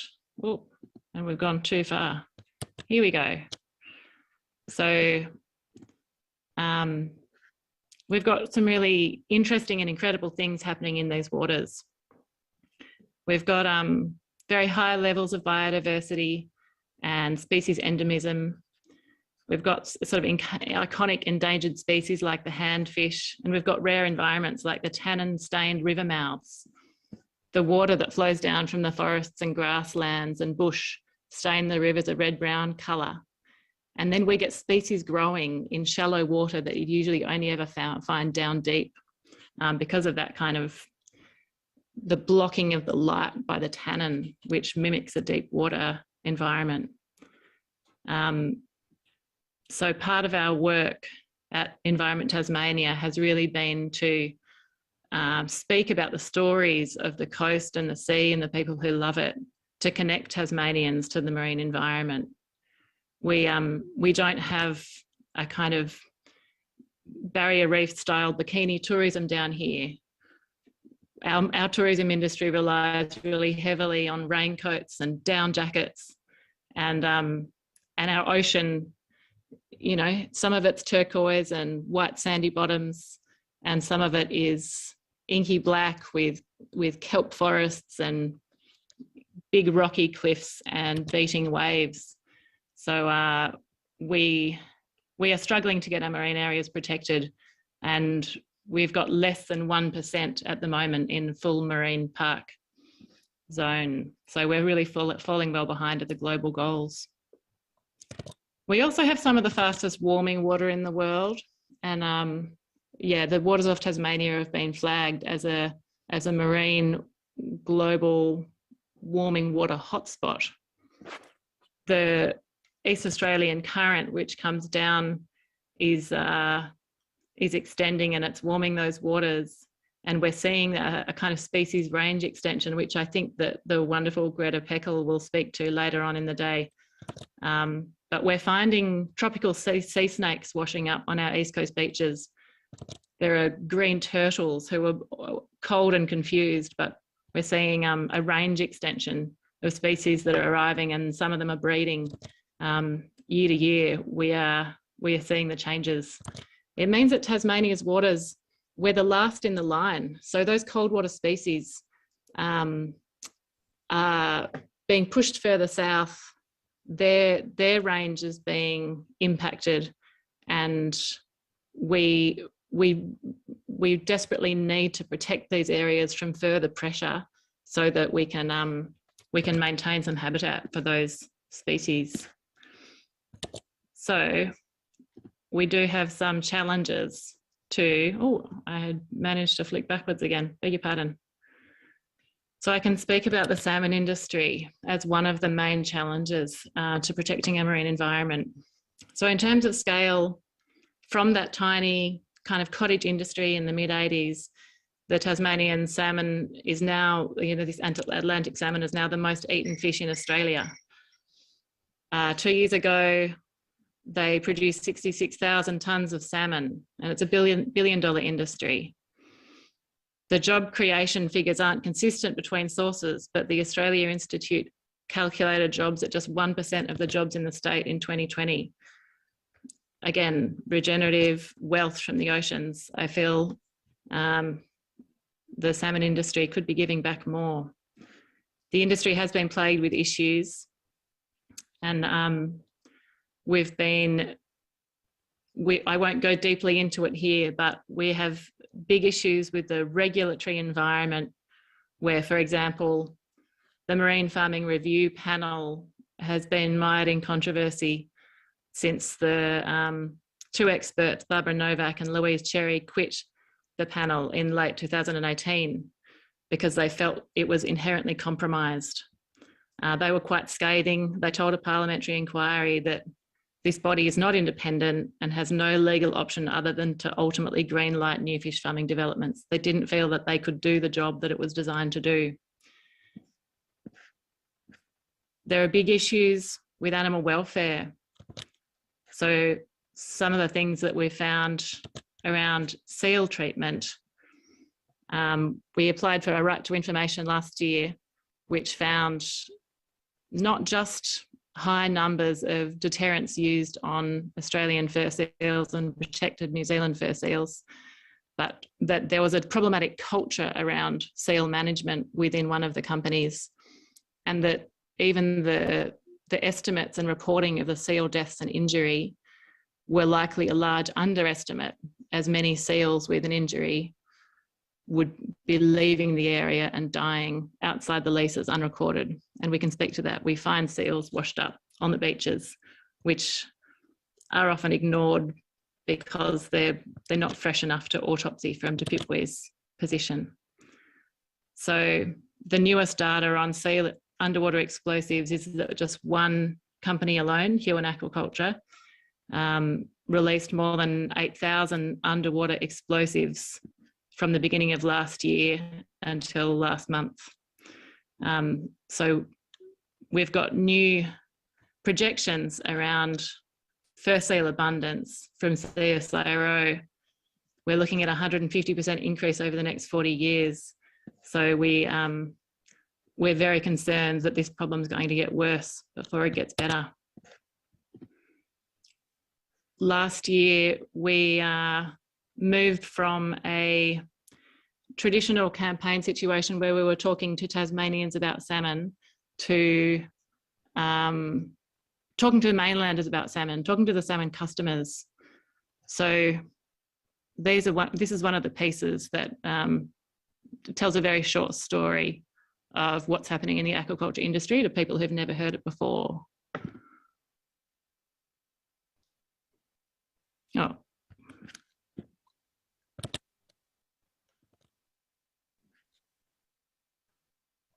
It looks to me that this is not working. Here it is. Ah, it does not look like a video.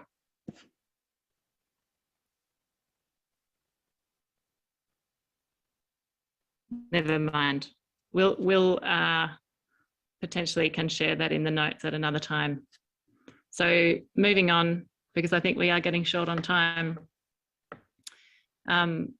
Here are just some statistics around that kind of wealth, which is not coming back into the Tasmanian community. So with $3.8 billion worth of fish sold over the 5 years up to 2019, only $64 million of taxes paid. 9.3 million in subsidies were received in 2 of those years. Now, the annual lease and license fees, which are paid to the state government, were $923,000 for the entire industries. That's less than the salary of one CEO of one company in the industry alone. So in terms of the kind of wealth creation capacity of this industry and what's coming back to the community, we are very keen to see improvement. Next up, we've got a slightly disturbing photo of some of the seals which have been photographed and released as part of the RTI, the Right to Information documents from last year. The seal on the right has got a beanbag bullet lodged in its eye and was swimming around, needed to be euthanized. The one on the left has kind of bruising and a propeller wound, which is standard for the deaths that do get reported. I think there were 70 seal deaths at salmon farms from the beginning of 2018 to May 21. So, yes. Lately, we've seen the Legislative Council Committee handing down a final report with concerns around disease outbreaks and biosecurity concerns and a compromised approvals process. This committee has recommended a plan to reduce the inshore fish farming sites and cease operations in sensitive shelters and biodiverse areas. It's also stipulated, and I thought of Kate reading this, that other aquaculture farming regions outside Australia stipulate and regulate the publication of industry data to a greater degree than occurs in Tasmania. So we are asking for more transparency from the industry. And this latest report from the Legislative Council gives us some hope. We've worked on this for 9 years and it's gone from largely an unknown issue where we were regarded as radicals to an environmental issue on a national scale. We worked with Richard Flanagan to write his sellout book last year, Toxic, and we've seen now 2 new environmental organisations take up the salmon farming fight for accountability. We've also had great support from local chefs like Matthew Evans, whose quote sums it up: "Truly clean green salmon farming is probably possible, but it has yet to be proven, and salmon farming the way it's currently done really needs social licence. Hiding environmental reports, using wild fish in the feed, and taking no responsibility for waste from salmon farms are all good reasons to expect more from our salmon producers. Can they continue to do what they've done for the last 2 decades forever? The science seems to suggest not." And I really like that, that question of, can they continue to do what they've done for the last 2 decades forever? To move forward to a paradigm where we're really thinking about regenerative wealth from the ocean. It seems like very clear that we need to be thinking on a long time scale, not a short time scale. We need to be thinking beyond company profits. We need to be looking at all the stakeholders, and that's including the plants and animals and environments in which this commerce kind of takes place. And I think that's my time up. So really all we've got left to say is that moving forward, our next piece of work is really just about working with the Tasmanian community, with scientists, fisher people, with the Indigenous landowners, chefs, and all of the thousands of beach and ocean lovers. We want to make the community's voice heard, and we want to drive policy to reflect the needs and the wants of these communities. And I'll leave off with this photograph, which is not far. This is a short dinghy row from the front of where I live. So a very scenic version of what the salmon farms can look like from the surface. So thank you very much for having me, and congratulations on hosting such an excellent event.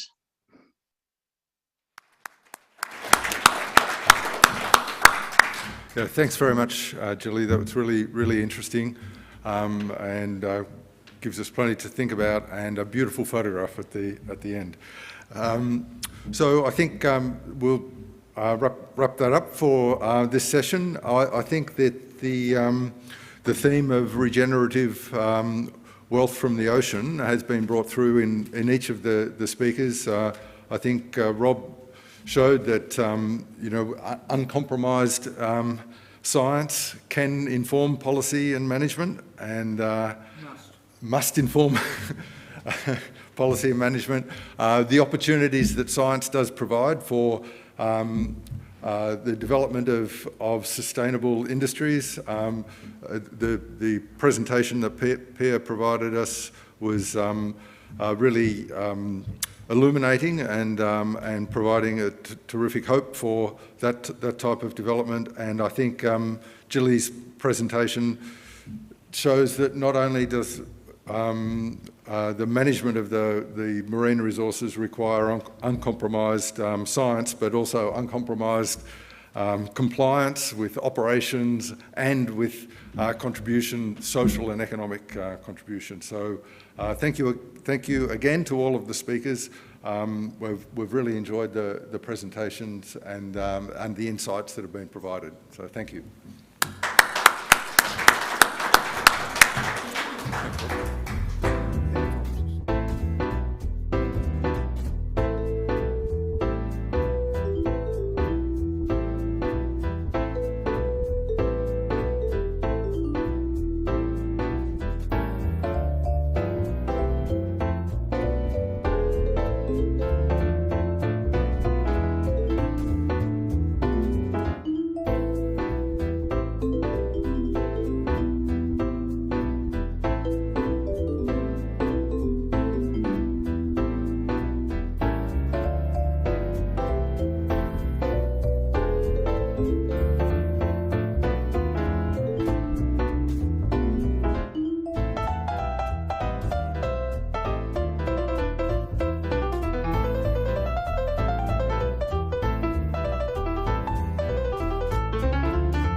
what's the matter here? I'm waiting, son, waiting on Roosevelt.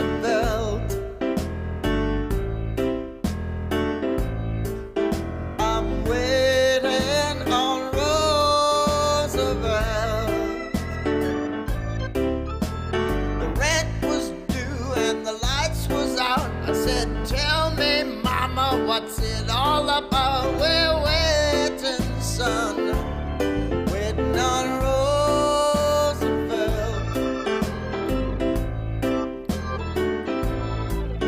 Just waiting on Roosevelt.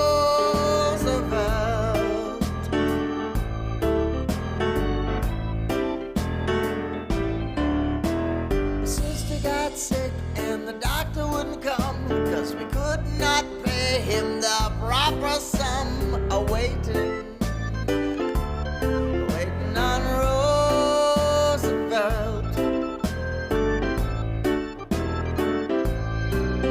We're waiting on Roosevelt.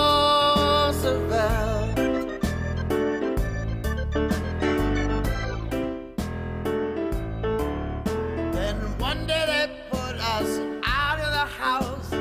Ma and Pa was meek as a mouse, still waiting, waiting on Roosevelt.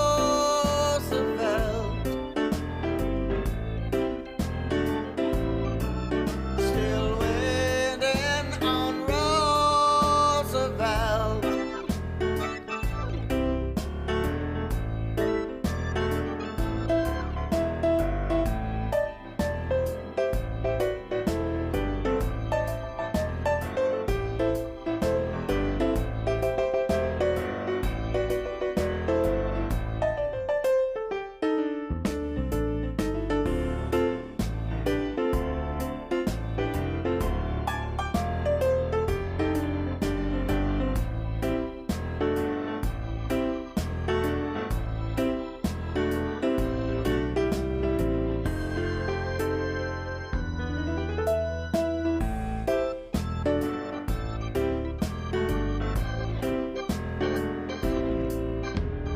When they felt those cold winds blow, didn't have no place to go. Pa said, I'm tired of waiting on Roosevelt. I can't get a job, I can't get no grub. Backbone and navel's doing the belly rub. I'm tired of waiting on Roosevelt. Tired of waiting on Roosevelt.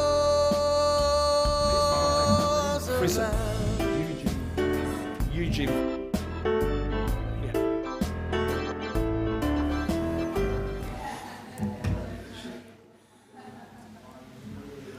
All right, well, we've had a really full and intense morning, and now we'd just like to lighten up the mood a little bit. I have my good friend Heather Lander here, who's a cellist, I think in the orchestra here? No, not yet, but in Cairns. You were in the Cairns Orchestra. And initially, the first piece is called Humpback Harmony by an American musician called Eugene Feisen. And then Heather will just entertain us with some more of our own compositions, I believe. Yeah. All right, but the main piece will be the first piece that we wanted to introduce to you, which is Humpback Harmony. Thank you very much, Heather.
Heather, thank you so much. We really appreciate that.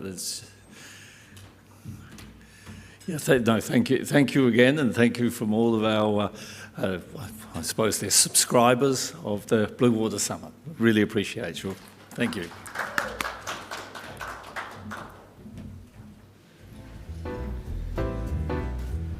All right, we've got 5 minutes before we start, so we'll get ourselves organised. I'll just swap the chairs and get rid of the equipment, and then we'll start again.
Okay, welcome back.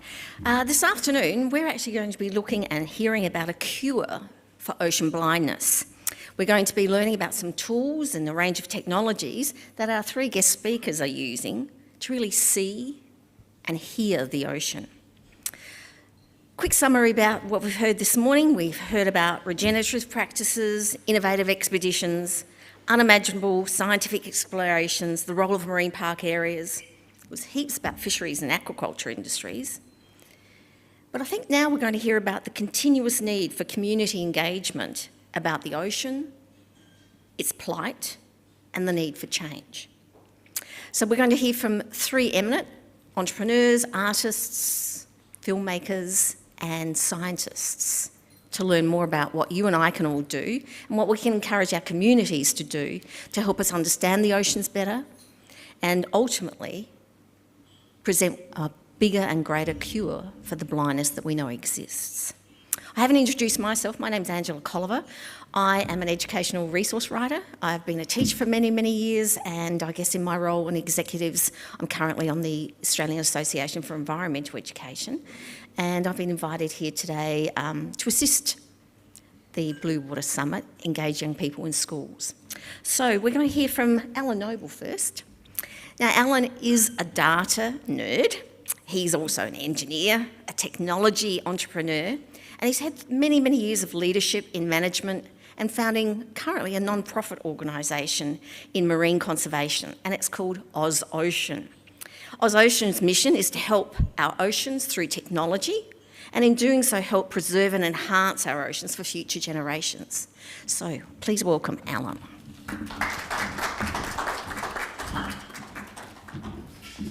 Thank you. We humans all suffer from a kind of blindness, and I'm not referring to an eye disorder or a visual impairment, I'm referring to ocean blindness. You see, we go to the beach or look out over the marina, and we think it looks lovely, but often it is not lovely. Often that shimmering aqua surface masks a degraded ecosystem. It's true that many of us are aware of some of the threats, in particular tropical reefs, such as the Great Barrier Reef, get quite a deal of attention. But temperate waters are often overlooked, despite most people living in the temperate zone. Temperate marine ecosystems are characterised by seagrass meadows, kelp forests, and mangrove wetlands, all of which are under threat around the world. The seagrass meadows along this very stretch of coastline out there in Gulf St. Vincent have suffered decades of mistreatment and neglect. There are areas south here where the seagrass, which historically was within about 50 metres of the shore, is now several hundred metres offshore for a variety of reasons, including, but mostly due to runoff.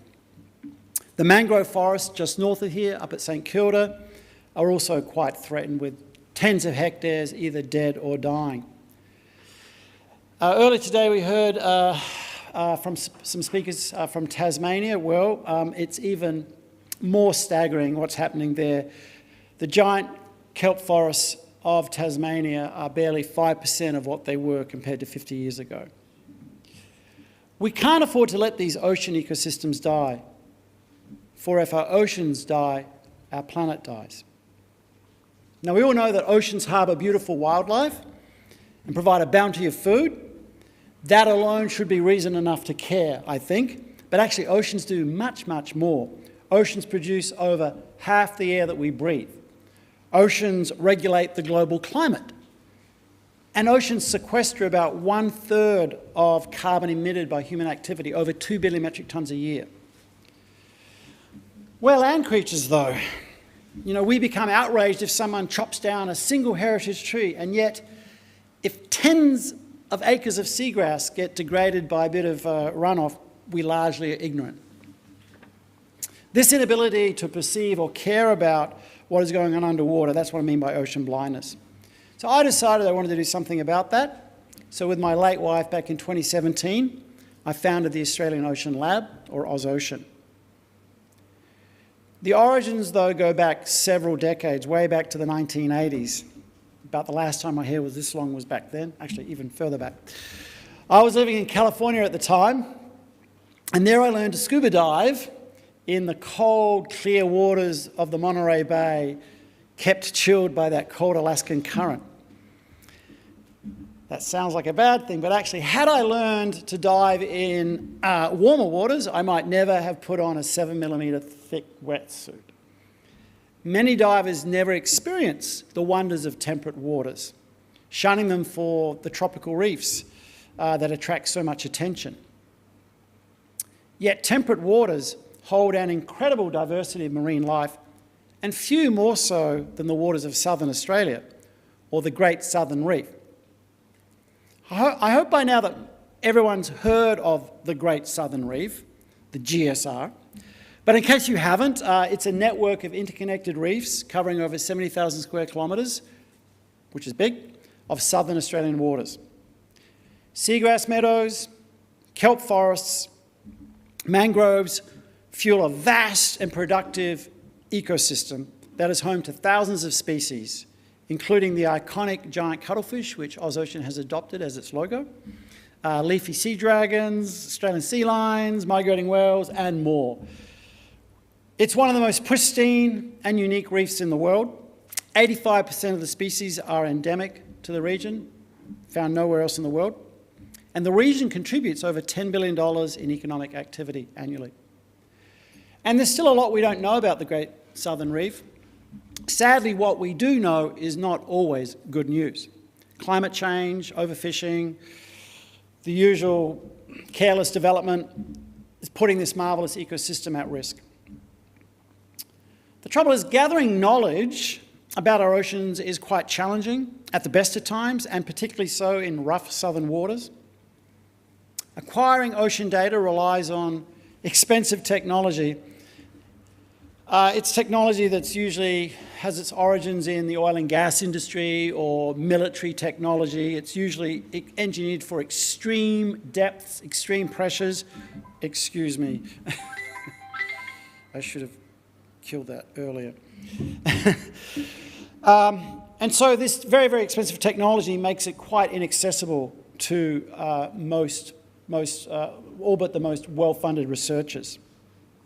So this is the problem that OzOcean is trying to solve. Our mission is to help our oceans through technology. And specifically, we develop and apply open source technology to help solve ocean science and conservation challenges. Our long-term aim is to transform the way in which ocean data is collected and then communicated on a global scale. That image was produced from some OzOcean technology that's near Whyalla at Stony Point, where the giant cuttlefish are aggregating. By the way, by open source, if you're not familiar with the term, that means that the technology is available for use or modification for free as others see fit to use it. We're not in the business of keeping secrets. In fact, the best thing that could happen would be for non-profits around the world to copy our technology shamelessly and then create monitoring on a global scale. I would love to have them copy all of my technology. That would be a fantastic outcome. We focus right now on continuous monitoring because you cannot manage what you cannot measure. And it turns out it's extremely rare to have continuous monitoring of any marine system. As a result, scientific understanding of change, whether it's hour to hour, day to day, year to year, is very fragmented. And what that really means is there's a lot we don't know. What we need is continuous monitoring, like this image, like this video. For example, one day a shellfish reef might appear healthy, and yet a short time later, juvenile oyster mortality might have suddenly skyrocketed. What happened? Was it predation? Was it some disease? Was it some change in water chemistry? Well, without continuous monitoring, you're just speculating. Before OzOcean, visual monitoring in the ocean meant divers would temporarily set up cameras, maybe for a few hours, maybe for a few days, and then you'd go back later and retrieve those cameras and you would analyse that footage, usually tens or hundreds of hours back at the lab on land. Acoustic monitoring was very similar. You'd put down your hydrophones, you'd fill up the SD card, and then you'd retrieve it. What that meant was the data was neither complete and nor was it available in real time. So we at OzOcean decided to focus on continuous monitoring at fixed locations by means of floating platforms, which we refer to as rigs. They're not like oil and gas rigs. They're very, very cute. They're only 1.5 metres by 1.2 metres. And you're starting to see them scattered around South Australian waters, and I hope one day around global waters. Now, it may sound a bit prosaic, compared to high-tech submersibles, ROVs, UAVs, other TLAs, But actually, our little rigs, which can be built for about $700, and typically by students with really only modest kind of workshop skills, they can be incredibly useful platforms for doing real science and considerably more cost-effective than other high-tech gadgets. So we also design and build custom sensors to be deployed with the rigs, underwater cameras, hydrophones, environmental sensors and more. Our rigs are the workhorses, though, that provide the necessary power and the communications. Data that we capture from our rigs, whether it's video data or acoustic data or temperature data, dissolved oxygen, whatever, goes straight to the cloud, that proverbial cloud in that data center sky, where it's stored, analysed and then shared. So we're building out this platform right now. I've always believed, and most of my career has been in technology, but I've always believed that for technology to be useful, it has to also be affordable and timely. So we design our equipment to be cheap and easy to build. I'm particularly excited about our school program, Network Blue. Students build, deploy and then maintain their own rig, thereby contributing to a global citizen science network where the data is shared with students and schools around the world. With the next generation fully engaged, I'm optimistic that we will find that elusive cure for ocean blindness. Thank you.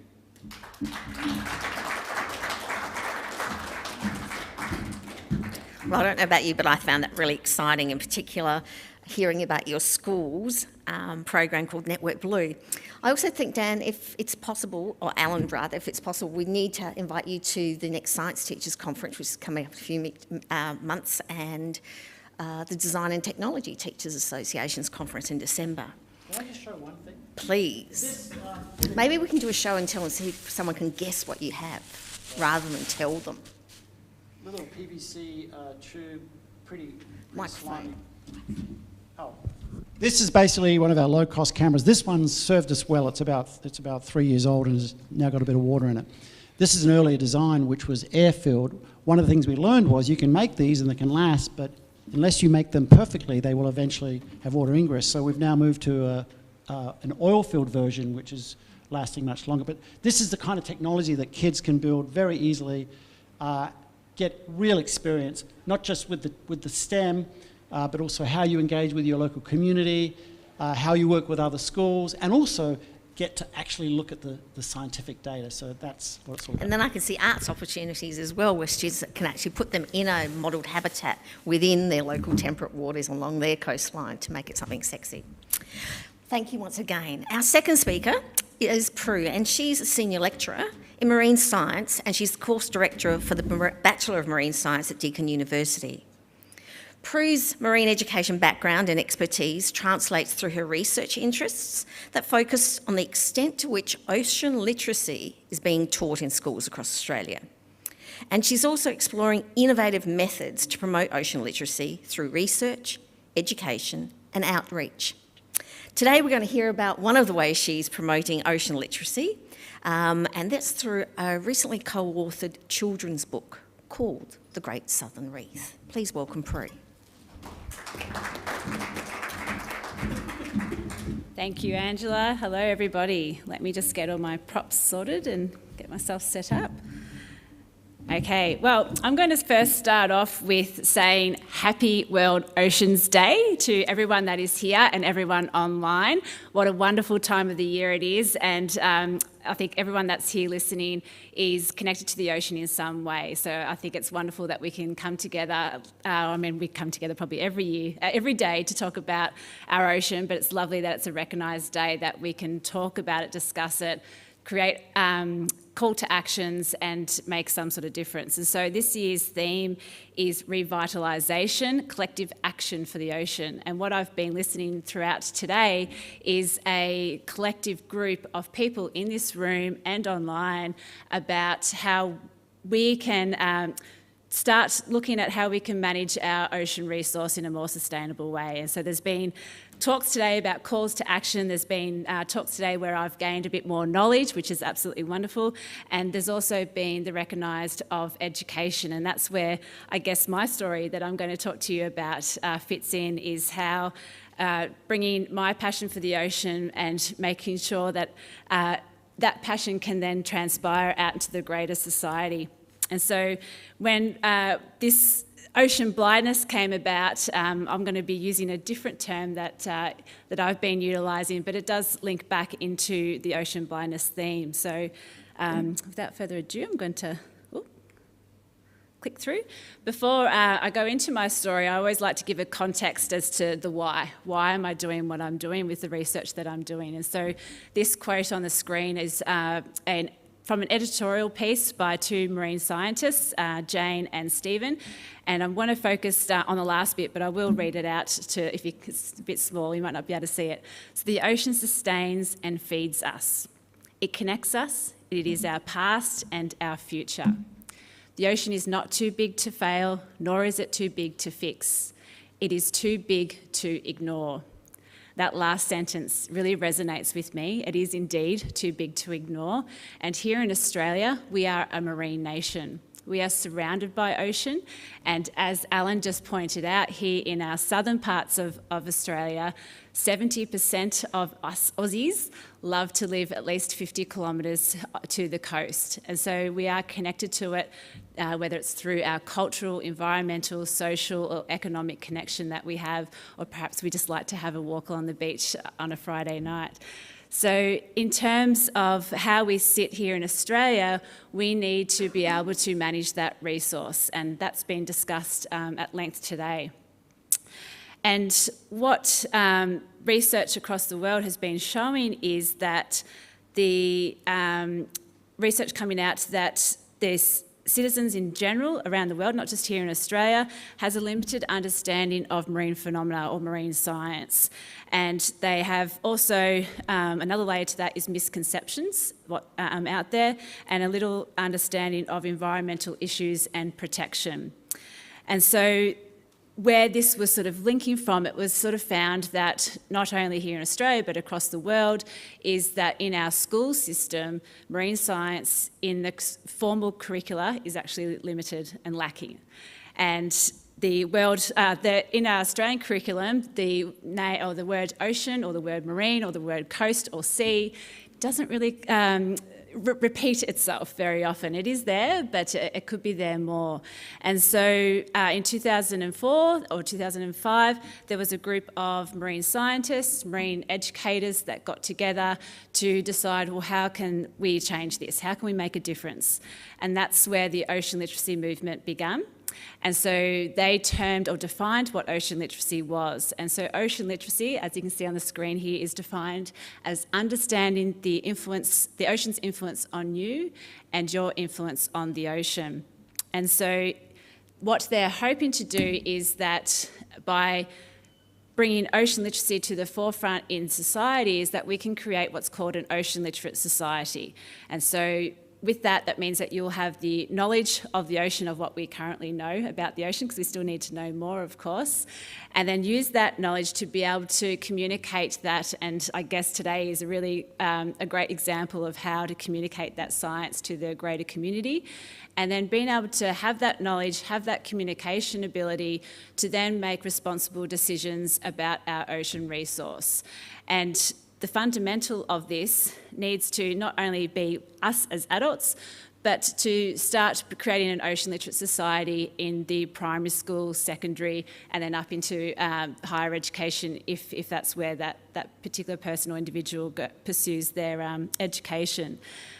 And so my work is trying to, here in Australia, look at evidence-based research as to what is, I guess, the barriers as to how we're trying to create an ocean literate younger generation, and specifically focusing on where I'm based. So I'm based in Victoria, and Alan's already pointed out the Great Southern Reef, which is fantastic. I don't have to give you a recap of what that is, and trying to recognise the fact that our children along the Great Southern Reef will only want to learn about the ocean if they can find some sort of connection. And as beautiful as the Great Barrier Reef is, often that's inaccessible to a child that's located here in Adelaide, or perhaps a child where I'm from in Ocean Grove. And so taking them to their own backyard, their own ocean, and giving it a name, the Great Southern Reef, helps build that curiosity or a sense of wonder to what their local beach is and what might be under that water. And so the Great Southern Reef was developed or given a name in 2016, and the paper is referenced down the bottom there on the screen, where, as Alan mentioned, it's an interconnected system of a whole different range of marine habitats, but at the foundation of that system is one of my favourite marine organisms, and that is seaweed or kelp. And Pia already spoke about how, in our opinion, can change the world. Seaweed can change the world. So if you take that foundation species out of the Great Southern Reef, then we're going to start to see an impact. And we're already starting to see that kelp or seaweed is starting to decline across that Great Southern Reef region. So it's incredibly important now more than ever for our younger generation to start knowing about their backyard, their beach, their local rocky shore and their rock pools, so that as they grow older, they can start to be more informed about the science that's happening around this region, and then be able to communicate that to either their parents, their mates, and then as they grow older and can make informed decisions, particularly when it comes to voting. I think, as someone mentioned earlier, our latest election is certainly a testament to that. And so this sort of leads into the research group that I'm leading at Deakin University, and this, I'm going to show you some figures now, so bear with me, but hopefully I'll make it interesting for you. So what we wanted to know, first of all, is, okay, is marine science getting taught in our schools across the Great Southern Reef? And if it isn't, what are the barriers to that? And as a research team, can we offer some solutions to be able to increase marine science in our classrooms and hence create that ocean literate society at the younger year level? And I'm going to focus on primary school here, and as I know that there is work getting done in the high school level. So the first thing we wanted to do, and this is work by one of my honours students, Maddie, she did an online survey for all the informal marine educators across the Great Southern Reef. And when I say informal, it's organisations like OzOcean, Marine Discovery Centres, any education platform that schools can engage with to undertake marine science. So Maddie put a survey out there to ask them, have you heard of the Great Southern Reef? And so you can see clearly that about 62% of those providers had, and when they had heard about it, they were quite regularly incorporating the Great Southern Reef term into their education programs. So that was telling us that, fantastic, if the schools are going and engaging with these facilitators or informal providers, the word is getting out there about their local backyard, and the Great Southern Reef is at the forefront of their programs. So then we wanted to know, okay, so that's tick, that's wonderful news.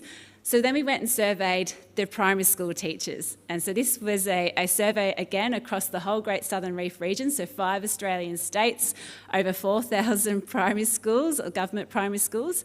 And we asked whether the teachers there, whether or not they were teaching marine science in their classroom.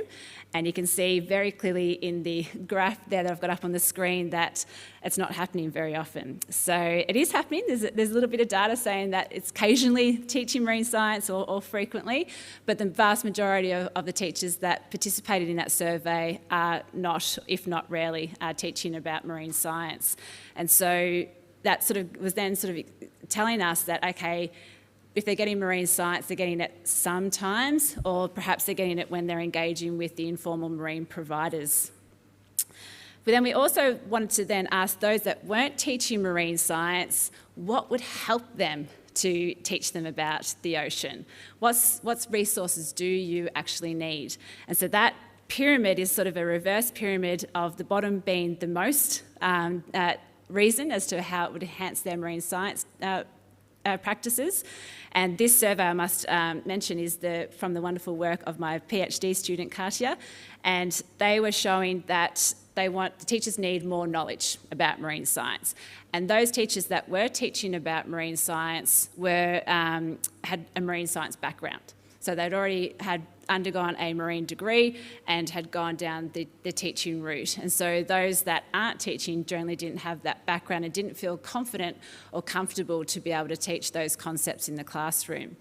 The second one was having access to education resources, which we found quite surprising, because if you go and look at all the informal marine education providers across Australia, we are at the forefront of that education. There are some wonderful resources out there, so there must be some sort of barrier as to the teachers getting access to those providers or knowledge about them. Then, of course, it was the support of experts, so actually engaging with marine scientists and having them come into the classroom or knowing about some of these concepts to help build that knowledge base. And then also the last two were the teachers that weren't teaching marine science. They wanted to know from other teachers, when they are teaching about marine science, how are they actually doing it? What tools are they using to teach about marine science? And then the last one, and anyone that's been a teacher before, is that excursion support. So do the schools have money to pay for a bus to go down to their local discovery centre or aquarium or whatever it might be to be able to support that marine science understanding? So that was another one that was mentioned in the survey. So those teachers that were teaching marine science, we then asked them what tools they're utilising to be able to teach marine science, and so we could tell the other teachers, this is what they're doing. And you can see very clearly that a lot of the time it's teacher-led, instruction-based, and the second one, which is where I'm going to segue into today, was the use of picture books, a familiar tool that has been around for a very, very long time to teach about marine science. And so the research team went, well, okay, let's take a look at these picture books, shall we? And so this was probably the best research project I've ever undertaken. We collected 100 ocean-themed picture books that were sort of the common ones on the marketplace. So if you go to very popular online book selling repositories and type in the words ocean or marine, it was the top 100 that we selected, and we had a read through. So that was wonderful. We got to read through these 100 picture books. We then tried to link them to the Australian curriculum to see, or the science curriculum, to see whether or not they could bring marine science into their classroom by utilising these ocean-themed books. And of all the 100 books that we looked at, 91% of them could be linked to that science curriculum. So that was amazing. But the interesting thing that we found from this particular study was that the Australian published picture books were wonderful, but they were largely depicting coral reefs or the Great Barrier Reef or sandy beaches. And those sandy beaches weren't quite representative of what we have here in temperate southern Australia, or the Great Southern Reef. So we recognised the need to create our own picture book about the Great Southern Reef because A, it seems to be a popular tool for teachers to teach about marine science, but also not just in the classroom, but this tool potentially can go to the wider community to start talking about the Great Southern Reef, and hence starting to build that knowledge to create that ocean literate society that we need to achieve. So at the moment, my PhD student is looking at how picture books, so since that particular study, there's been 4 or 5 books since published that are temperate Southern Australian examples, and she's used those 6 books and looking at it of how they can engage and how they can instruct and how they can potentially inspire children to connect with their ocean and particularly connect with their own backyard, the Great Southern Reef. And so I've brought along with me so that the actual resources. So Here is the actual book itself, The Great Southern Reef, and it's now available in all bookstores. But this, what I will mention here is this particular story. What we wanted to make sure was that, yes, the Great Southern Reef was mentioned, and there's got some information about the reef at the end of the book. There's teacher resources attached to it through Sorrow Publishing. But we wanted to make sure that the protagonist of the story was female, and so the female at the front is called Professor Seaweed, and we wanted to make sure that that term professor signifies a leader in the marine science field, because women are actually underrepresented in leadership roles in marine science, and so this book is a really good inspirational story for females who want to pursue a STEM career. So there's this sort of a little hidden layer in there, and then also the children that are featured in here. Let me just find Frankie and Sam. Here we go. So Frankie and Sam are also featured on here. There we go. So Frankie and Sam, we wanted to use non-binary names and also have them represented as not a particular gender, so that it was inclusive for all children as well, and that any child that is living within that 50 kilometres of the Great Southern Reef, and that's 70% or perhaps the world, because I do know that this has reached to Norway, they can connect with their local backyard and recognise the seaweed that they find washed up on the beach, perhaps a shark egg or a cuttle bone. So that's our way of trying to cure the blindness. And with that, we've also produced, which will be available at the end of the year, but we're using it for a research study at the moment. My PhD student has created this booklet, which is can be used for teachers to utilise children's books to bring marine science into the classroom. So there's lots of activities in here that are science-specific concepts that links to ocean literacy. So we're doing the big tick, but also linking to the Australian curriculum as well. So this is at the moment going to be a workshop for teachers to come and learn how to use this booklet. We're collecting data about how effective that is, so that, and then following that into the classroom. So actually looking at the evidence base from the children to see whether or not they are learning marine science concepts from the children's books themselves. And then lastly, I'm going to finish off with, that is, I guess, our research lab's way of trying to cure the blindness per se.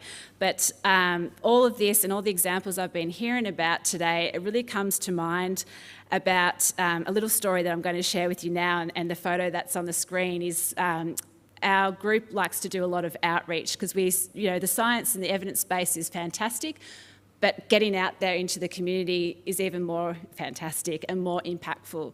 And so we have my other hat is I'm a seaweed scientist, and so I like to get out and talk about seaweed till the cows come home, and pardon the pun, because I know that seaweed is being fed to cows these days.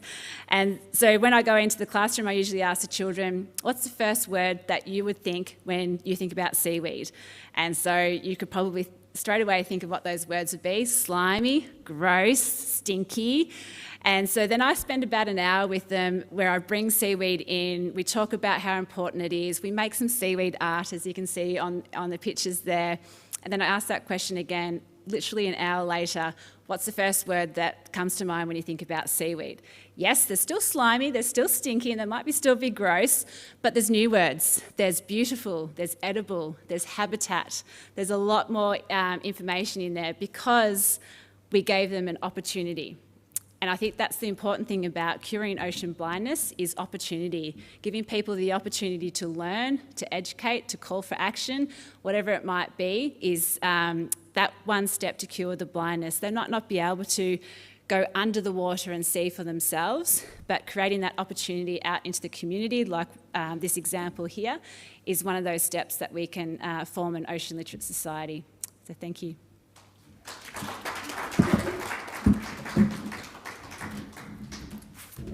Thank you so much, Prue. If you're a South Australian teacher, there's also something called the Rock Pool. It's a portal with a whole range of educational resources on the Great Southern Reef and our temperate waters. Book Week is around the corner, so I hope you've considered what you might be able to do to spread the ocean literacy and cure ocean blindness in that context as well. We have one more speaker on this panel. It's Dan. Now, Dan is an artist. He's a critical thinker, and he's a documentary filmmaker. He has a passionate interest in marine biodiversity and conservation issues. He's actually, over lunch, been out there as well, collecting some underwater specimens, but photography, citizen science, and everything marine is his passion. So please, let's welcome Dan.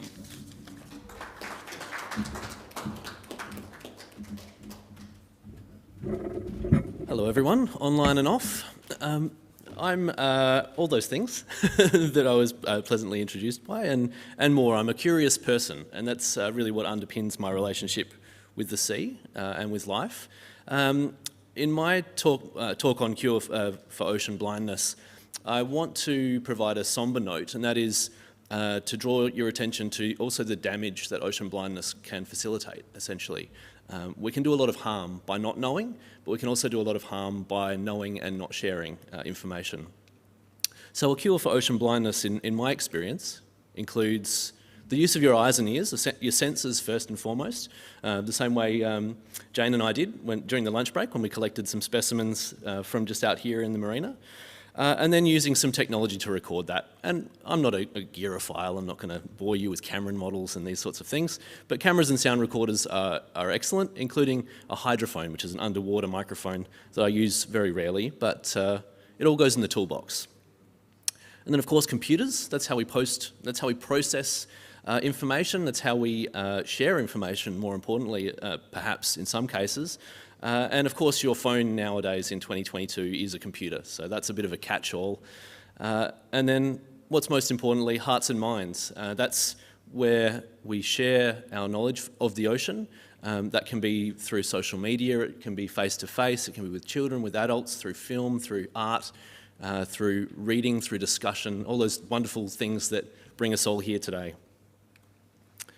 So my personal curiosity led me to a place called Whyalla, which the South Australian contingent will know quite well. It's at the northern end of Spencer Gulf in South Australia. It's also where Alan's beautiful underwater footage was streaming live to us from earlier in this talk. And it's where the giant Australian cuttlefish gather in up to hundreds of thousands of animals each winter to find mates, to compete with one another for those mates, and to lay clutches of eggs under some close inshore rocky reef. It's an amazing thing. It really should be a natural wonder of the nation, if not the world, and it's something that I like to visit as often as I can. Now, my curiosity led me to wonder and amazement. I remember my first visit to the cuttlefish 20 years ago was spectacular, and I just thought, wow, why doesn't the whole world know about this? So that then led me to think, well, what story can be told here? And sadly, similar to Derek's account of the pipi fishery, which was pushed to the edge of collapse before some regulation was introduced to manage it back to health, the cuttlefish were fished commercially in the late 1990s, and it was a completely unregulated fishery, and it nearly wiped them out. So I thought, well, I can tell it as a filmmaker, I can tell a historical story about the narrow escape, the near miss that population had, in order to help raise its profile and hopefully add it to that list of national treasures where they so belong. And then, of course, the scientific and political story unfolded from there. So I thought what I had was a historic story, and then I realised actually the contemporary story of the cuttlefish was one that was deeply political, as they were caught in the crosshairs of some very contested waters that were sought after by competing industrial proposals, and each of those was likely to have an impact on their viability as a population. So I thought, well, this is a much bigger project than I initially thought. I have to try and understand it, that next step. And through understanding the problems, the political nature of the problems, the disconnection often, or the disregard in some political circles and bureaucracies for actual hard marine science, there was a mixture of enlightenment and despair that followed. And how do we deal with that? Well, with storytelling, with art and creativity. That's the only way we can plough through it. So the problems that I discovered, and this is the sobering part, this is a handful of them. I had reams of them, and I had to work out how to condense them and share them with you in a 10-minute talk. They include the cuttlefish's future is determined essentially by commercial interests. These override anything political or environmental or scientific, unfortunately. The dollar talks. State capture ensures bipartisan political support for industry. During the course of working on this project, I've been on it for over 10 years. I've seen governments change, and I've seen the attitudes change somewhat, but not substantially. And it isn't just the top of town industry, the BHPs, the Santos's of industry that win their way. Smaller industrial proposals can as well. And often it's about who's on the board or who's involved, where the money's coming from. And ocean blindness plays a critical role in enabling harm or potential harm. We have weak environmental laws and enforcement. That's my frank evaluation. I've read a lot of them. I've had lots of experience with them. I've reported non-compliance to various government agencies myself personally, provided evidence to them and watched it go nowhere. I've provided so many submissions to government on various industrial proposals, and only when I've effectively gone beyond the borders of South Australia to a federal regulator have I had what I think is an appropriate response. With the exception of the EPA, there's some good people at the EPA. I've found a culture of toxic secrecy, denial and deception, and this is ocean blindness at its worst. And in some cases it's a willful blindness, more of an ocean myopia. I've found, sadly, we've talked about marine protected areas today. Marine parks in South Australia allow new industrial developments and pollution. So they're really, they regulate fishing, and even that to a fairly limited extent. So, for example, the Encounter Marine Park near Victor Harbour has a pilot aquaculture lease in it, which has the option to become a permanent aquaculture lease within it. So again, that's just further evidence of the industrial pecking order, really, within South Australia. And sadly, iconic marine species populations in SA are declining. So the cuttlefish is an interesting story because it has had quite an elastic history of the time that it's been tracked and that I've been following it. It's in a state of recovery at the moment. But the Australian sea lions, which are dearly loved and have had some fisheries management measures put in place, are still declining, and we don't know why yet. I'd argue there's a really strong case for urgent investigation into that.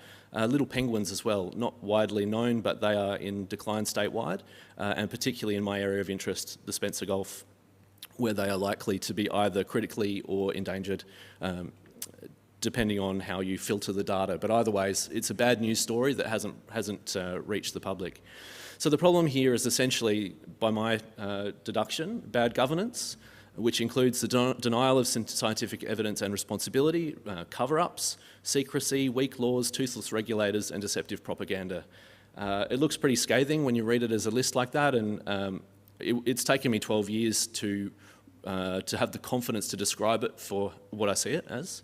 And there's too much there's too much evidence for me to form any alternative conclusion, I'm afraid. I can give some examples later, perhaps, if you ask.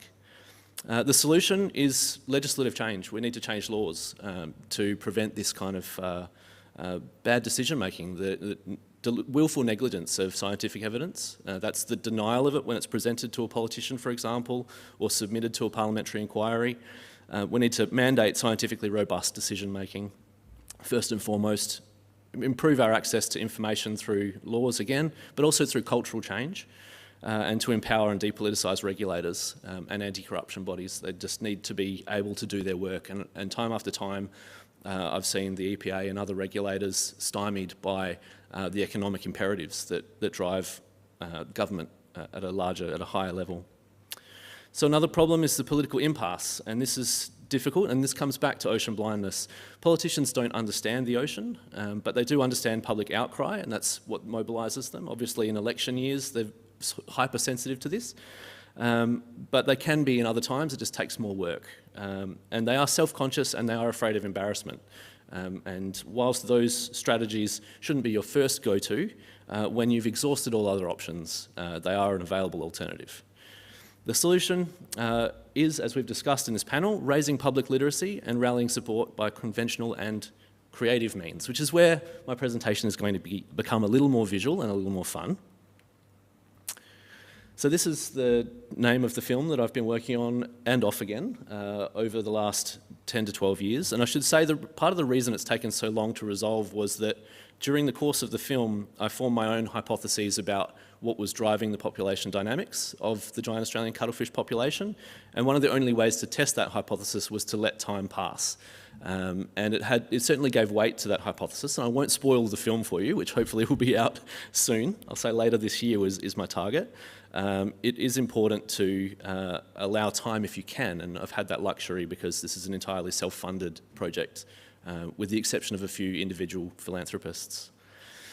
I've been working on a computer game for children. This is at the other end of the spectrum. This is for 7 to 10-year-olds primarily.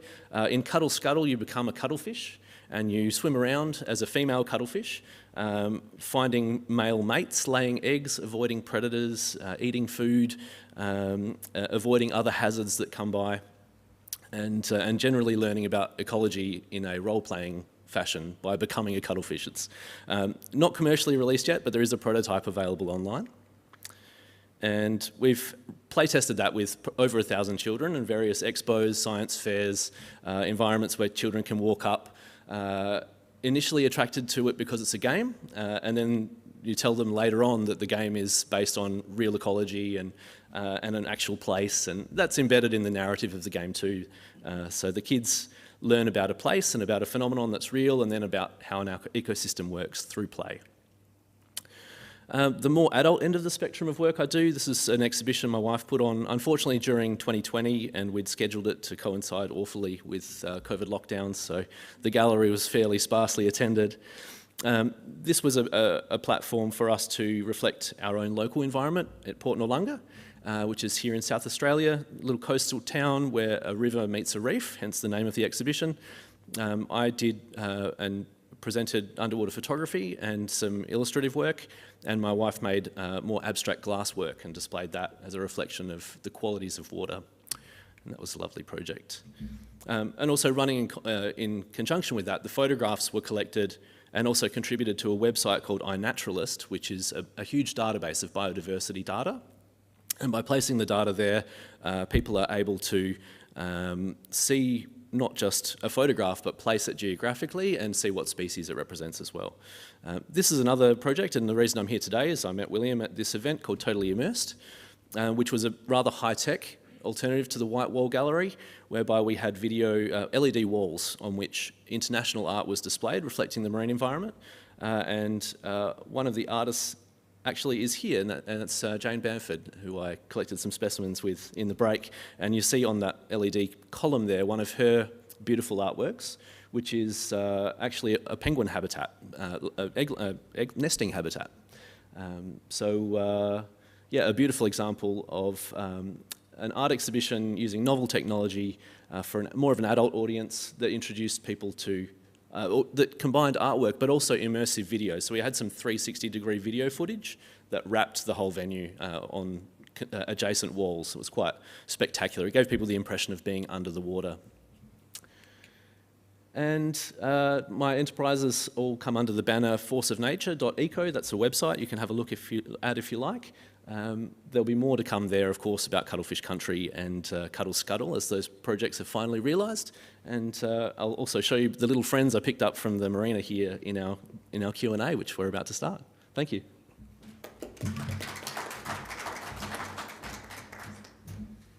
So our team here have decided they'd like to have a bit of an interactive Q&A. So I'm going to hand over perhaps to Dan. We'll start with you in your collection and see if we can gauge our virtual and physical audience in what you have.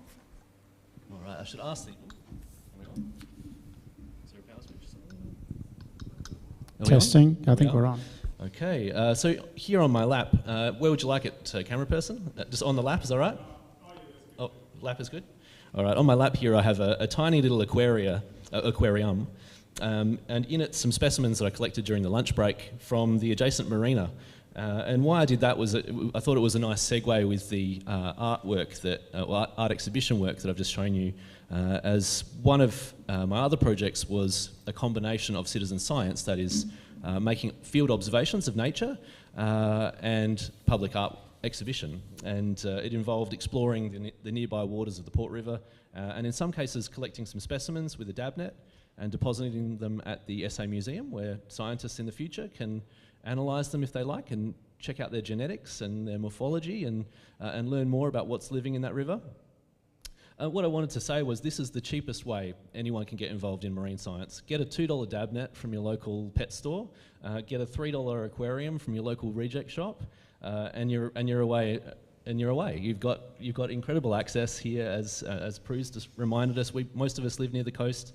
For $5, you can become an amateur marine scientist or naturalist. So there's really very little holding us back at all. Just the time and the effort. And there's a lot of data to be collected from those specimens as well. Anyone else want to ask, contribute? Well, I'm interested in learning from Prue just what's the uptake been like with your fantastic books, and I guess also what's the target reader? What's the age group you're trying to Good question. influence? Got to get them young, right? We do have to get them young. So I read this to my 6-year-old who loved it and was engaged. I read it to my 10-year-old and I think she liked it, but then she decided that she wanted to become an author and she went off to write her own story and try to outdo Mum. Is she writing about the ocean? Dogs seem to be a theme for her. Maybe the dog might go scuba diving, perhaps. It does have an octopus in the story at some point, so there we go.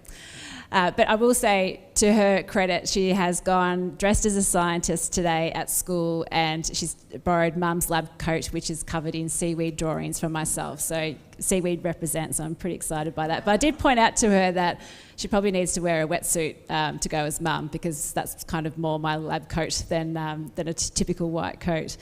So in terms of the age audience, it is primary school focused. But then having said that, I had someone point out to me earlier, because I presented this at a science teachers workshop in Victoria last week, and in that workshop there was primary and secondary teachers present, and the secondary teacher said, no, we will actually use this for our students to come up with creative ideas of how they can communicate about the Great Southern Reef. They might create their own podcast, for example, or they might write their own Twitter or do a TikTok. Apparently that's accepted in the curriculum now. Or write their own picture book story, which is quite common. So in terms of reading this story to a younger person, it's probably more primary school, but in terms of the education platform it could have, it can be far wider range into that secondary year level as an example of how to communicate about the ocean. And then in terms of where it's gone and the uptake, I'm not sure. That's probably more of a publisher question, but I have been getting people sending me selfies of the book when they've found it in bookshops, and I do know it's gone up to Darwin that's sort of the furthest I've known in terms of Australia, but then, as I mentioned earlier, up over across to Norway as well, so I was pretty impressed with that distance. Fantastic. Any other questions or contributions? I'd just like to make a quick comment. Speaking of the Great Southern Reef, you don't actually need to go far at all to find biodiversity. We should stop talking about the Great Barrier Reef in South Australia. Sorry, but the GBR gets so much airtime, it doesn't need any more. Yeah, no, I understand. So the Great Southern Reef of ours, literally, we've got a marina beside us here if you're watching online, and the organisms that I have on my knee here would number at least in the dozens, and it was captured with 3 or 4 swipes of a dob net, essentially. And the biodiversity, I'm looking at a dozen or more species of sponges. I've got a shrimp scurrying around on my knee, and ascidians. Some of them are native, some of them are introduced. There's so many science communication related conversations that can be had, or marine science conversations that can be had just by looking and wondering and asking questions. And I think the scaffolding that each presenter has provided for our educators and teachers in particular who are perhaps joining us virtually today has been amazing. Picture books, live artefacts, design and technology opportunities to design underwater cameras, huge opportunities to integrate marine education and ocean literacy in really meaningful ways. So thank you. Can we perhaps show our appreciation? And we might have a 5-minute break for our next panel. Thank you.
what's the matter here? I'm waiting, son, waiting on Roosevelt.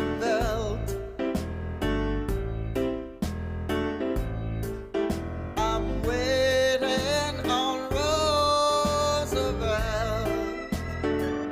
The rent was due and the lights was out. I said, tell me, mama, what's it all about? We're waiting, son. Welcome back. Our second to last stream is actually all about citizen science and coming to the rescue. As we know, the oceans cover over twice of that of land on Earth, but they are in no way accessible to everyone. And yet for something so vast, we all know that our base knowledge is poor and that we're not yet schooled in ocean literacy. But believe it or not, citizen science is on the rise, recruiting thousands of young researchers armed with passion and social media to collaborate with a range of stakeholders and to support new answers to old questions. Today's panel, we have 3 experts. We're going to hear first from Greta, a marine ecologist, then from Jenny Bamford, an artist, and finally from our own Tony Barton, who is from Kangaroo Island. A little bit more about Greta. Greta is a marine ecologist and an Australian Research Council Future Fellow. She's also the director of the Centre of Marine Sociology at the University of Tasmania. Her work focuses on species and ecosystem responses to climate change. And her climate change baby is called REDMAP. Please welcome Greta. Can you hear me okay? Great, excellent. Yeah, thank you very much for the invitation to participate in this panel today. I wish I was there in Adelaide. I was just hearing all about the beautiful Great Southern Reef and those beautiful storybooks from Prue there. So I wish I was there in the audience. As just mentioned, this panel is about citizen science, and the particular project that I'd like to talk about is a project called REDMAP, or the Range Extension Database and Mapping Project.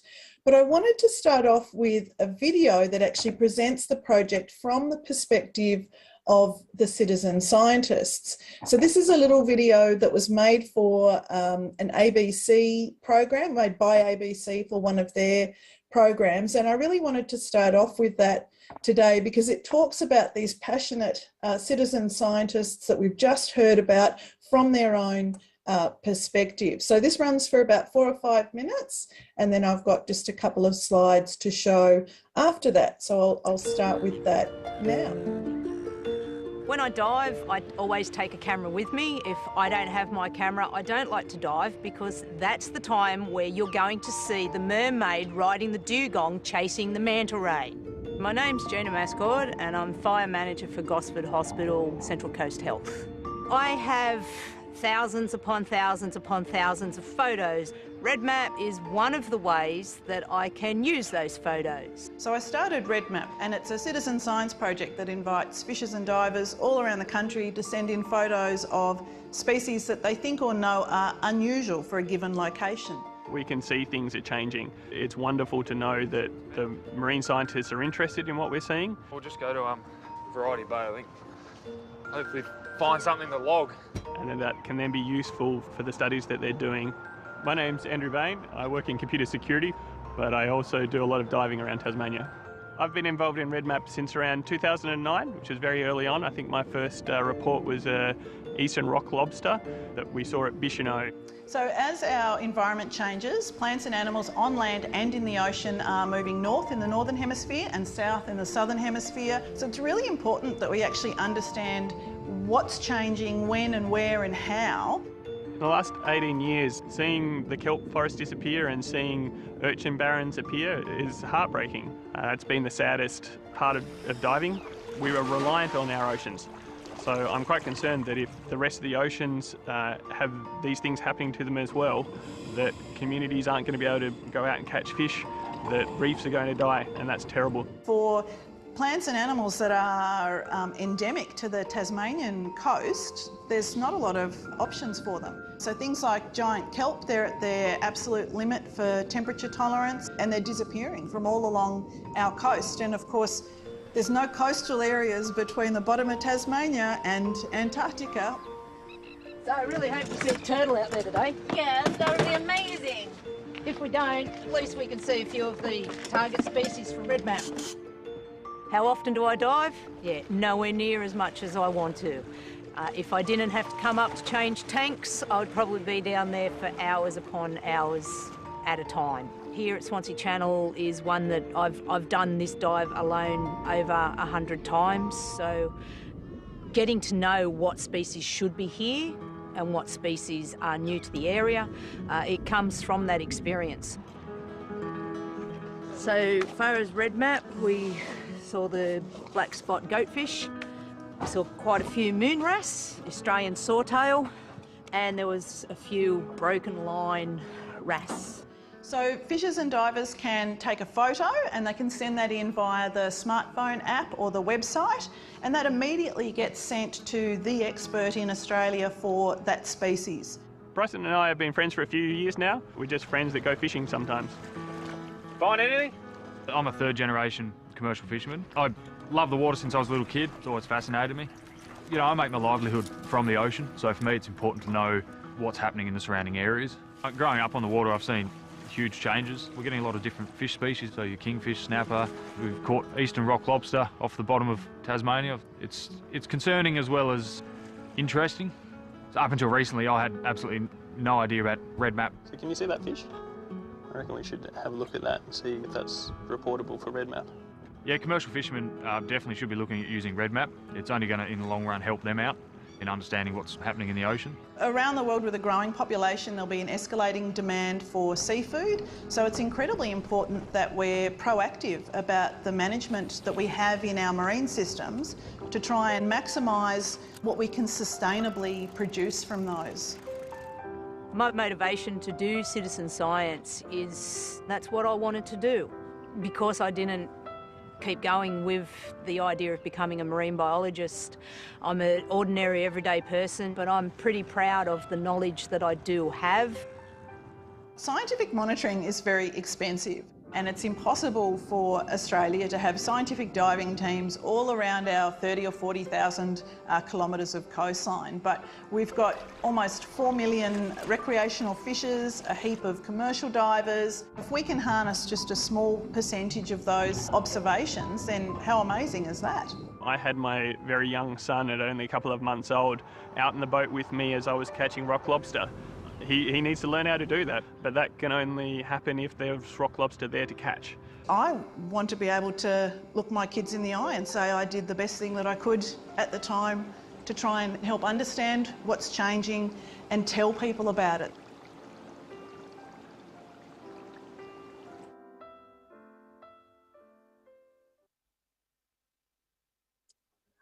Okay, so you can see that short video, you know, it highlighted the contributions of of Gina and Andrew and Bryce, and that's just, you know, 3 of the participants in citizen science. And we know that, you know, citizen science is this practice of public participation and collaboration in scientific research, but we often talk about citizen scientists as if it's this homogenous group, but as hopefully that video's shown you, it really represents a very diverse community of different people wanting to contribute for different reasons that all have their own story or narrative around why they're participating, but collectively they're all able to contribute to improving our knowledge of systems. And in this particular case, in the case of Red Map, it's all about trying to help understand this redistribution of species. And we are very literally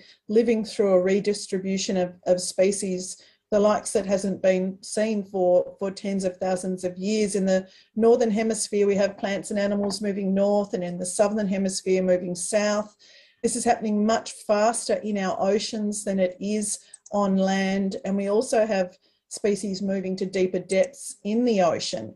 And these shifts in species are happening much quicker where the climate is warming the most, like we have in our southeast part of Australia and our southwest. And I've got a graphic there that just shows that East Australian current pushing down our coast. It's a seasonal current, pushes down in summer, retreats in winter, but it's becoming much stronger and it's pushing further and faster down our coast and really driving that temperature change that we're seeing. And those temperature changes are driving really major changes in distribution around Australia. I was a lead author for the last IPCC report that came out in February, the report on impacts, adaptation and vulnerability.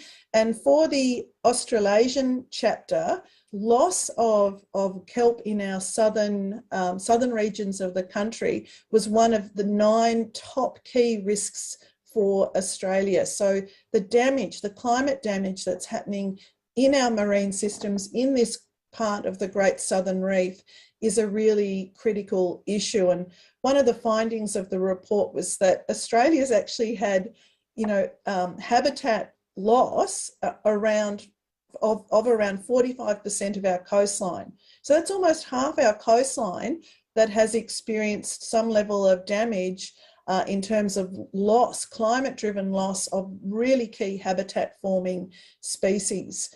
And those temperature changes that we've had are also driving new occurrences and increased prevalence of diseases and toxins and viruses. And there's been a few hundred species that have shifted distribution since 2003, but we're not actually looking and examining very closely. And we're very sure that this is just the tip of the iceberg. And so as was explained in the video, we really thought that, imagine if we could harness just a small percentage of these observations from really enthusiastic fishers and divers all around the country. And that's why we started the Range Extension Database and Mapping Project. And it's really trying to detect those first arrivals, the new species that are turning up in unusual locations. So it's the coral trout turning up in Victoria or the whale shark in Perth. It's those kinds of species that we're hoping people take photos of. And through getting those photos verified by experts, we can turn those observations and pictures from the community into data. So it's really about maximising and capturing and sharing knowledge from all different sorts of marine stakeholders. And we've got 2 aims. One is that monitoring that I've just been talking about, but the second one is engaging and informing our marine communities using their own data. So as a climate change ecologist or a fisheries ecologist, I wanted to be able to start off our meetings with recreational fishers and other stakeholders talking about what they've observed and what they brought to the table, rather than being the scientist that swans into a meeting and says, here's what I found, and this is what it means. I really wanted to be able to start those discussions off from the perspective of what the community brings to the table in terms of their very extensive knowledge on these issues. We've been running for quite a few years now, and I'm pleased to say we have some NESP-funded or National Environment Science Program funded report cards that will be coming out in the next 2 weeks. So these are report cards that look at a decade of data on what species appear to be shifting around the country. And they actually use information from 3 citizen science programs. So one is REDMAP, one is iNaturalist, and the other one is Reef Life Survey. So just this New South Wales report card, for example, so there's one for each state, and then there's a national poster as well that summarises the shifts around the country.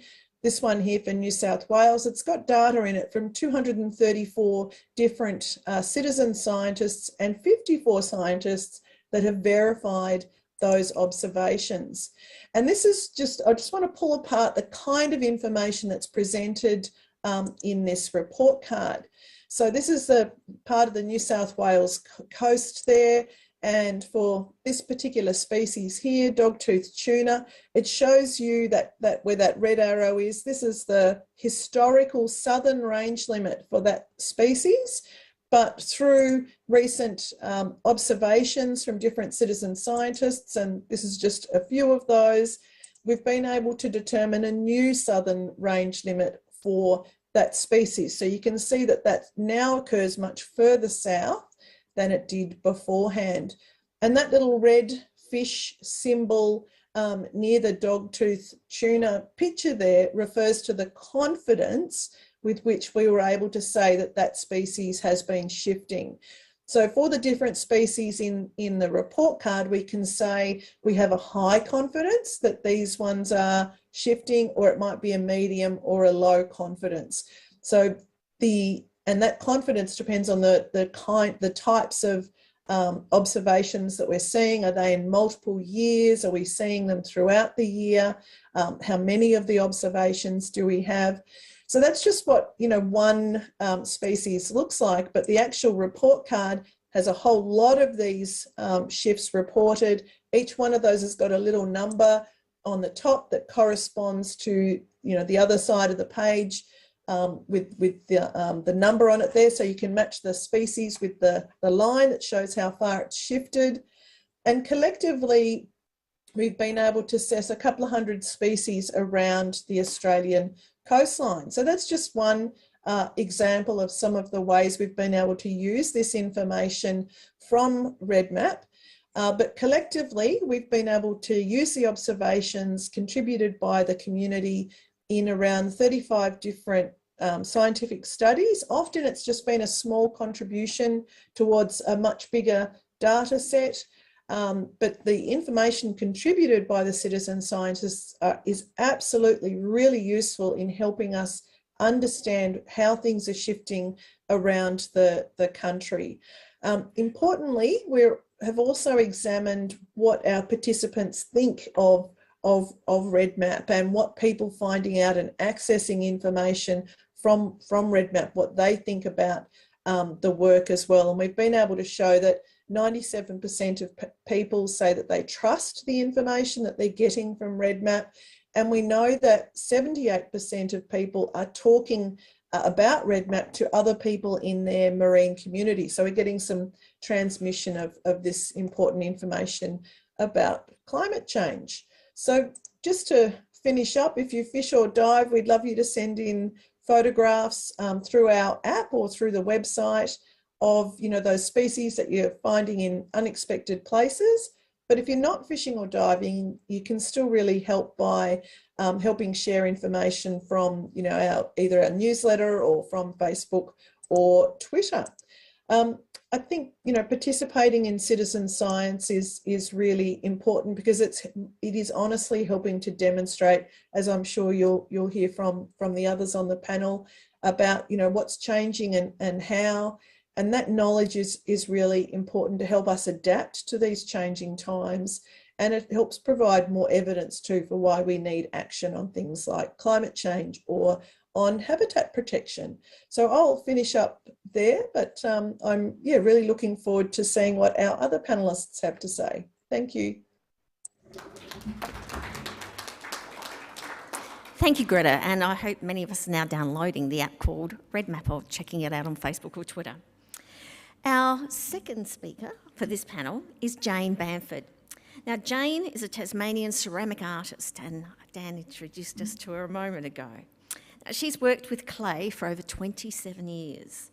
She's known for her artistic and scientific projects that focus on species and habitat support, and her compassion for the non-human world. So can you please welcome Jane, and let's check out what she creates. Thanks, Angela, for the invitation, and thanks to William for inviting me to come and speak today. I'd like to start by acknowledging that we are meeting on the traditional lands of the Kaurna people of the Adelaide Plains and pay my respect to elders past, present and emerging. I also wish to acknowledge the Muwina people of Lutruwita, Tasmania, the people of the lands that I create and work on, and I recognise their culture, beliefs and relationship to the land and the sea. I'd like to also take a moment to thank my collaborators for the 4 projects that I'm going to be talking about today, and for the top photographers who've blessed me with their beautiful images. So if we fail to take care of the ocean, nothing else matters. Living on the island of Lutruwita, Tasmania, the most southern state of Australia, the ocean is never far away. The people of Tasmania swim in the waters of Bass Strait, the Tasman Sea and the Great Southern Ocean. The waters around this island are part of the Great Southern Reef, and as we've heard today, they're known for supporting an astounding diversity of species. My name is Jane Bamford, and I'm a citizen who collaborates with scientists, and I'm a Tasmanian ceramics artist and designer.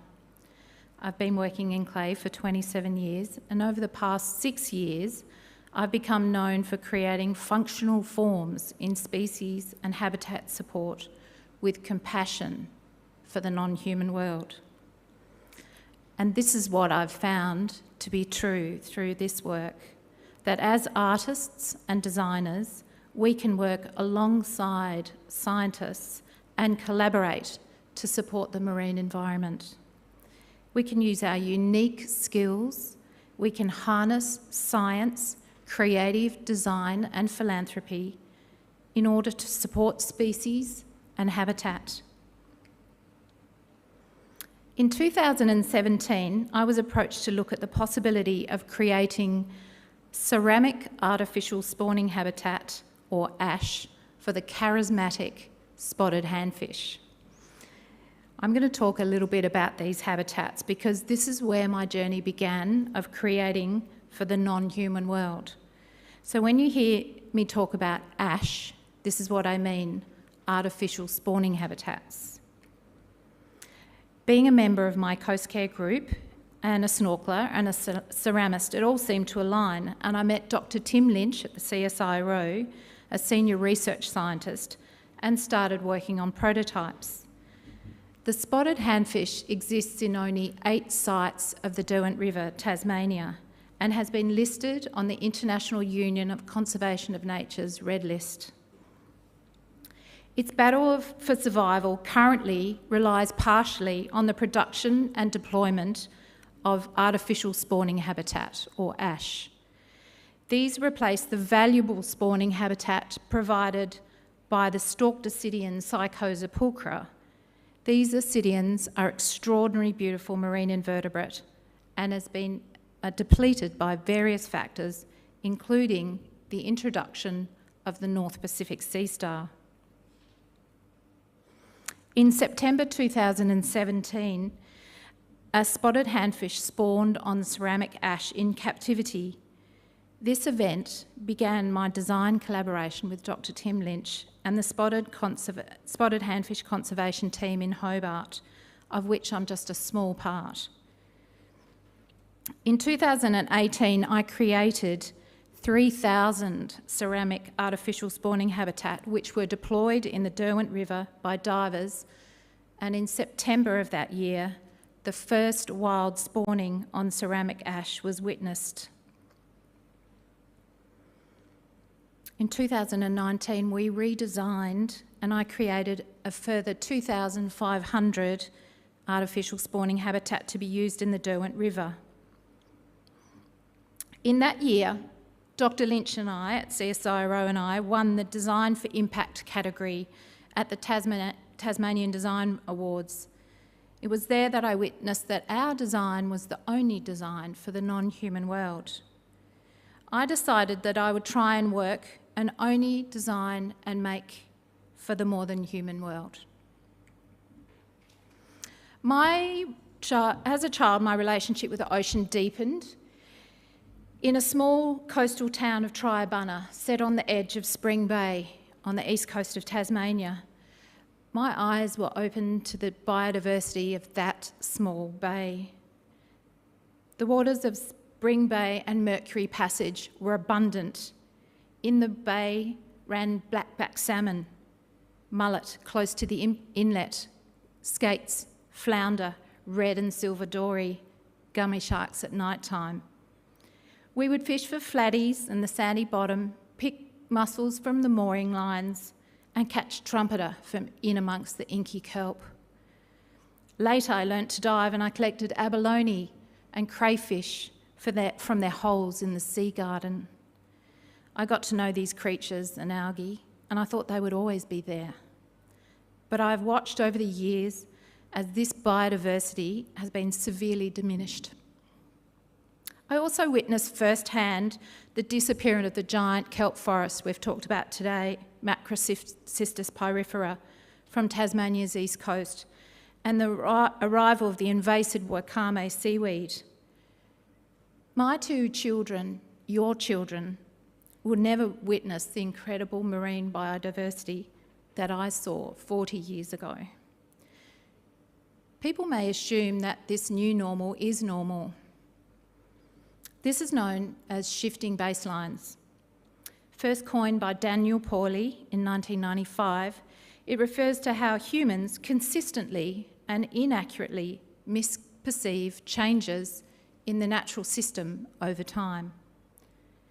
Our ocean have incredible pressures, a lot that we've talked about today, from plastic pollution, ocean acidification, climate change-induced warming and range extension of species, introduced species and unsustainable fishing practices. Diminished biodiversity is not normal. What I believe I have witnessed is a small part of what is happening around the globe. In 2020, I was investigating the possibility of improving designs of artificial burrows for little penguins.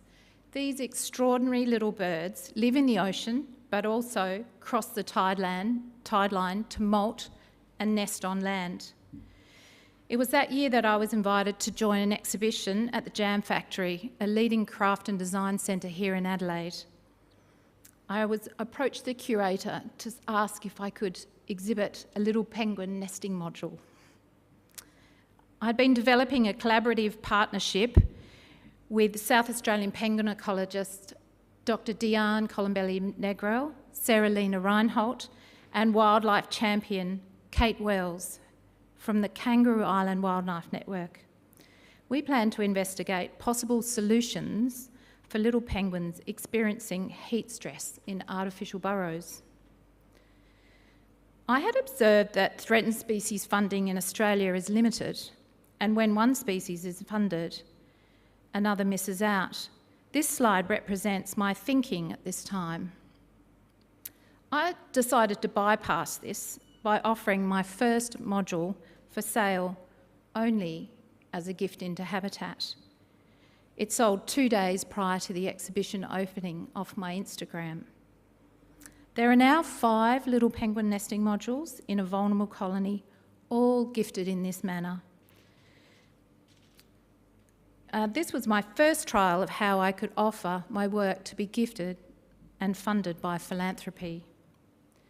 One module is now being used by a nesting pair, and the other has been used in the molting season. This work in South Australia and now in Tasmania has continued. In 2021, I developed a similar project in Tasmania, inviting 7 other artists to join me in designing and making for the non-human world. Partnering with the Derwent Estuary Penguin Advisory Group and other key scientists, the artists created 14 little penguin nesting modules, which were again exhibited and offered for sale only to gift into Habitat. All 14 modules were gifted in 4 days. This work in South Australia and now in Tasmania is currently in its science phase, with an I button in each module to collect data on temperature and humidity. This year, I will create 1,000 ceramic razorfish shell forms, which will be used as a novel substrate for the collection of spat of Australia's native flat oyster, Ostrea angazi. 100 razorfish shell forms are already in place and prototype designs are completed. This is a small part of a larger project created and managed by marine biologists Paul Jennings and Alex Camino of the Kangaroo Island Landscape Board in South Australia. This time I've been supported by the Australia Council for the Arts and the University of Tasmania Centre for the Arts. I see artistic design and development of habitat support as innovative and important creative work. I believe artists, working closely with scientists, are uniquely placed to translate scientific knowledge into possible practical solutions. I have presented my work in gallery spaces to bring these designs and my collaborators' science to another, broader audience. It also provides ordinary people with a unique opportunity to become philanthropists of art and science. So this is what I've seen. As citizens, we can partner with scientists to create and fund projects that support the marine environment. We can use our unique skills, harness science, creative design and philanthropy in order to support species and habitat. And we know that this is the critical decade. Because this is a time as never before that we know, we understand what we didn't know 50 years ago. This is the moment. Our decisions, our actions will shape everything that follows. Thank you.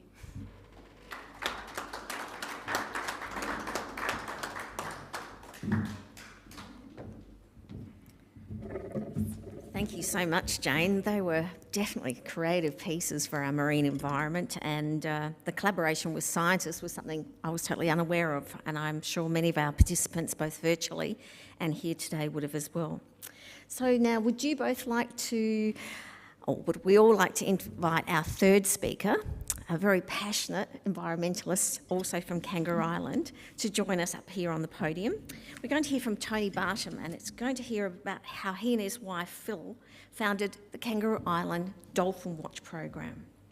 So this is a program that, in partnership with the Whale and Dolphin Conservation Program, monitors dolphin populations in and around the waters of Kangaroo Island and Victor Harbour, and this has been happening since 2011. Their mission is to develop understandings of custodianship of these fascinating creatures and their habitats, and collect vital baseline data to globally inform practice around our world. So please, can we welcome Tony to the platform?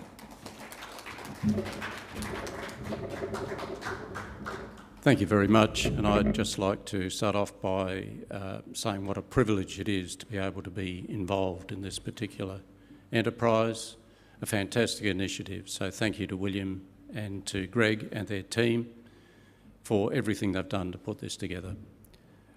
We'll start off with a small video which was prepared for an award ceremony last year. If we can just play that now, that'd be beautiful. Thank you.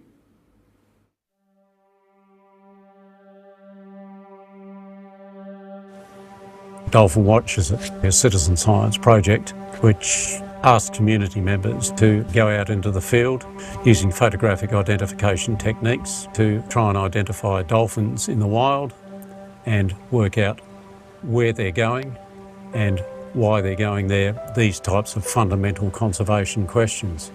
Any person who wishes to be a citizen scientist can involve themselves in a project like Dolphin Watch. If you can hold a camera, you can actually participate. We went to Dashwood Bay, which is halfway along the north coast of Kangaroo Island, and it appears to be a relatively unique place. Scientists have indicated to us that there is something special about it.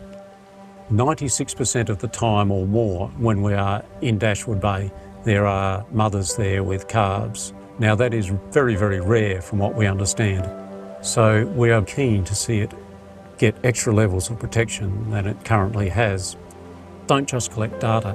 Don't be afraid to use your data to try and protect and conserve those things that you see as being so special. If you care for something, you take care of it. And at the moment, we can't ask people to care for something they haven't experienced.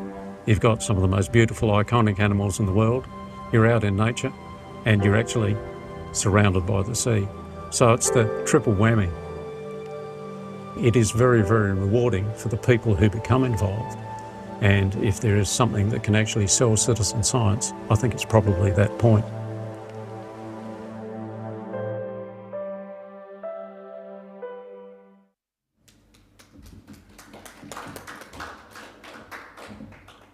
I've chosen to start off with a little quote from Costa Georgiadis. I think it's big enough for you all to read, but it's very, very relevant to citizen science. And let's not forget that citizen science is very, very new. The term citizen science only hit the lexicon in 2014. That's how long it's been in the dictionary. We began 17 years ago. We didn't invent it, but we're pretty early in the piece. Costa actually was the opening speaker at the last Australian Citizen Science Association. And if you take on board those messages that you start where you start, in the sense that you need to engage all three, the head, the heart and the hands. And if you're looking for true changes in attitude and behaviour, that's the order in which it's got to come. So, dolphins, an iconic species, and how wonderful they are. They've been evolving in that form for 20 million years. We've been evolving in this form for 2 million years. Start thinking just who's probably brighter and better adapted for their environment. Look at the damage they do to their environment. Look at the damage we do to ours. I think they could be a bit brighter than us. I just have an inkling that's the case. And they also do something that we need to think about, and that is collaboration. We often hear of the confrontation that goes on in areas of environmental activism, for example. What about if we change our headset a little bit and say, okay, we'll collect data, then take that data to inform, which is what a lot of people have said, and then collaborate to get best effect. These animals do that all the time to get a feed. They'll collaborate with other species. They'll get a bait ball, and they will absolutely make sure everybody of each of the species gets their feed. And they need to be very, very sensible about this, because each of those dolphins you see there at North Cape off Kangaroo Island, a beautiful photograph by Dr. Richard Wiley, each one of them needs 25 kilograms of fish each day just to maintain its body systems. If it doesn't get those, then things start to go bad. And this is one of the reasons why we chose to do dolphins, because they're a bioindicator. We care for the marine environment at all levels, but most people will never go under the water, as we heard from Alan and others earlier. People look at the water and say it looks lovely. We don't know what's going on underneath. To get the majority of people actually involved in a way that they can actually start to see some of these changes, the changes that Greta was just speaking about, you need to find a key. And the key can be a species like dolphins, because they're very visible, but also as a bioindicator, the canary in the proverbial coal mine, they are giving you indicators if that habitat is deteriorating. And we are about to undertake a study with Dr. Rebecca Suter from the University of Adelaide, investigating threats to dolphins in South Australia, together with the South Australian Museum, Adelaide University, Flinders University, and the Department for Environment and Water.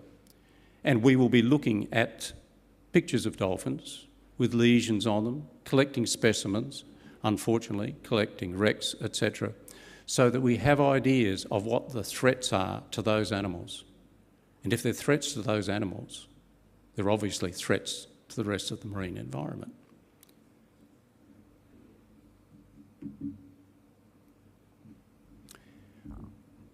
We actually look to collaborate, as I said.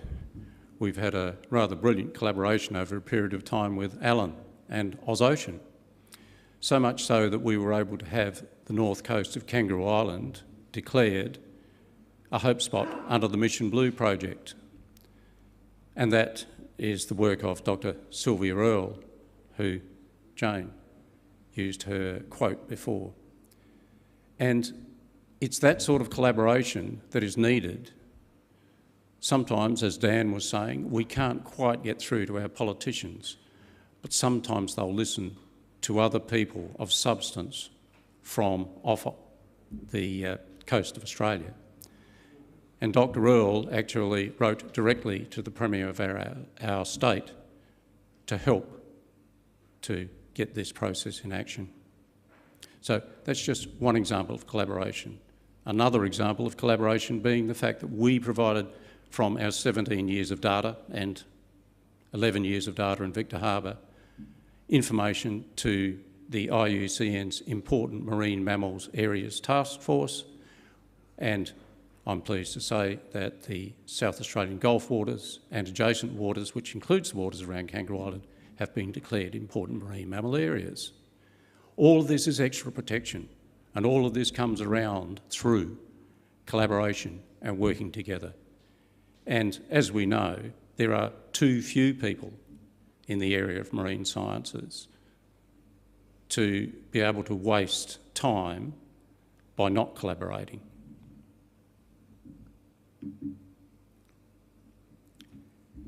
A perfect example of our volunteers at work.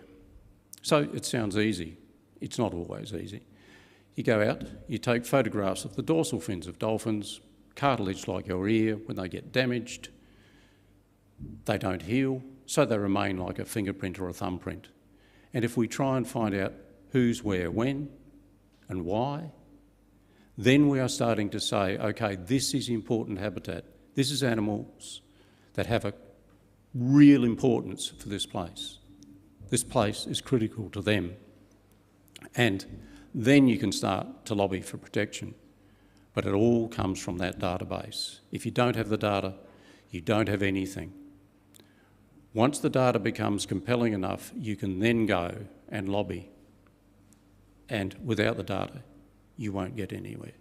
So data collection is singularly important. Another example, video imagery, imagery that comes from surfers. The story of Chompy, Chompy the champion, a dolphin first seen off Kangaroo Island, Pennington Bay. Dorsal fin totally taken off, probably by a shark bite. Back in 1998, surfers started to tell us, surfers started to give us data. And it became something that was really important because Chompy was being supported by two other members of the pod, one under each of the pectoral fins to help him to balance after this injury. Phil and I can go to Pennington Bay now and see him surfing just as well as all the others in the pod. An example of a sentient animal, an animal that takes care of its own. It doesn't allow disability to stop it. Brilliant animals to study. And as you can see, we have a miserable time out there. It can be miserable. In that particular group, there are 3 people who have significant difficulties in terms of their health, and they love being out there. For them, it's a life-changing experience. It can be a life-changing experience for others. So that's the other side of the equation. Sure, you're getting data, but people are out there thoroughly enjoying themselves and also probably finding a sense of common purpose with their community. They're doing something of value. They're feeling like they belong. So there's all these sorts of elements and threads. So we also are informed by things like the biophilia hypothesis of Wilson, that if people are not getting enough time in nature, it's actually damaging. If we take people into nature, into the marine environment, which is not necessarily, as terrestrial animals, our chosen environment, we're giving them an extra experience which is so incredibly important to them in terms of their health and welfare. We've had people come on board with us. It's the first time they've ever been in a boat, and they have a ball. and they feel like they're part of something special. In the 17th year, we're just as miserable on Kangaroo Island. And some of the people in that particular photograph have been with us for all of those 17 years. So people commit to something they think makes a difference. If you're going to try and engage people in citizen science, they have to feel they're doing something of value, and they have to feel valued themselves. And here is a classic example of what we do to actually do the backup work. The people don't just come out and take photographs. The lady on the immediate right of me there is a cancer survivor. She had breast cancer 3 years ago, and she declares that working on the dolphins has saved her life. She has gone from being a person who took quite ordinary photographs to an excellent photographer, and she's also become one of our data managers. So there's an egalitarian nature to our project that I recommend to anybody, where a person can enter at one level and work their way up to the upper levels of science. Absolutely brilliant work that she does, and together with Phil, they keep the database for us. When you use your data, I talked about it in the little video at the start, use your data for good effect. Smith Bay on Kangaroo Island was to become a timber port. Once again, Alan and OzOcean assisted us with this particular project. We had to stop them building a timber port at a place just down from Dashwood Bay and a home to southern right whales and their calves. Because we collected data, we were able to affect that decision. That decision has been shelved. To have wins like that without data is not possible. And that was citizen science gathered data, and strangely enough, together with the adjoining abalone farm, an aquaculture enterprise that actually won that battle. That's why I keep coming back to those same things, data and valuing. How good do you think the people of Kangaroo Island, Victor Harbour Dolphin Watch felt about that decision? You can also go the whole hog, and the data can be used to write scientific papers, scientific publications. When we first started, we were told that there was no way known that dolphins from Kangaroo Island would come to the mainland or go from the mainland to Kangaroo Island. Wrong. New science. Absolutely, utterly and completely wrong on all levels. But it needed the data to confirm it. And so that's what it is. A blend, a collaboration, a need for people to work together, to collect data, to value each other's efforts, and to introduce people to the marine environment. And I suspect the best way to do that is similar to the sort of thing that we have done there. It's immersive. It puts the people out into that experience. You cannot ask people to care for something that they haven't actually experienced. It just doesn't work. Take them out there, give them the experience, and you'll see a difference. And if we're to have a difference in this world, we will need to get people immersed in citizen science. Thank you.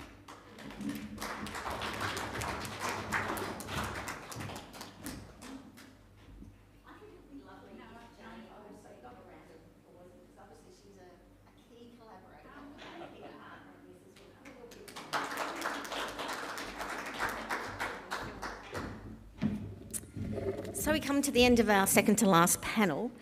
Tony, that was just a powerful story about citizen science, data and collaboration, one that I hope everyone learnt something from. I know, having been to Kangaroo Island recently, I saw beautiful pods of dolphins and some whales as well, but I didn't know about your program, so I'm very pleased that I was here today. Thank you.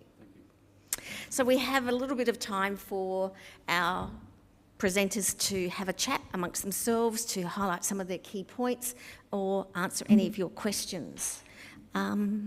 Please. I hope this is working. Yes. Okay, one of the things that's come through today, and not just out of what we've been speaking about here, and it's something that Jane and I have spoken about before, is the expression of habitat. And two words have resonated for me today: respect and habitat. And I'd like Greta and Jane to both make comment about that particular setting.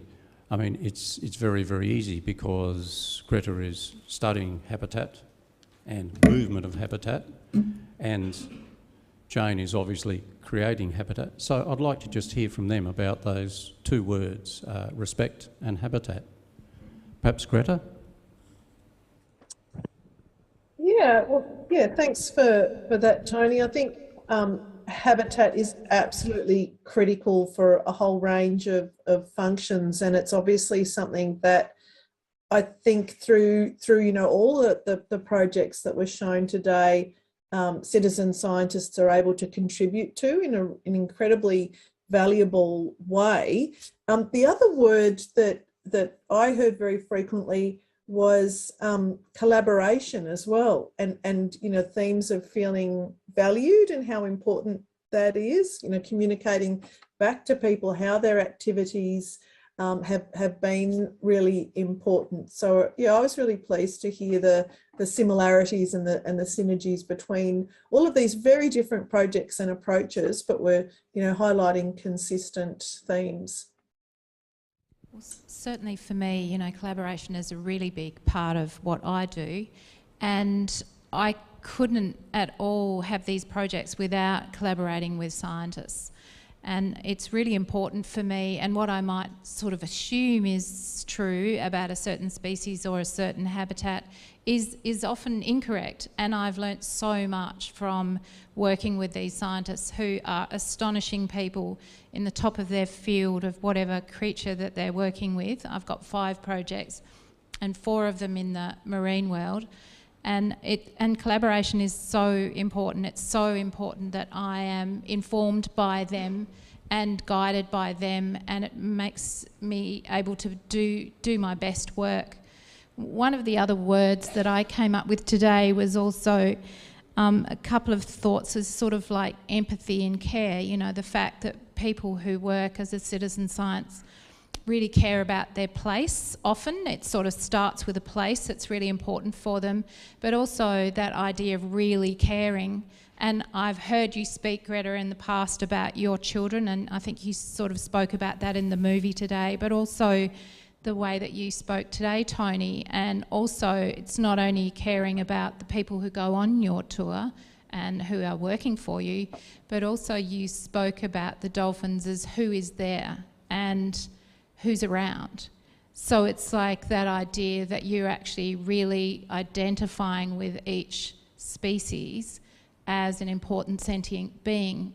So that's something that I find really exciting in my work, is that I create for something, and when I'm creating, I'm thinking about that creature and how they're going to engage, how this habitat might work for them or not. And so maybe if you can talk about that a bit more. Actually, that's a very, very good point. I think it's almost coming to the end of our time, and it gives us a perfect segue in the sense that when we're talking habitat, we're often talking a European notion. That's what we call it. Our First Nations people call it country. And if you look at the way they actually care for country and they actually are part of the environment, that's very, very different from us. Unfortunately, most of us have come from a European background, and our tendency is to want to actually simply take. We take from the earth, we take from the ocean. I mean, the ocean to us, to a major part of the population, we've heard about plastic pollution today, and it's a situation where we like to take things from it. We like to extract, we like to use. and then we use it to throw stuff back into. So there's only got the two uses. Use it in those two ways. That is not the way of the First Nations people. They have understood for so long what we actually need to do to live in concert with our environment. And that's probably something we all need to look at. And when we introduce people to the environment, we should probably be looking at extending that feeling. And we do have it through citizen scientists. They're protecting their home. They have an intrinsic value towards that particular place, which then can extend out. And so we're part of the step along the way to the First Nations people's understandings. Perhaps it's a pathway that we need to accelerate. I totally agree. Citizen science to the rescue. Thank you kindly, Greta, Tony and Jane. Thank you. Thanks, Greta. Thank you, everyone.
Well, thank you to our early panel. I think that was very, very inspiring. Thank you. And now they were very nice, and I thank Tony there for that really nice segue through to our last panel. We've heard from science, we've heard from citizens who are practicing science, and now bring us to the final session, and we really want to hear from First Nation. And what was the First Nations' relationship with the ocean? They too were surrounded by ocean and made a living. We heard from Derek about some of the obvious consumption and hunting and fishing practices of people in the Coorong. So we're very privileged to have with us Mickey O'Brien today, who is a cultural advisor to a number of organisations here in South Australia. And no presentation in South Australia would be complete without at least one reference to the AFL. And I'm very pleased that Mickey used to play for my team, being Port Adelaide. So thank you. Anyway, right now, I'm just going to hand it over to Mickey, and he's going to have the entire floor. Mickey O'Brien, and please teach us about traditional ways. Thank you, my friend. Thank you very much for that. Namani. Oh, now peoples, we're on the lands of the Kaurna people, and we say Namani to say hello to you, and your response would be Mani ai back. So, Namani. Good. but what you really said is you're all fat, and fat meant goodness, and it was in reference to an animal, and when we think about it, very important to our life and sharing this wonderful land. So I'll call upon the spirit people of our ancestors to bring us good blessings here to this place. Tuwila Manibudnik, Tuwila Wakanapadnik. So nai gana biko maklankla marawachanga gana mina. Minyana na mani putaji nai nari kamatri marriage. Nai wangadi mani the budni gani yatana, iridi yata madlanga yata bolti. Kawi Pawa Poti. So welcome to the lands of the Kaurna people, and today we're obviously bordered by the ocean, being the place being on the point, being Mudlunga, being the nose of this place.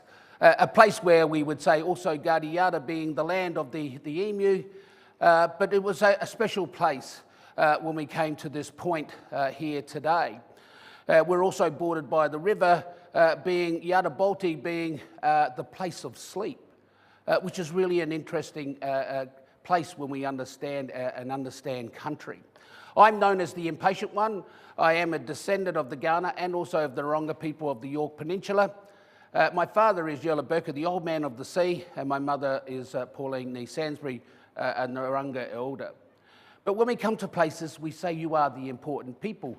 And today we've got people coming to us through the Mukundu, being the internet, or as we would say, the lightning brain, being the computer. And so when we come to places, we believe that our face tells us where we've been and our heart tells us where to go. What does that mean?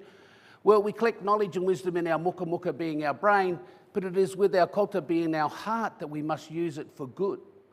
And our people understood yara, meaning reciprocity, mutual benefit, two-ness, about needs, not wants, about understanding that we're not only born of the biological or the emotional or spiritual, but we have this responsibility to contribute to the whole, that we must know the things that we need to know in our responsibility to be a part of this concept of community.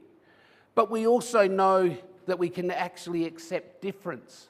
We can accept also the mysteries of life. And that when we know these things, we have this aspect of giving, receiving, and therefore becoming one. Our people lived between the sea and the hills here in the Adelaide Plains. And as such, they each had responsibilities. And as I heard Tony before talking about country wasn't just land, it was waters and the skies and all those things that live upon it. But we had a special way of understanding our responsibilities, and that was through totems. We had totems to symbolise not only the importance of looking after the plants, the animals, the land, or the skies, and therefore in that responsibility we would care for this place. We had a hierarchy system that said land was first, and waters and skies, and then it was plants, animals, and then human. When we look at that, if everything we look after in before us means everything falls into place, and therefore we have the ability to be upon this land forever. And that was the concept of our people. And when we talk about stories, our people did stories. Why? Because we were an oral visual culture. One of the great stories of this area is the Jabruki story, a three-part story. A story not only understanding where to find water along the coast here, but it was also about law changing, and it was also about hunting the emu itself, and also becoming the glossy ibis. Because Jabruki, when he came here, was hunting these emu, and as he was doing this, it was a long journey, and he rested.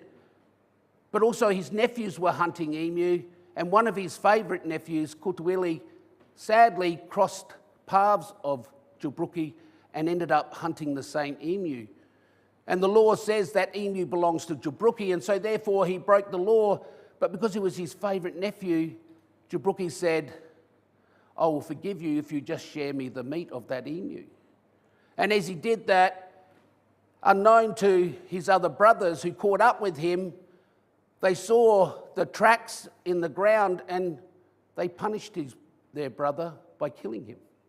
When Jabruki found this out, he came and gathered the body and he carried the body from here all the way down to the south at Cape Jervis. And wherever he cried, the water springs arose. But he was so saddened at the loss of his favourite nephew that not only did he put his nephew to rest, he called upon the spirit people to be no part of this land anymore as a human, and became the glossy ibis by covering himself in feathers and then calling to the spirit people. So what does that story tell us? It says, unless we have all of the information, we can make terrible mistakes in life. And so it's really important to get information. And to gather information, we must use great observation eyes, great listening ears, and wonderful doing hands. And to demonstrate that, my Irish-looking coloured friend here is going to come up on the stage. Welcome him up on stage. And this young lady here, who seems very familiar, but we're going to get her up anyway as well. Give her a round of applause as well. So what we're going to do here, folks, is I'm going to give you each a piece of string. Don't worry, it's COVID-free. I've licked each one myself. The idea is we're going to demonstrate the skills of observation and listening and doing. So what's going to happen is I'm going to give you a set of instructions.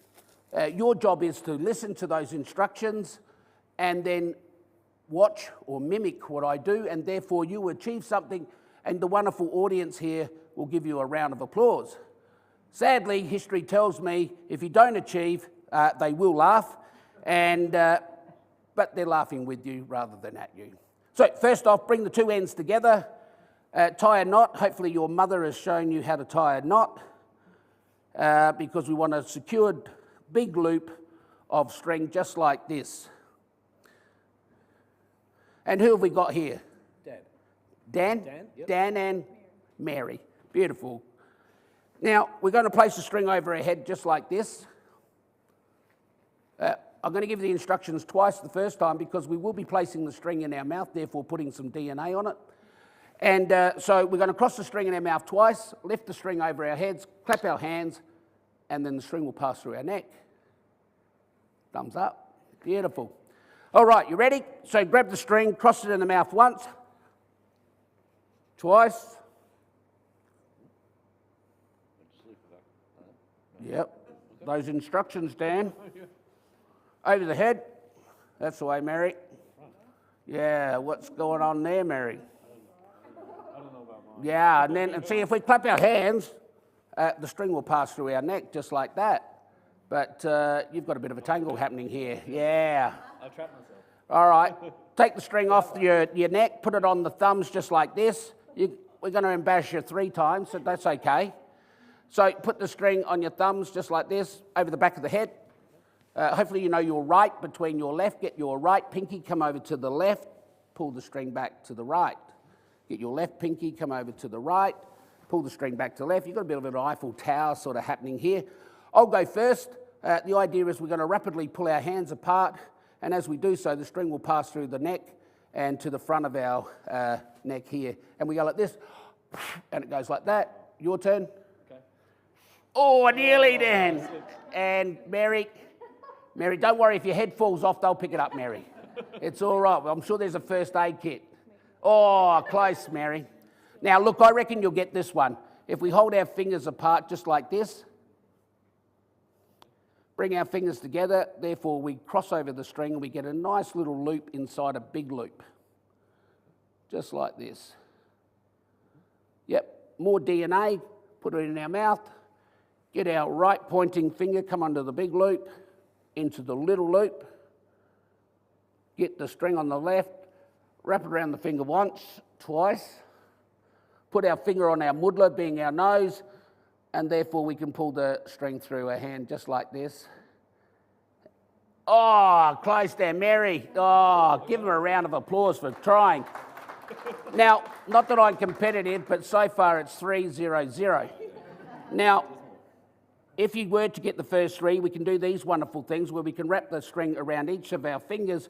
And Dan, I'll get you to pull that real hard down, this one here. Yeah, pull it real hard, both together. Oh, Dan, together. Pull it real hard. Go. There you go. Goes through all the fingers, just like that. Mary, you put your finger up in the air like you don't care. Up like that.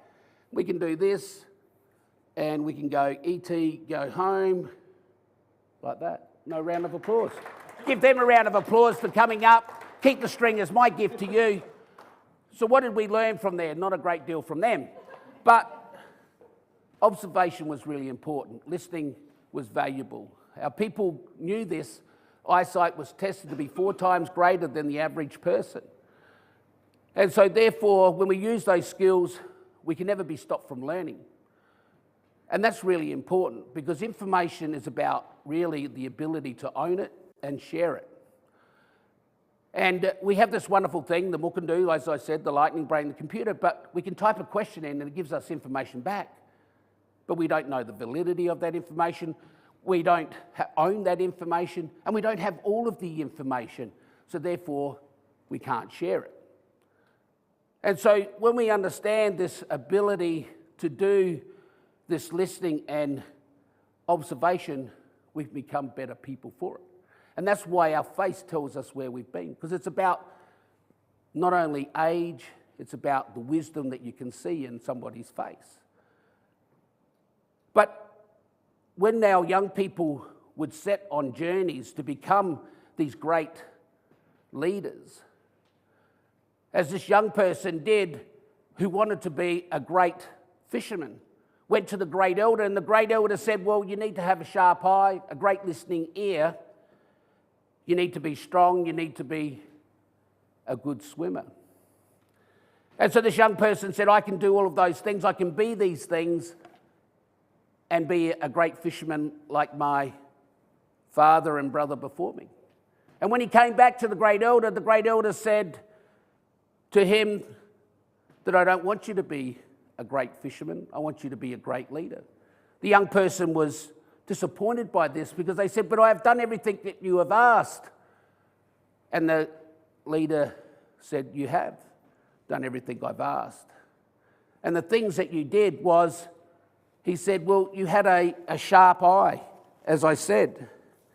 And with a sharp eye, you're able to not only see all the things around you, but know that the importance of seeing things is about knowing our past and our present. And like the symbol of the eye does, it talks about that ability to observe all things, to observe the minute changes in the landscapes, the skies, and the waters. He said, you have also become a great listener because you heard all the words of the people and you received all of the knowledge from the people. And therefore, as the symbol of an ear does, it says that we can use this ability to not only listen, but also to share that information, and therefore, by doing so, we become great leaders. And finally, he said, you were a great swimmer, and the symbol of water is not only an importance in the value of caring for the animals that live in them, but also we use the water also to drink. And these are things that are important for our life, but when we understand that water also represents great knowledge. And when we search for great knowledge, we're able to share that great knowledge with all things, not just people, but the animals and the plants and all those things that live upon this land. And so he became a great leader. And these stories are stories that we continue to tell today. This place, as I said, Yadabaldi, the place of sleep, is a 3-part story. It's a story about the migrating birds coming and sleeping overnight, therefore the place of sleep. It also is about the Torrens Island where our people are laid to rest, therefore sleep. But the third part is because before it was a working harbour, the mangroves would leach its toxins in certain conditions and seasons, and therefore the toxins that it would leach into the water would paralyse the fish, and therefore the fish would go to sleep. And so that's what this place was about. It was about this constant understanding of the changes and the connections to the waters, to the animals that lived in these waters. And our people were great observers, and that's why we were able to sustain this place for tens of thousands of years, living in the driest continent, in the driest state, and if you went Oodnadatta, the driest town. But when you understand that we weren't just a simplistic people, we were people that had sciences, technology, and we developed many tools for things. And I said to you, this place is known as the Gardiyada, the place of the emu. Well, we had something to enable us to attract the male emu so that we could get the eggs from the nest. And we would have an emu caller. Now, it looks a bit like a yidiki, or some of you may know it as a didgeridoo, a bit of a short one. Maybe you would call it a piccolo type didgeridoo or yidiki. But it's not played by blowing in it like you do a yidiki. It is actually played by banging it like this. That noise was the noise of the emu, and therefore the emu would get up off its nest thinking there's another male in its domain and look to chase it away. And as they did, we would come and take these eggs away. But we fished in different ways. We not only fished from canoes or water vessels, we fished by making fish traps, and we also made nets as well. And so all of these things were a part of this ability to only take what we need, not what we want. And to help with that understanding of that story, our people who were great fishermen one day had caught a lot of fish. And they didn't want to waste this fish because they had too much fish than the people that lived in this area. So what did they do? They lit 3 fires. Why 3 fires? Because 1 represents cooking, lighting, protection, heat and comfort. 2 actually represents you're in danger, you're in trouble. 3 actually says an invitation to come to a place. And so they lit these 3 fires, and as people came, sadly, more people came than they had fish. So what did they do? Well, they grabbed one of those fish, they wrapped it up in some bark, they sent it off into the ocean, and that fish rounded up more fish, and then they went to the water's edge and gathered up that fish and were able to feed more people. Well, more people came. So what did they do? Well, they grabbed even a larger fish, again wrapping it up into some bark, sending it off into the ocean, and as that fish rounded up more fish, they went to the water's edge and gathered up that fish, therefore feeding more people. Well, what do you think happened? No bastard put that fire out, so bloody more people came. So what did they do? They grabbed even a larger fish, wrapped it up in some bark, sent it off into the ocean, and as they went to the water's edge to gather up that fish that had been come back, they went, "Butcher, butcher! Get back, be afraid, be afraid." Because what was at the water's edge wasn't just any fish, but a shark. So what does that story tell us? Well, it says it's a late afternoon, you've heard lots of people, you're probably falling asleep, so now I've woken you up. Not really.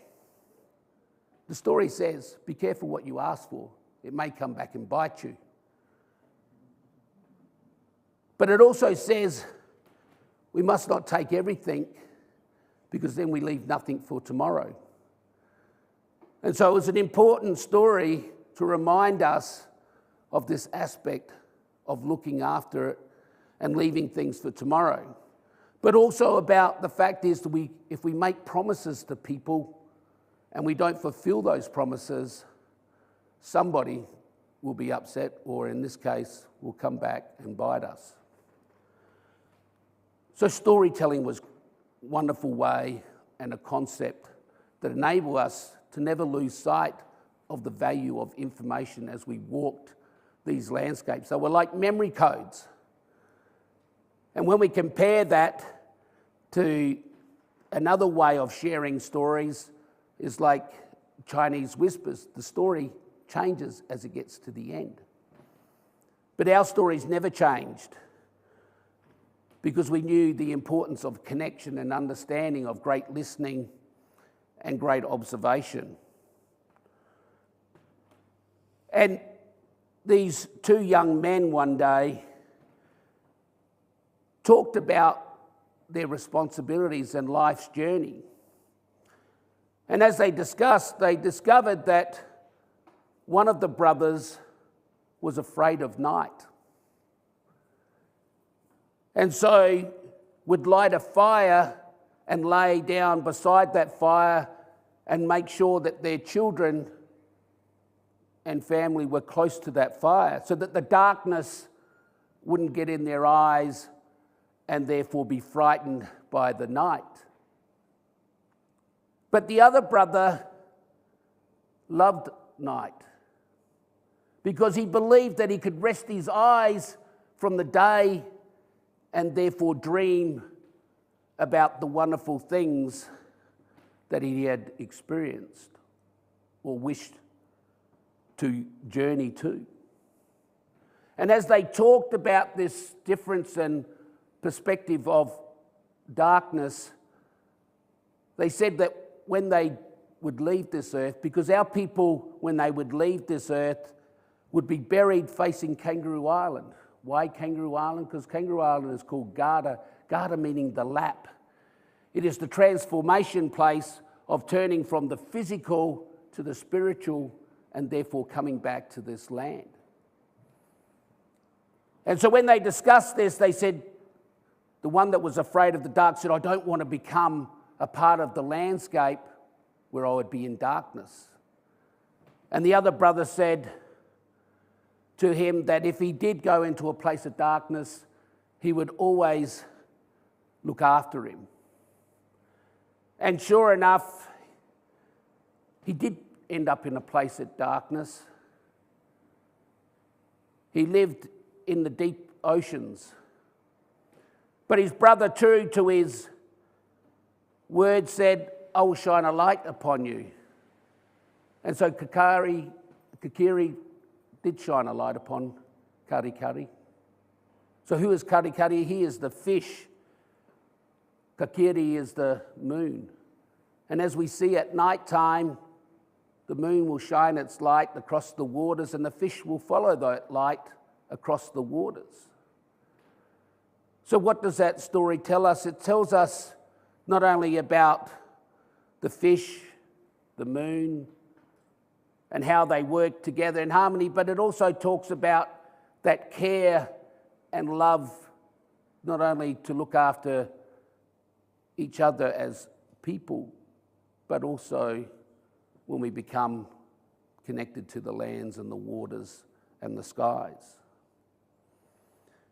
And so these things are really important. And when we talk about today, and as we've heard before, this place is a sanctuary for the yampu, being the dolphin. And this waters here has special connection, not only for the Aboriginal people, but to all the creatures that are upon it. Whether it be the oysters that were in the water, or whether we also have special places along this water where we take ochre from the water to paint on our faces. And recently, I found in the muds of the mangroves lightning glass, where it hit the mud itself and formed into a glass shard.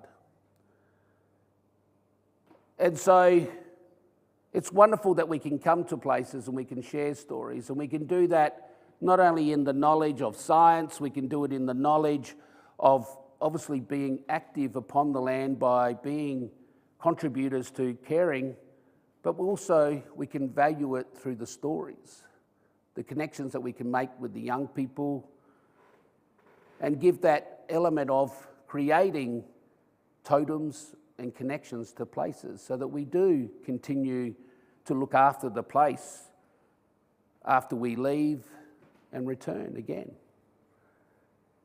So I wanted to say to you that it is wonderful that you have these beautiful gatherings of conferences and workshops to talk about how we should care. It's just sad that there's not all of us that understand this connection and responsibility, and that we take too much and not leave enough. And so I want to leave you some good words of wisdom. And the words of wisdom is about this, where we say, Nara nadlu kumanka yara kumanindi. Nachi yukandaya, nachi yakandaya, padnia do wadu. It's saying, as brothers and sisters, when we walk the lands or swim the waters, we must do so in harmony, do it as brothers and sisters, realize that when we come together, we strengthen our knowledge and our wisdom, and therefore, when you do so, we never say goodbye, we always say, see you later. Because it's not just the physical that we meet, it's also the spiritual. And when we really understand how special South Australia is in bringing not only cultures together, but the connection to the lands and the waters. Because in its flag, the second flag, which not many people have ever realised exists, it has this image where I have this flag. And what it has is an Aboriginal person and a person of Britannia standing on the waters here and also the lands and reaching out as if to be welcomed, is in peace and in coming together, bringing cultures together. And that's what life was about. It was about welcoming people. It was about valuing people. And when we understand that, we can truly be better people for it. So thank you. Thank you for coming today. Thank you for listening. I hope that the stories mean something. I hope you continue to keep your journeys alive as you look after the lands and the waters and the skies that we all need to be people on this land that we share. So nakara, neichaya, I look forward to seeing you again. Thank you.